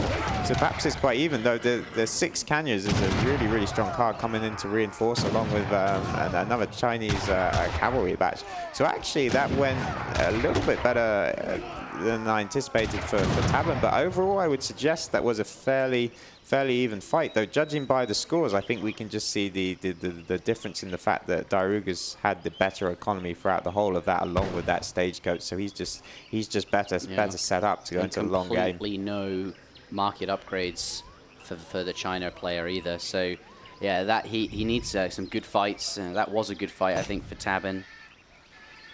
And somehow, yeah, that is the case.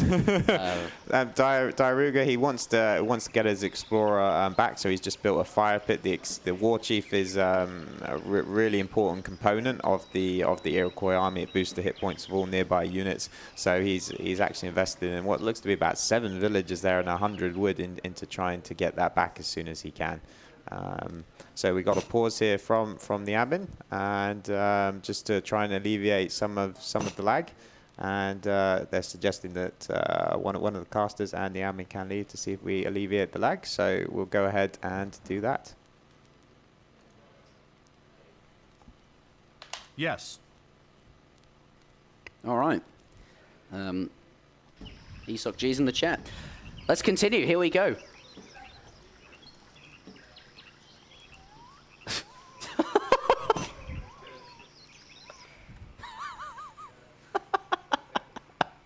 I think he's just complaining now because there's always going to be a tiny bit of lag when the two players leave. Are you ready?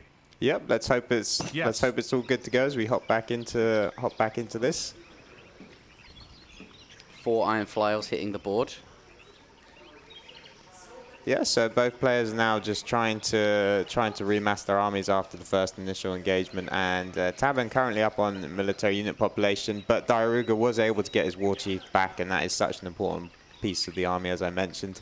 Now retask those villages that were already on the fire pit back to gold, and we've got another 5 musket riders coming in as reinforcement. That's a big reinforcement batch actually for Diarouga. And we have to remember that Tabben, oh wow, and a big engagement going in here at the front. There is a flying crow at the back that's got a really nice volley. The Canyons are trying to make their way around on the right-hand side of the map. They're getting a very good angle. I don't think there's any anti-cavalry towards the right-hand side of the map. The Forest Prowlers seem to be untouched, actually. Good kiting from the musket riders on the left. The Chinese army seems to be melting, actually. I'm not sure where everything's gone. Some of this population must have been in reinforcements, but Diarouga's completely cleaned that up, and I think he's just Tabben going to... has resigned, and Diarouga brings it up to 4-4. Well played by Diarouga. Really nice game as the Iroquois there. Didn't play anything super aggressive. He knows what China's capable of. Got a stagecoach, got his 5 Vil shipments and market upgrades. Played it cool. Went up to the industrial. Wow, we've seen so much industrial. It's stuck on my tongue, isn't it? But went up to the Fortress Age and played out a really nice game. Didn't fall foul to any of Tabben's traps. Kind of also maybe even forced him into making this Confucius Academy. We saw, well, we can't see it now, but the Quang Pikemen and those Chokanus coming out. Maybe even that forward blockhouse. He said he perhaps an overreaction from Tabben, lacked a bit of eco because of that. But yeah, very well done from Diarouga. Yeah, and I think as we kind of predicted at the start of this series, both players very, very evenly matched, and game 9 is happening. And that wasn't just the usual caster hype about going to game 9. I genuinely believe this was a game 9 kind of series, and it's proven to be the case that these two players are very evenly matched. And I mean, there's so much on the line here. The winner of this qualifies for the grand finals and the opportunity to be the winner of the New World Championship. Yeah, and a non-trivial amount of money as well. You get guaranteed 4th for winning this. Obviously, there's a 3rd place match tomorrow. It'll be the first game of the day. And the difference between 3rd and 4th is also, I think, a reasonable amount of money there as well. Non-trivial amount. I can't remember exactly how much. I think 1,600 for the winner. And then the rest are a bit closer together. It's all about the glory, though, isn't it? It is. It's about being, I think the best. If you win a tournament called the New World Championship, I think you can call yourself the New World Champion. Yep.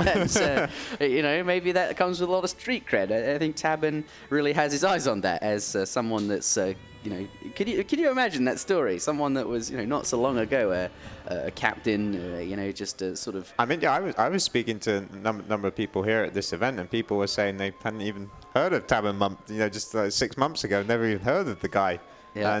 And here he is, just one game away from reaching the finals. But then, I mean, in exactly the same position, Diarouga also one game away here from reaching the finals. I think he's just taking a very, very quick break. I imagine this is quite a nervous time actually for both of the players. So they just want to make sure they're in kind of the right state of mind. There's Diarouga coming back to the stage. Yeah. And so Diarouga, as the winner of the previous game 8 there, he is going to have to be the player that chooses his civilization first.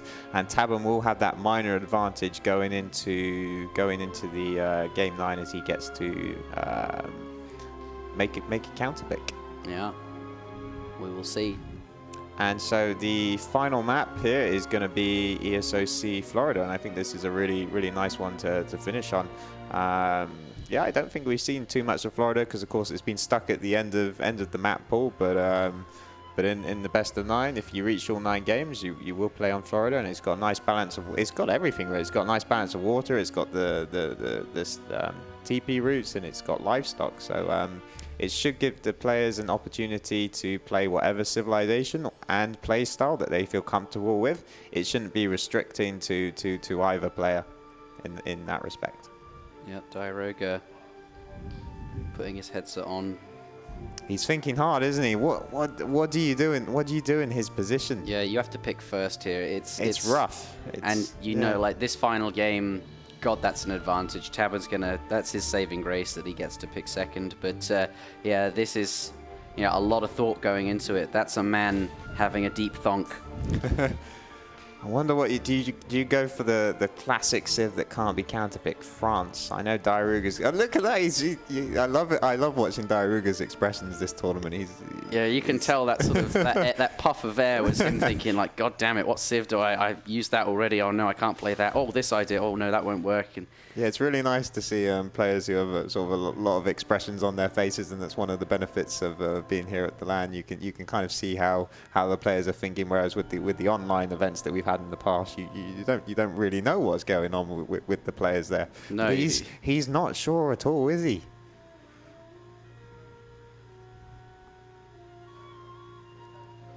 Yeah, so I mean, if we sort of have a look at what, I mean, he could go for India again. It's people have been saying it's a very, very strong civilization. You've got the livestock there on Florida, but do you want to pick it after you've lost with it twice already? Yeah, and he's just done the same build with it twice already. He's sticking with his French consulate, yeah. And if he does it a third time, does he will he switch it up and do something different with India, or is he just going to play out that same build and try and get a win with it? But you know, Tabben's countered it twice. He'll do it a third time. China coming out from Diarouga. He says he picks China here. Yeah, I think it's a really solid pick from Diarouga. His China is definitely one of his best civilizations, and this time though he'll definitely have to do a different strategy to his to the Chinese frigate strategy. It'll play out very different to New England. So now it's up to Tabben to try and pick a counter to China. I mean, so he's still got Germany available to him. They often do pretty well against the Chinese civilization, but then again, he's going to have a similar problem. Do you pick a civilization that you've just lost with twice? Obviously, you're still very comfortable with it. British, though, he's still got Brits available, and Brits are quite popular against China because China offers you a lot of room and a lot of time to get away with maybe making a really high economy. So you can actually often even go up to 200 population, possibly use the Virginia company. But it looks like, did I see that correctly? Did he queue in the China mirror? Well, it's on the flags. I didn't see him say anything about China. Diarouga had to pick first there, but it appears that appears that we're checking our deck, so it looks like it'll be a China mirror here coming up. Ladies and gentlemen, that will be game number 9, it seems, to get that 5th and final point on the board. Which player will it be? The winner of this series will play against the winner of Kaiserklein versus Lord Raphael that you can see coming up after this series. China versus China, Wicked Cossack. Let's take a look at Florida, shall we? And then get into this final game here.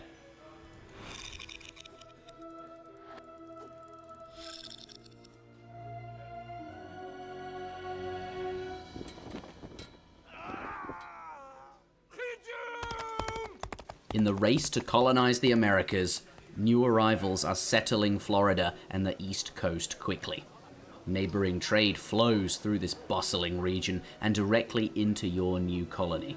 Your town starts on top of the trading route, and you begin with a market and 2 trading post sites within arm's reach. A strong early economy is ensured, especially with coastal fishing up for grabs too.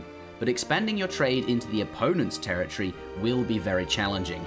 Finally, native Seminole and Carib tribes offer some incredibly powerful archer technologies. Beware.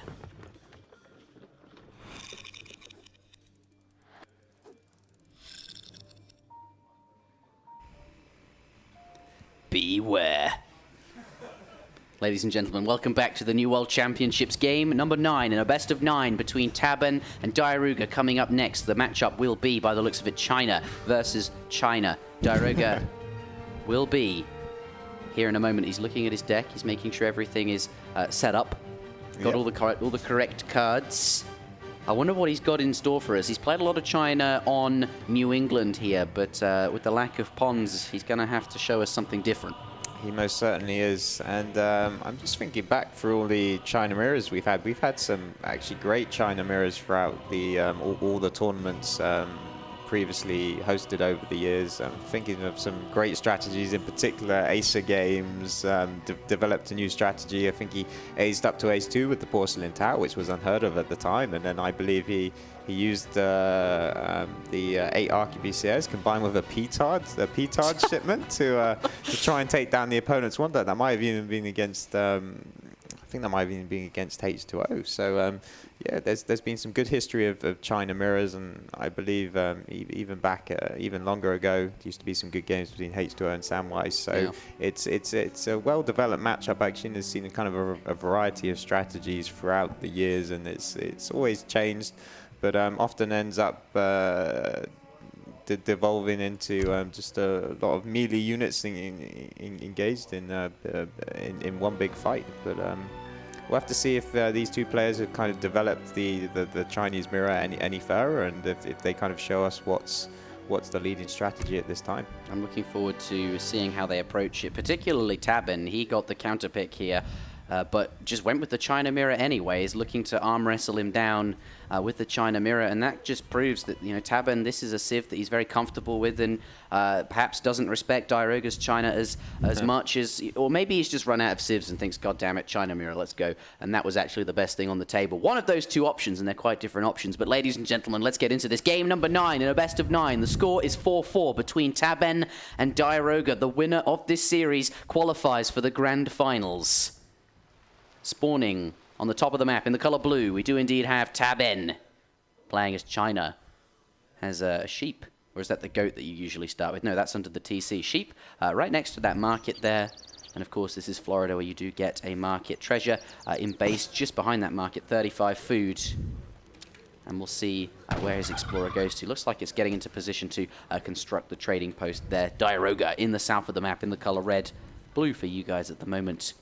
Also playing as China, has 40 coin in base, and his explorer going to get on out into the map immediately there. Comes across 80 wood.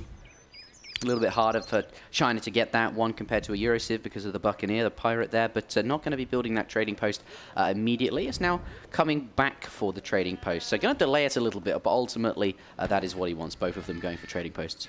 Yeah, that was really, really smart by Diarouga, actually. He knows he has a bit of time for his explorer to scout around the map, and he's still going to get that trading post up in time for the pass. But what that did allow him to do was actually see if there was any wood treasures nearby his base, and he actually got lucky, and he did find that 80 wood treasure there. So, although he's decided, judging by the number of villages he has on the trees, he's decided it's probably too hard to go for, just because the Chinese explorer isn't particularly good at taking down the pirates. But he is going to get a trading post up, and we can see that Tabben is perfectly mirroring that on the right-hand side as well. And now both players are going to head out and try and pick up those loose sheeps around the map, which they can task to their villages and get them fattening up just in time for the Fortress Age. Admin has resigned. The map must be good. Question mark coming out there. Must have made the connection, I think, with the K. But yes, going for 75 wood there, and I guess can get some nice upgrades, although not going to get that immediately. I guess gonna want to build the village first. But that's pretty good. You know, wood going to make that village much easier for Tabben to get. Yeah, I think Diarouga is actually still leaving his villages on wood. He's probably going to look to get, I believe it's called the Hunting Eagle, so it's the first tier of food upgrade. So nice little adaptation there. That's just because Diarouga picked up a 30 coin treasure. But this matchup in general is going to be quite passive, probably for the next 5 to 6 minutes. But it slowly builds up to one big. There'll be one big climax in the middle of the map, I anticipate. One crescendo. Yep, that's going to determine our first finalist for this event. Bit of a fight in the center here. There's a 105 coin treasure. Both players have eyes on that, but going to kung fu each other with the scout, trying to take down that disciple and bringing in the red disciple. Diarouga looking to take on down Tabben's, but Tabben doing a good job of trying to get away. I think actually will lose it there. So Diarouga going to pick up some small plays here. Look at that kick! Downs the Disciple, and now he's going to have to get out of here. Diarouga doing a good job of using the Disciple to get in front of the Chinese, of the Blue Monk, and block him, getting as much damage as he can.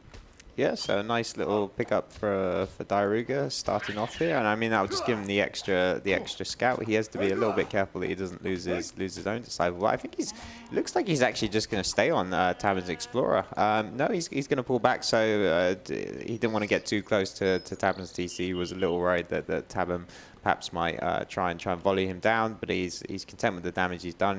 Now he's heading back to that 105 coin treasure, but Tabben also following him out. So so Tabben will have the opportunity here to contest this if he comes back, which he is. Yeah, he's coming in, going to leave that Guardian stunned though, and just start attacking. This is a really clever decision that the Alligator will stay stunned for some time, and the Red Explorer can tank the Alligator attacks once it is unstunned, and he's just going to basically tell him to GTFO. Yeah, so he once again forces Tabben away, but Tabben's immediately he's not going to be. Oh, okay. So Tabben is now going to head away, which will leave this free up this 105 coin treasure for Diarouga to pick up. Both players now advancing onto the Colonial Age, and there's no Ace of Game shenanigans here. It is indeed the Summer Palace for both players. So once again, very standard. Tabben does have a lot of villagers on coin actually, so it looks like he might be heading to do what I would traditionally call the Mito build. He seemed to develop this playstyle where he chose not to send the 700 coin and instead actually gather all the coin. So we'll see. It's possible he could still pull his villagers off when he reaches 300 coin, but just judging by the sheer number of villagers he has, he's not going to be sending the 700 coin, whereas Diarouga, looking at his resource distribution, will most definitely be sending 700 coin. So we do have a slight deviation in builds here, and so the result of that difference is that Diarouga will head up to the Fortress Age much faster, but he's going to be a shipment down. So Diarouga also picking up 2 War Dogs in the center of the map. So I'd say his Age 1's going pretty well. His Explorer also has considerably more health. So he's going to be feeling pretty confident, I would say, and happy with that. Yeah, looking pretty good. And now we'll have with those 2 War Dogs, the ability to take on that 80 wood treasure. Going to stun the pirate there, and the War Dog's going to be what he needs to sort of round that out. Let's take a look at Tabben's perspective then, because that first shipment really is going to tell us, 700 wood on the way. He's going to skip that coin, as you were saying there. Diarouga, on the other hand, is going to send the coin. It's very much on the way now, and will be delivered any second. So that's what's on the cards. Slight deviations here, and I wonder what sort of pans out here. I think Tabben, would you say the more experienced China player? I don't know. It's hard to say. Diarouga's played a lot of China on New England here. I wonder what he's got in store for us, but makes me wonder, Tabben clicking into a China mirror despite having that Civ advantage. I wonder if he's been taking notes from Mito. It looks like the Mito build. Perhaps he can play it like Mito. Yeah, we'll have to see. So we can already see the difference in builds now coming out, because Diarouga's aging up much faster, and actually he's aging up with the wonder here that's the Confucius Academy that's going to give him the 8 arquebusiers. So this synergizes quite a lot better with speed. And it looks like, Tabben's going up with the Porcelain Tower. So different, not a mirror build in this mirror. Going to be going up with different builds in terms of the Age 2, how they're going to get to the Fortress Age, and then also different wonders as well. One gives skirmishes, one gives trickle over time. Obviously the skirmishes, the 8 of them, will be very good to begin with, but Tabben perhaps going to have to play it more defensively. Their War Academy now coming down off that 700 wood, but ultimately, both players actually going to be up at similar times, it would seem. Yeah, so for the next few minutes, it's actually not going to matter too much that Diarouga was down a shipment there, as the 8 arquebusiers kind of are make up a shipment in their own sense. So yeah, he's been incredibly aggressive. We got a village probably as far up on the map as you could actually put it, and even a consulate going down there in the middle of the map. So I think players are just going to be sending unit shipment after unit shipment here, and it will be up to Tabben to try and defend this aggression from Diarouga. He will, of course, have town centre fire and access to both sets of Minutemen. That might help him to turn the tide in his favour. His Explorer, unfortunately, for Tabben hasn't quite had the time to fully heal up, though it does get a boost with the age up in. Yeah, this game going to come down very much to unit control. What are you spotted, Cossack? Wow, Tabben has sent the 700 coin. Oh. But he's only just sent it now. Do we think maybe he was thinking about going up to the industrial age, perhaps? It seems very early to send it, isn't it? 700 coin. That's I mean, yeah, his population is way low. He's not spending any resources. It looks like Tabben had intended to go up to the industrial age, but upon seeing this this aggression by Diarouga, he's gonna have to change his change what he does. Perhaps he's sending a mercenary shipment. Actually, should we have a look just to see if he's got access to the iron troops? Let's go into it. Manchu on the way there. Ah, okay, fantastic. So he will have some army to defend this. So that seems to be the use of the coin there. Makes a lot of sense now. But before they arrive, these Chocanu are going to get ran down by the Iron Flail and Meteor Hammer there. And the Summer Palace has taken a chunk of damage too. But looks like he's using the TC to focus down the Arquebusier, and then I imagine you're switching out to that village there. Meteor Hammer's trying to pick off a villager, but the others do get inside. Yeah, and I was saying about earlier how well Diarouga was doing at not getting trapped, but I'm wondering if these Manchus come in anytime soon, they're going to do really well against Diarouga's army here. And there come out the Minutemen to try and engage the snare, so the Manchu must be seconds away from appearing probably at this village. They are coming at the village and are going to start getting some cav, but intervention, the muskets have arrived here, and those cavs are going to get on out of there. Take a look at units lost. I'm pretty sure this is still pretty good for Diarouga. Yeah, Diarouga once again managed to sneak away there. He did lose a few cavalry units now that the Manchus are out on the field. But he's probably going to have to wait a bit and hope for another few more unit shipments before he can actually poke in. He did lose a lot of his infantry, which is what gives him the kiting potential. At the moment, his army is very mostly melee, and the musketeers are quite short range. So unfortunately, that's kind of stopped Diarouga's aggressiveness for a bit here. But he's committing a lot to the middle of the map. He's actually building another village here. So it is all on this.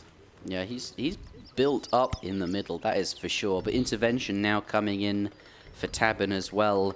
I think we should maybe switch on over to military units and kind of have it on permanently. That's the thing to be watching, really, isn't it, in this here? I mean, what Tabben does have going for him is I guess, a slightly better eco. If we click the button there, he's got, of course, the Porcelain Tower chugging away, which is over time just going to get really, really strong for him. But I think Diarouga's had a nice start, and with those skirmishes got some work done.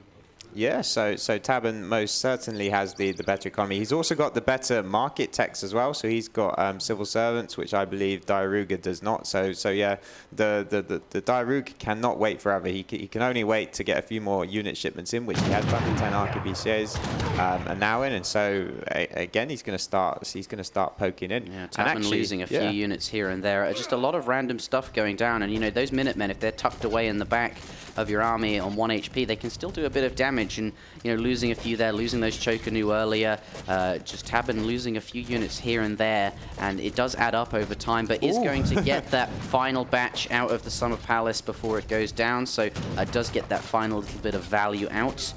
And I think the military units tab needs to be on this one now. Yeah, that's getting the Summer Palace down is huge, but luckily for Tabben, he did. Meteor hammers do pop though, and that's go time for Tabben. The Manchus having to come around the back of the village. They're not quite doing it. Some of them are taking a while to get into the fight. Diarouga's kiting back to stop them getting in, but they're now involved in the action. Yeah. Changdao's all down, and there's a lot of arquebusier there. He's got 5 meteor hammers and 1 iron flail. Will it be enough to really get on top of those arquebusier and do some lasting damage? I don't think it will be. There's a lot of muskets in there, 8 of the redcoats, and indeed some of the red cav as well. Tabben going to have to get back for the time being. A nice pop, but I think Diarouga ahead, and army does pop out. Really not a good spot. That's the story of this game here, just bleeding out units. Tabben cannot keep this up. That's so costly, losing those 6 units, and this is his only military production facility up at the moment, this War Academy. So if he loses this, he's only really going to have access to shipments. So I think Tabben realizes this. He's coming in from the side. And we even have a flying crow now coming in. This is looking really good. The 4-iron flails coming in as well. Yeah, but they're met by Chang Dao there. Not ideal. Some more muskets coming out of the British consulate, but I must admit this is looking pretty good for Diarouga. Cav now moving forward. The Manchu, though, are cleaning up very, very fast. Nice. More Cav coming around the back on top of the arquebusier. Actually, maybe it's looking okay, but executing, taking down those Manchus. That 3 HP Manchu tanking a whole volley there of those arquebusier. This is what Tabben needs, and those Cav going to get around the back onto the Flying Crow, being chased by a few muskets, and it looks like actually Tabben has come back in from this fight. A few more Chang Daos entering the fight, arquebusier and some muskets of Diarouga. Wow, I was sure that was only going to go one way, but the Manchus are still holding strong. There's actually two of them left here, and it just goes to show how powerful they are. Another reinforcing batch, so he did manage to save the War Academy. It's only on 300 hit points, but it's just enough to get him another batch there and then force him away. Oh my goodness. And wow, yeah. What a save. He saved so well, despite the, bleeding units here and there. Tabben, though, he's doing okay. That porcelain tower really, chugging at the extra resources must be really what is making the difference here. But now 4 disciplined iron flails coming in. There's a couple of muskets and 2 Manchu left to scare them away. Chang Dao and arquebusier to pop on the side here. And a big Chang Dao shipment will be what he needs to force away the disciplined iron flails. But more Chang Dao in the back there. Diarouga now trying to disengage from this fight. The Cav, though, have been snared by the Chang Dao. Gonna get up, gonna get the big snare here, and there's enough arquebusiers, there's enough ranged infantry to really keep Diarouga pinned down. He's going to be able to continue pushing. There's 2 more muskets coming forward, but back in the center of the map, we see 3 Chang Dao, and it looks like the Chang Dao of blue now going to finally go down. Yeah, all Tabben had to do there was hold, and as we said, he's got the better, far better economy. So now that he's held, this is looking really bad for Diarouga and really great for Tabben. Tabben's coming up on this fortified base here of Diarouga. I think he sees all these reinforcement points, the consulate, the War Academy, and the village, and he realizes, well, hang on, I don't need to push. He knows what Diarouga aged with because he saw the Flying Crows, so he knows he's got that porcelain tower advantage.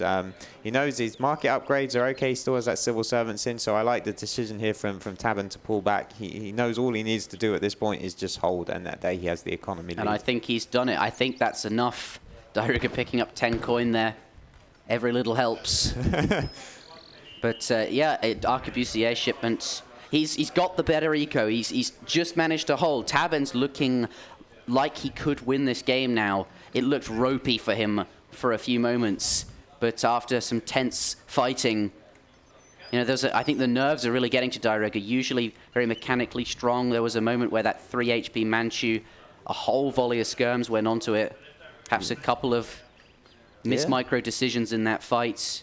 And I really like this wall coming up. He's just shipped in the 10 arquebusiers, so he knows he's got a nice sort of ranged advantage, and what counters that is just the Chinese smashing in their melee units. So this wall's going to prevent that from happening and ensure that he always gets a good fight, or always ensures that he has a nice point to fall back to. He is actually going to push out a little bit here. That's probably just to see what kiting he can get done with the arquebusiers.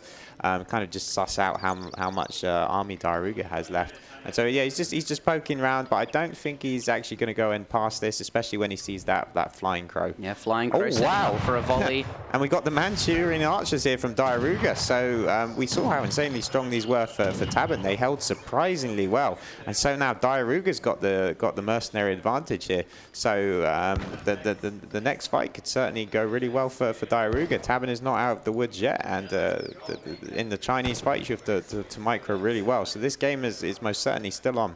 Yeah, this is still on here. Let's take a look at Tabben's deck. There are no iron troops. He's just got Manchu in there, and I think he's ran down all of his shipments. We've seen 10 arquebusier, we've seen 11 Chang Dao, we've seen 4 iron flail, we've seen 5 meteor hammer.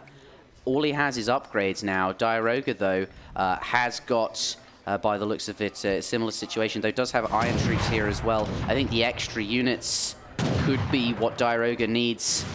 He's got the tools he needs to keep the pressure up. but Tabben has the superior eco, and he's currently got a big mass, so those upgrades are by no means, you know, irrelevant if he sends them. In fact, they'll be very, very strong, but he needs to get them in before any kind of fight occurs. That's important. Yep, and Diarouga, we can see he's cleaning out the walls. He wants to make sure there's sort of an open area to go in. And his army composition looks quite good against what Tabben has. Tabben had a huge cavalry mass. He's now balancing it out with those skirm sword production from the War Academy. So now it's looking a bit more balanced, but Diarouga is pushing forward. And he is going to get up onto this War Academy, which Tabben did nicely prepare. In fact, Tabben has literally just built a second War Academy as well. So that is going to give him, that will mean if Diarouga targets this down, he will still be able to produce units. Yeah, this is a very tense moment. Batch of units does come out. That flying crow going to be a real nuisance. That is a big advantage, having that piece of artillery in, being able to continue to create them. Arquebusier coming forward, taking pot shots at the Vils there. Taking pot shots at the Cav. War Academy is going to go down. Repelling volley coming in. That's going to be huge against the Manchu. That means the arquebusiers are going to do almost. Are we going to just jam everything and get stuck in there? Cav coming forward. He wants to take the fight there, targeting the Manchu with repelling volley active, taking them out one by one. Nicely done. Changdao getting in on top of the Cav there, looking really good for Diarouga. Although they're not fighting, have now just started fighting. The Flying Crow still up though and firing volleys into the Changdao, into the arquebusier actually. Cav melting away really quickly because of the Changdao here. Looks like though all the Manchu have gone down. A few more Cav entering the fight, but Tabben does come out ahead in this fight, it looks like. Yeah, a few extra reinforcements. Diarouga's got another Cav batch coming in, and Tabben's running out of anti-cavalry here. You can see all he's got left is a two Manchu. Oh yeah, he still has the two Manchu. He's done really well to preserve those. They might just be enough. Diarouga's going to try and focus them down, so one's really low HP, it is going to go down, so there's only one left up. But I think that was just enough to try and clear out this Cav batch, and it seems that Tabben has come out of this, he's come out of it ahead. He even pulled a few villages. 19 arquebusier up against 8 on the map. Blue has a lot more units. You can see it in the military unit population, and 50 villagers to 39. This is a very strong spot for Tabben, but the scores are so even. Diarouga, they remember, has iron troops in there, and he's approaching that 1,000 gold mark now. He's got 800. Another Flying Crow entering the board. Remember, this is kind of like it's kind of like Eco with the Flying Crows being produced constantly. MemTV delivered a settler shipment of 852 viewers. That's a lot of settlers. Thank you very much for the host here. We're watching a game that determines who goes to the grand finals. Very, very even. 4-4 here in this best of 9 series between Tabben and Diarouga. This is incredibly tense right now. Yeah, Diarouga's done quite a good job of keeping up in army count, but it can't stay on forever. And in fact, we do see a military unit population difference there of 10. The one advantage Diarouga has is he does have the Flying Crow, which is will do really well against the infantry. We can see he himself is building a small wall segment, so that will mean that Tabben will struggle to push in. But I don't think Tabben's not the player who actually needs to push in at the moment.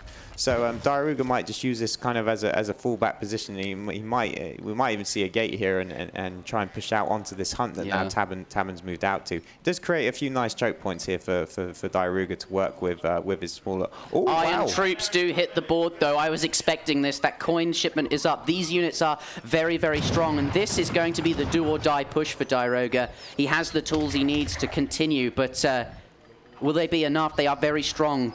Yeah. Tabben sees them, but is looking to take the fight.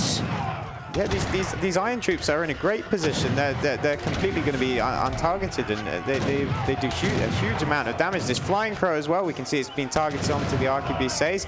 Tabben hasn't quite got enough cavalry to push past. Diarouga still has enough anti-cav here with the redcoats at the front, and this fight looks to be going really well for Diarouga. I thought he was in trouble earlier on. Yeah, he's looking very, very solid. 9 iron troops, 5 muskets in there, and 11 arquebusiers. Tabben's not got too much, but a big batch of cav coming forward. They're on top of the arquebusier now. There's not really much anti-cavalry. There's just 3 Changdao and a couple of muskets in there being focused down by the blue arquebusier. Flying Crow, though, is taking a ton of damage. Will the cav last long enough? Changdao coming forward. I don't think it'll be enough. The cav not going to be able to make too much progress forward. That flying crow really providing a lot of damage, and the Iron troops still up. And another batch of cav coming out for Diarouga. But another batch of cav coming out from Tabben as well. And you've got to remember the strength of these Iron troops is not in melee mode. They have range resistance. So when the cavalry get up on top of them, they are not very good. But he's managed to preserve about 4 of them. And yeah, Tabben just doesn't have much military left on the field at all. In fact, he just seems to have these 3 arquebusiers. His villagers are now under trouble, and Diarouga still has a considerable army left. So Tabben is in big trouble right now. He's going to have to fight with his villagers. We can see the explorers still left alive. The villagers in melee mode. But where is reinforcements coming from? Let's go into Tabben's perspective. Cav coming forward, but a big batch of cav. And only upgrades left in Tabben's deck. He's not got any more tools to reinforce. Villagers bleeding out. And Diarouga, that off the back of the Iron Troop shipment, it's an incredible shipment. Tabben's now losing villagers. He's no longer going to have the military lead, sorry, the economic unit lead at all. And Tabben has resigned. Wow, GG. And Diarouga does take game number 5 in this series. Very well done. That was an absolutely incredible game, an incredible series. And that China mirror looked so close for so long. The Iron Troops edging out the victory. Wow. Absolutely incredible. I really thought Tabben had it for a good portion of that game. He had so many more villagers. Yeah. It looked so convincing holding each time. But Diarouga does come out ahead. A very, very well played game from both sides there. I am so impressed with how Diarouga handled that right at the end there. I mean, it looked like he'd lost his opportunity, but he pulled back. He waited for those key military unit shipments, and he took the fights that gave him the opportunity to get back into that. But I mean, what a great game to finish on, and what a great series. And I'm so happy to see the players at the end kind of congratulating each other. And wow, and so yeah, Diarouga is our first player to go through to the grand finals of the New World Championship. Wow. Wow. Diarouga may be able to call himself the new world champion. He's got to go through either Lord Raphael or Kaiser Klein, though. That series coming up next. Mind you, in about half an hour, I would imagine. Firstly, there's going to be a break and an interview with Diarouga. We'll get his thoughts on the games. Any concluding thoughts in this game, though? I'm lost speechless. for words. I'm really happy with this with the series there, and both players showcase some really great skill here, and some really fantastic games, and I mean, this game was so back and forth here at the end. Both players kept their composure, and Diarouga prevailed in the end. Very well done. Ladies and gentlemen, we just witnessed something special. That was one hell of a series. Our first series of the day. We have another one coming up. Shall we, though, go to a break and get Diarouga's thoughts on the game? We'll track him down for an interview. Cossack, will you join me for that? Yeah, absolutely. I'd love to get his thoughts on this series. And perhaps Eddie Holland as well. I'm not sure if he's been taking notes, but I think you and I, we watch the games. I think we'll have some questions prepared, or we can ask him some questions. We'll get inside his mind and figure out how he was feeling, and that will be coming up very soon. Stay tuned.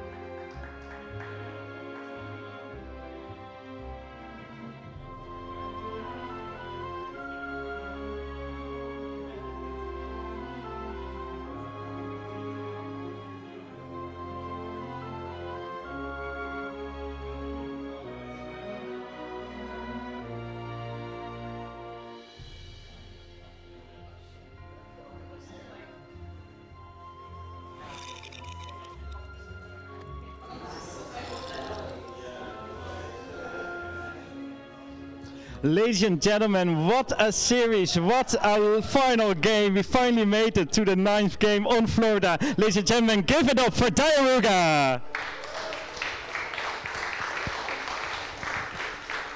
As you can see here, Tabben, of course, playing China 2 times in a row, and even the second time couldn't make it into a win. And here on my left, we see Diarouga going off to a strong start, winning with Brits and Portuguese. But after then, kind of had a little bit of a downtime, losing a few games in a row. But after that, Diarouga got back again, of course, winning against the Germany of Tabben with his Ottoman on High Plains. And in the end, the beautiful Chinese mirror we saw here on Florida, as you can see here. Beautiful weather, by the way. Florida, very nice map made by Garja. And well, we now have our first finalist, that's Diarouga. And after this, as you can see here, upcoming is Kaiser Klein versus Lord Raphael. In just a few minutes, there's going to be an interview first, and after that, we're going to decide who the second finalist is and who's going to play against Diarouga. And of course, tomorrow, the grand final, the one champion is being crowned the new world championship. So, ladies and gentlemen, buckle up. First, we're going to see an interview. After that, the next series will start. Thank you a lot for watching.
during 2 games. On match points, that was kind of hard. All right, ladies and gentlemen, welcome back to the New World Championship. I'm joined by Wicked Cossack, and well done, Diarouga. Give him a round of applause. Very, very well done. That was an absolutely ridiculous series. A lot happened there. A lot happened, and that final game was absolutely insane. We'll talk about that later on. I think we'll start with, you had a you had a lot of momentum going into the series. You started off with 2 points on the board to 0. That must have been feeling pretty good. Yeah, like as I said yesterday, I was quite confident into that series. I thought like I would win something like 5-1 or 5-2. Wow. And after this 2-0, I was like, yeah, well, it's going to be a 5-0 or 5-1 according to the plan. But Tabben played extremely well in that series. Like, strategically kind of outplayed me during that series, and I think that, except maybe, like Kinesi and stuff, nobody could do that currently in the game. Like, it was really great. Did you lose your confidence at any point? Because when Tabben, he won those 3 games in a row there, were you suddenly thinking, this might be it? Yeah, I thought I was going to lose because he played so well in these games, and to be fair, it wasn't even close. Like, it was free. Yeah, I got bashed in this game, so I definitely lost that confidence at this point. How was the pressure like? Were you completely in the zone during the games, or could you actually feel the pressure of the grand finals coming up? And were you nervous at all at any point, or? I think it was fine, except for the last game. I actually made a lot of mistakes in that game. Like, I don't know if you noticed, but I sent my monk to get some treasures. And I was like, oh, well, actually I need a TP, so I had to go back. It was kind of bad. So we interpreted that as actually as you going, I'm going to look for some wood treasures whilst, and then I'll go back and build my TP in time for the first pass. A huge mistake because I was feeling the pressure and just couldn't think about it. Right. And I made several mistakes like this in this last game. Yeah, I saw there was a couple of fights there. One that stood out to me was you fired off like a 20 arquebusier volley into a 3 HP Manchu. It looked pretty sad, but... I just... Yeah, that was the pressure, definitely. Yeah, but you won that in the end. That was quite good. I think one of the games that stood out to me were the first one was that it looks like you've really adapted quite well into that Kinesi style. Is that something you've been doing before, or something you've been preparing for the tournament? Have you been playing games with the man himself, IP Check, and trying to get good with that style for this tournament? Because I was speculating that Kinesi's not here, he wasn't coming, and as a result of that, none of the players would prepare against water because they wouldn't need to. So I thought maybe Diarouga, he thought, I know, I'm going to prepare water and no one will be ready for it. Was that a consideration? Tell me about that game. No, I actually didn't think that far. The thing is that, unfortunately, the weeks before this tournament, I couldn't find practice partners because they were all either busy or inactive. So I had to practice with Age of Killer, Breeze Brothers, and of course Kinesi. So we played a lot of games. He's actually the one who found out that China was really strong on New England, probably the best team. I also played like 20 games with them as Portugese and Baja and stuff. So yeah. Well, you say Chinese is the best civ on New England. That was a very interesting Were you game. caught off guard there by Tabben's strategy? If you remember, that's the one where you caused of course. Well, I mean, revolt. China should of course win, but I was too passive this game. Like, I actually wanted to go for 7 mortars first, but since I did that against Maito the day before today, I thought like he could adapt and try to punish me for that. So I decided to go for the boat, and as a result, I couldn't pressure his 4.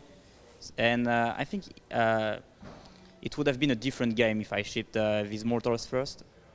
Yeah, and I guess one other main trouble you might have had in the series was I think you lost with India twice. You tried a very similar strategy, and both times we noticed that you avoided sending the 4 Ottoman villages and kind of skipped foreign logging, which left you a little bit behind on eco, kind of forced you to be aggressive and get that time with the Euromies. Do you think was that how did that go?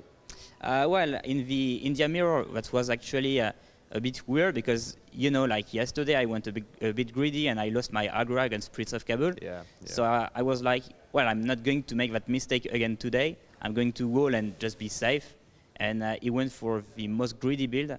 So yeah, in the end, of course, I had a better economy and won that game quite convincingly. I want to go back to the New England game briefly. What did you scout the fort at all? Like what were you expecting when you saw him hit up to industrial? Were you thinking like, I knew it was crap, I've made a mistake? Yeah, I knew he was going to go to industrial, and I knew that I did make a mistake by not sending the mortars. But I thought like I could maybe still be fine because I still have the lake control. But yeah, I guess the Imperial Hussars and the EV cannons are just too strong for this. It looked pretty good when you're the two, China frigates, the one you shipped, you trained one as well. Yeah. You got some good volleys on those heavy cannons, and then I thought, for a moment, actually you might be okay, but turns out Imperial Hussars are very, very strong. Yeah, actually. that's what I thought too, but yeah, I didn't know this. Moving into the India game again, a moment that stood out to me was ceasefire, and then you just jammed the units as close. They were just like clustered. So the density of those units was I've never seen a fight quite like that. Well, actually, yeah, that was a funny fight, I guess. But the thing is, I saw he had a second TC, and I knew that he went for the Ottoman consulate and probably sent the wood trickle. So his echo was definitely better, and. Well, that was the only way to try to win the game, but I knew it was lost at this point. After you, I'm curious. So if you lose twice with a Civ in a series, do you not use it again then, or would you take it out of action, or would you have been prepared to step up with India a third time? Well, I guess Deccan and Thar Desert, or was it? No, it wasn't Thar Desert. It was Pampas Sierras. Yeah. Both are really good Indian maps, of course, because. Well, Pampas is an OTP map, and Deccan a huge map with a lot of resources, and both have cows. So, I mean, I wouldn't pick India on another map anyway. Yeah. But I mean, also Tabben showed that he was pretty good at dealing with that C4 Eurome timing with walls and stuff. So, I think regardless, I wouldn't have played India again against him. All right. Iroquois versus. What was it? China? China. Yeah, the laggy game. That's a weird matchup. What was with the Iroquois pick? It worked out. I mean, it's not really a weird matchup. Iroquois is a pretty defensive. Like it's a not particularly common matchup, I should say. Yeah, right. Because not many people play Hero, I guess. But I mean, Iroquois is a bit like France, except it feels faster and stronger. So it's of course a very good pick for this kind of map. And I think that overall this is a pretty good matchup for Hero. But Tabben played really well and went for that bow pike push. And he managed to get the map control. I think he got like 1 Warret and 1 TP, which is insane considering I'm the one who was going to make units. But yeah, it was definitely a close game. But usually China should lose easily. Yeah, and I think finally the match we should everyone wants to hear about your thoughts on that China mirror at the end there. So a couple of things that happened was Tabben with the Porcelain Tower. You went up with the 8 Arquebusier Wonder. Yeah, right. I mean, as I said, I was so nervous during that game. I couldn't replay properly. And I expected Tabben to be in the same mood. And I actually remember another game where I was quite nervous. It was against Aztec game 09 on Tibet, and it was also a China mirror. And he went aggressive just like this, and he could win the game pretty easily because I just couldn't defend. But yeah, well, Tabben defended really well, so he defended really well a couple of times. I mean, actually, quite early on, there was a bleeding out units. You were getting, killing off his Minutemen. They were 1 HP. Batch of units popped out of his War Academy into you. Got a few good picks there, but he did ultimately sort of hold it, and he kept those Manchu alive, and they really sort of helped him out. It looked pretty good for Tabben, but he sort of ran out of unit shipments. And in your deck, you had a lot more. You also had the Iron Troops, and I think, despite having a less economy over the whole game, that's kind of what won it out. At the end there, he was shipping that 11 Changdao pop, you saw that. And that was like his last unit shipment, and it was looking good for Tabben, but after that it was just upgrades, and you'd kill all the stuff, and the upgrades were coming in, and they just didn't seem to be very good. But what was, it looked like you were winning, and then 11 Changdao pop out. How did that feel? Well, I guess there was something already before the 11 Changdao pop out, or I don't remember if it was this or not, but I was floating 500 export. So I was like so mad because I think like with six extra musketeers, I definitely would have won easily. And I was definitely losing at this point, and I definitely could have lost the game in the series because of that stupid mistake, which usually never happens. Yeah, so looking forward to tomorrow. Have you got a preferred opponent? Presumably you'll be paying very close attention, I expect, to the match coming up, Lord Raphael versus Kaiser Klein. Is there any one of those two players in particular that you'd like to play against over the other one? I'd like to play Raphael because I've played a lot with Kaiser Klein, and I feel like he's not going to fall into my trap and my strategies, while Raphael is more likely to do so, I guess. Okay, well, good to get your thoughts. Congratulations, very well done. And coming up next will be Lord Raphael versus Kaiser Klein. So stay tuned, everybody. We'll get that set up. And yeah, thanks. Thank you very much, Diarouga. Thank you.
All right, welcome back to the New World Championship, everyone.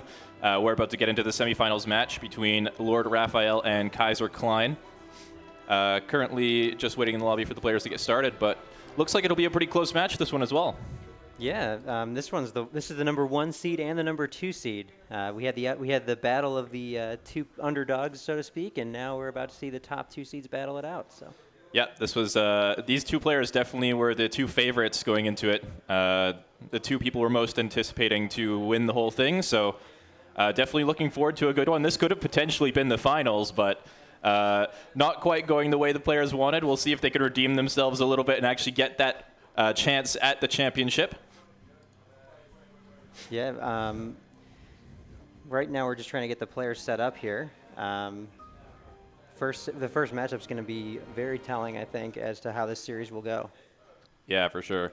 Both these players have pretty similar play styles as well, I think. I think they both like to be aggressive. They both rely a lot on their mechanics and micro to really get them the win. So should be pretty interesting. Sort of a no clash of styles or anything. Just see who's strictly better at that specific style, or maybe someone will have something prepared. Who knows? So. Yeah, exactly. I'm wondering if there's going to be anything that's slightly cheesy coming out. Both these guys generally play pretty standard, although we did see Kaiser pull out the mercenary strategy when he was feeling confident. So perhaps if the series starts to snowball, we might see Mercs again. Yeah, it could be a good mix-up too. We'll have to wait and see. Yeah, and we will be skipping the map draft this time, as this is a best of 9, so we could potentially see, just like that last series, every single map in the set get played out here. Yeah, definitely could happen. What do you think is going to happen? What's your prediction on the score line? I think it's going to be close. Hopefully all 9 games, maybe 8 or 9 games for sure. Personally, I'm thinking that Kaiser Klein will clinch it out, but it'll be really, really close for sure.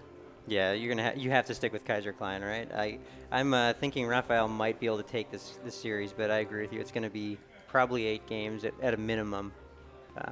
Yeah, I mean, Kaiser just looked very consistent the whole tournament. Lord Raphael was a little bit rusty at the start of the tournament, then started picking things up, looking much stronger now. But so far, I haven't really seen anything to complain about from Kaiser. So, yeah, Kaiser's arguably had the easiest path